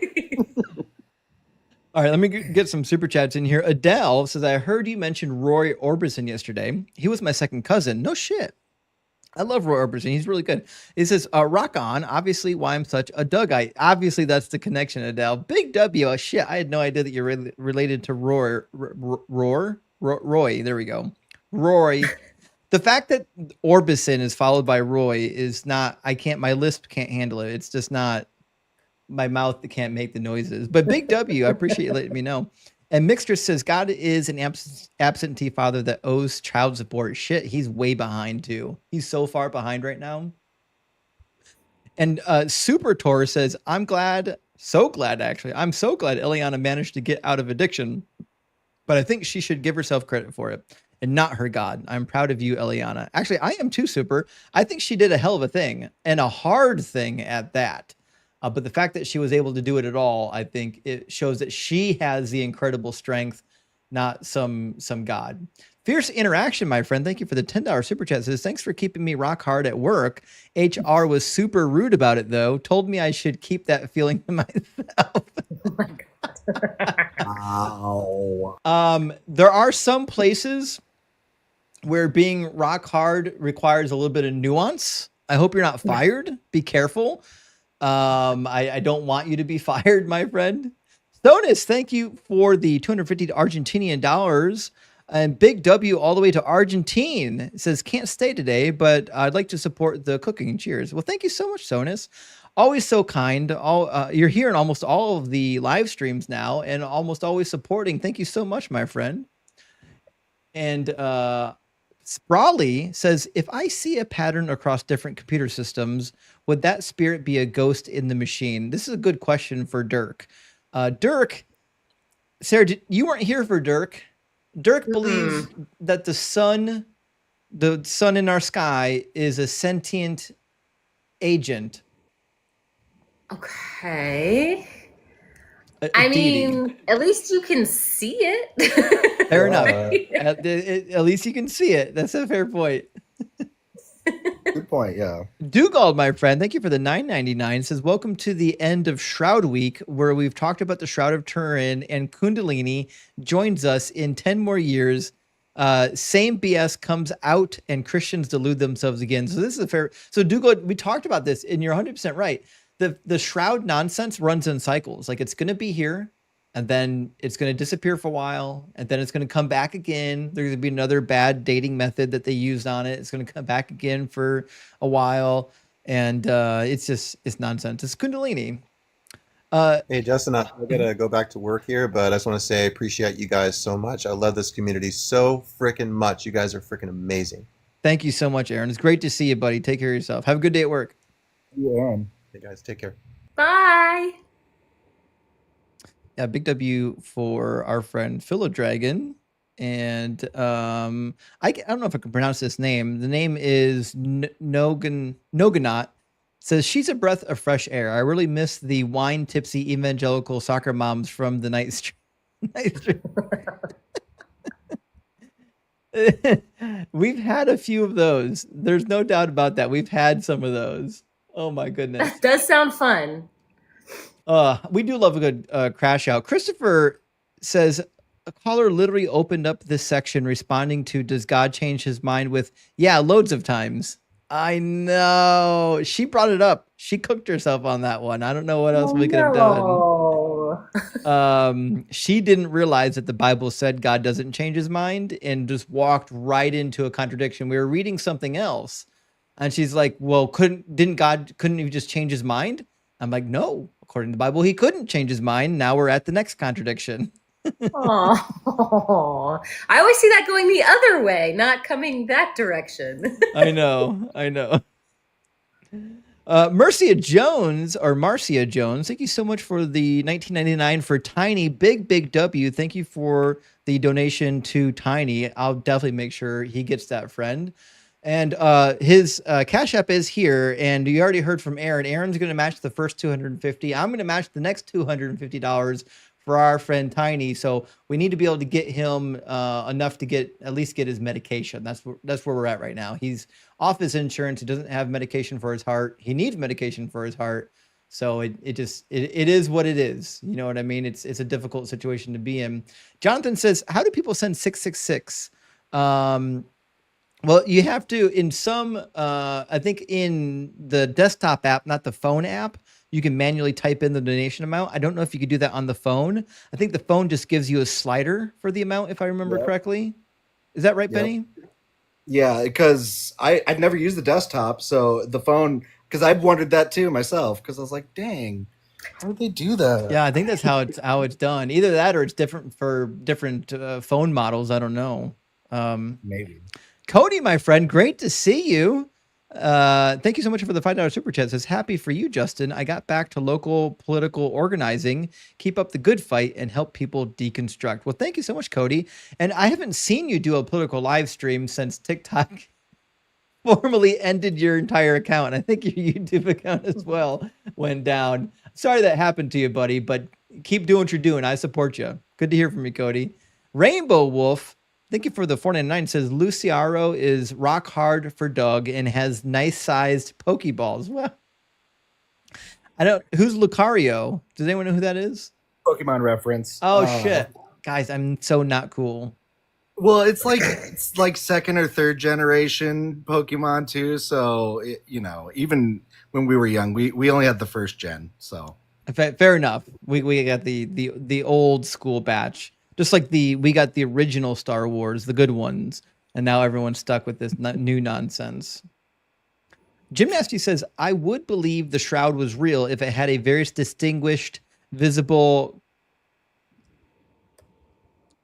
cock print. Oh, I didn't even get it at first. I mean, that's fair.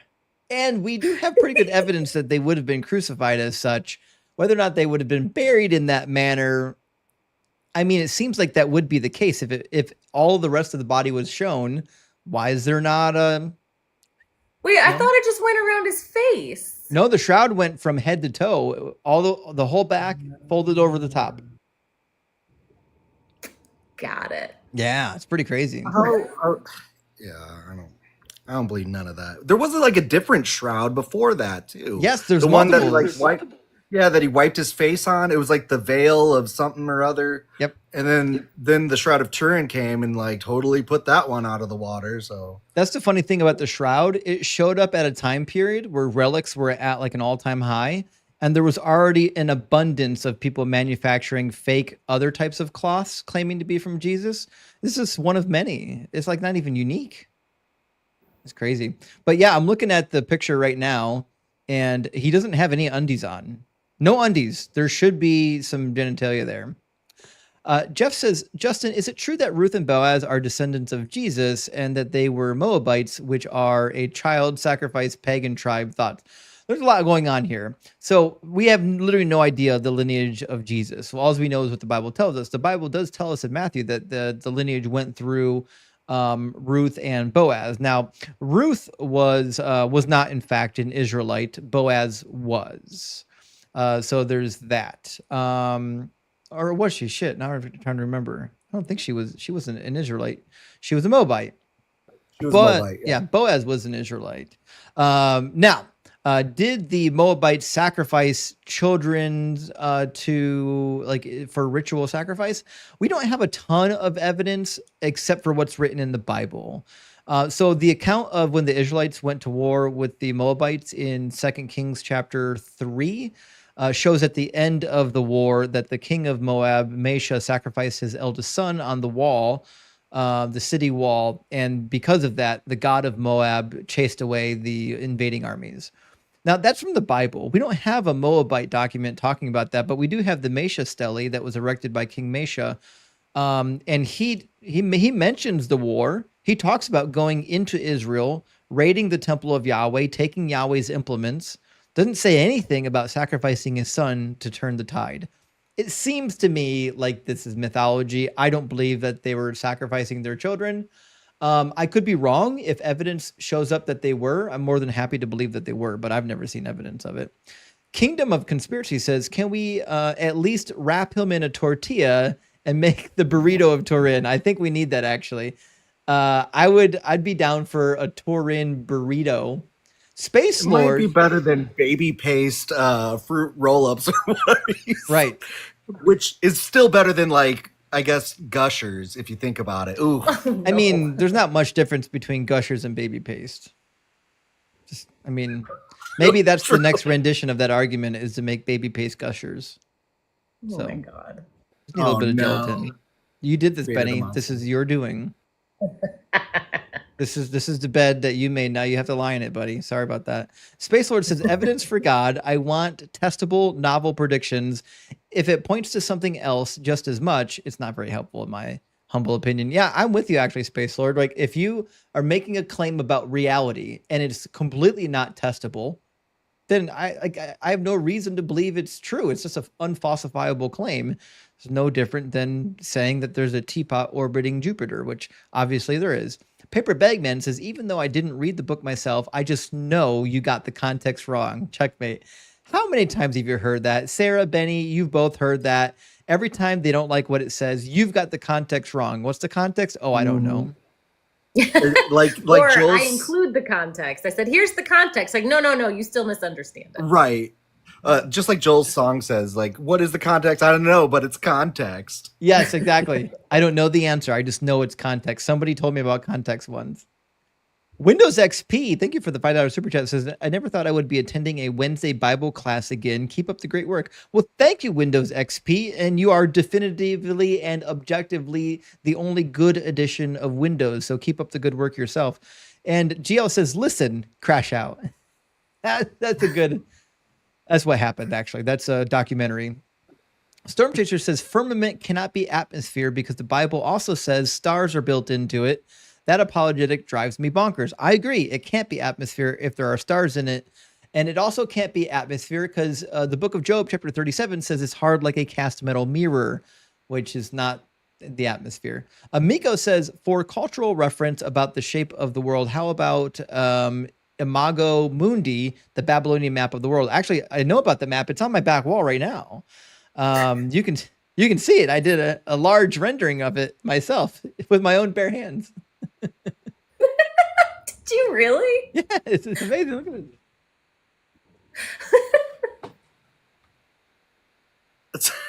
I love how he just like has that built-in screen. It's right. It's to the. Actually, you can't see it because my can't. Well, let me see. Yeah, I can't see it. It's this one over there. Oh. I did a copy of the Babylonian map of the world a while ago, and that's my artwork. It's a good one. Look at you being artistic. Who knew? A true jack of all trades. Indeed. It's just the power of Doug compelling me. It's okay. Peter says it's a simile. It's already not literal. What is it? Doubly figurative? A metaphor wrapped in a simile? What does it even mean? Literacy is dead. That's the thing. We all know that people that are reading the Bible aren't reading it for what the words mean. They're reading it for like what the Holy Spirit is going to tell me. And please, whatever you do, don't let it get me worked into a logical corner. Because we had so many chats and we did so many things. I'm kind of running out of time. I'm going to read just a couple more super chats, friends. 4 more super chats, and I got to run.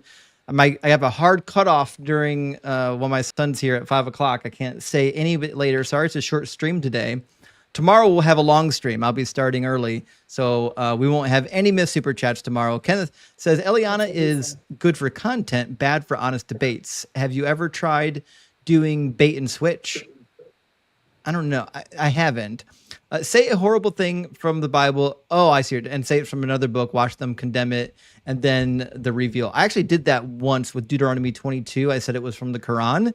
And a lot of people, they've never heard it. So they believe it's from the Quran. But you're right. In order for the bait and switch to work, though, you have to be reasonably confident that the person you're talking to has never heard of it. And that's the hard part with the bait and switch. Larry Beck says, love to Tiny. Well, thank you so much, Larry. Super appreciate it, friend. And Michael says, hi, Justin. What's the consensus on Ezekiel 1? What the fuck is he describing? No, I don't think he saw a UFO. No, he didn't see a UFO. So Ezekiel 1 is describing the throne room of God. It also it comes up in Ezekiel chapter 10. And you're referring to the angels with all the crazy eyes and the wheels and whatnot. Most commentators of the Bible have always gone to this being a metaphorical version of the angels. Not metaphorical, but it's an image. Like they didn't really look like that. It was just a vision, and it had specific meaning. Now, most commentators will say the meaning has to do with God's actual throne room. And like the mobility of the throne room and God's omniscience, right? So like I would definitely recommend reading a good commentary on Ezekiel if you want to know deep into the symbolism, because a lot of scholars at this point have pretty good opinions on what's happening there. But the reality is we can't know for sure what was in the mind of a guy who had a crazy vision, who was probably on mushrooms, if I had to guess. Yeah, he was like tripping out hard, and I think he was just describing the Wonka Vader, like before the Wonka Vader was a thing. Dude was tripping balls, for sure. Goddess of Rebels, last super chat. Thank you for the $9.99. Says, any other deconstructed person really want to go find everyone you tried to evangelize to as a Christian and apologize profusely. So I don't do that. So in fact, even with atheism, like I don't go out trying to convince people of atheism. I have like a firm rule. Like I let people believe what they believe unless they're like in my vicinity and they're saying hurtful and harmful things. People come to my stage to have these discussions. I don't go to their stage. Like I don't go looking for Christians to deconvert. That's not really my thing.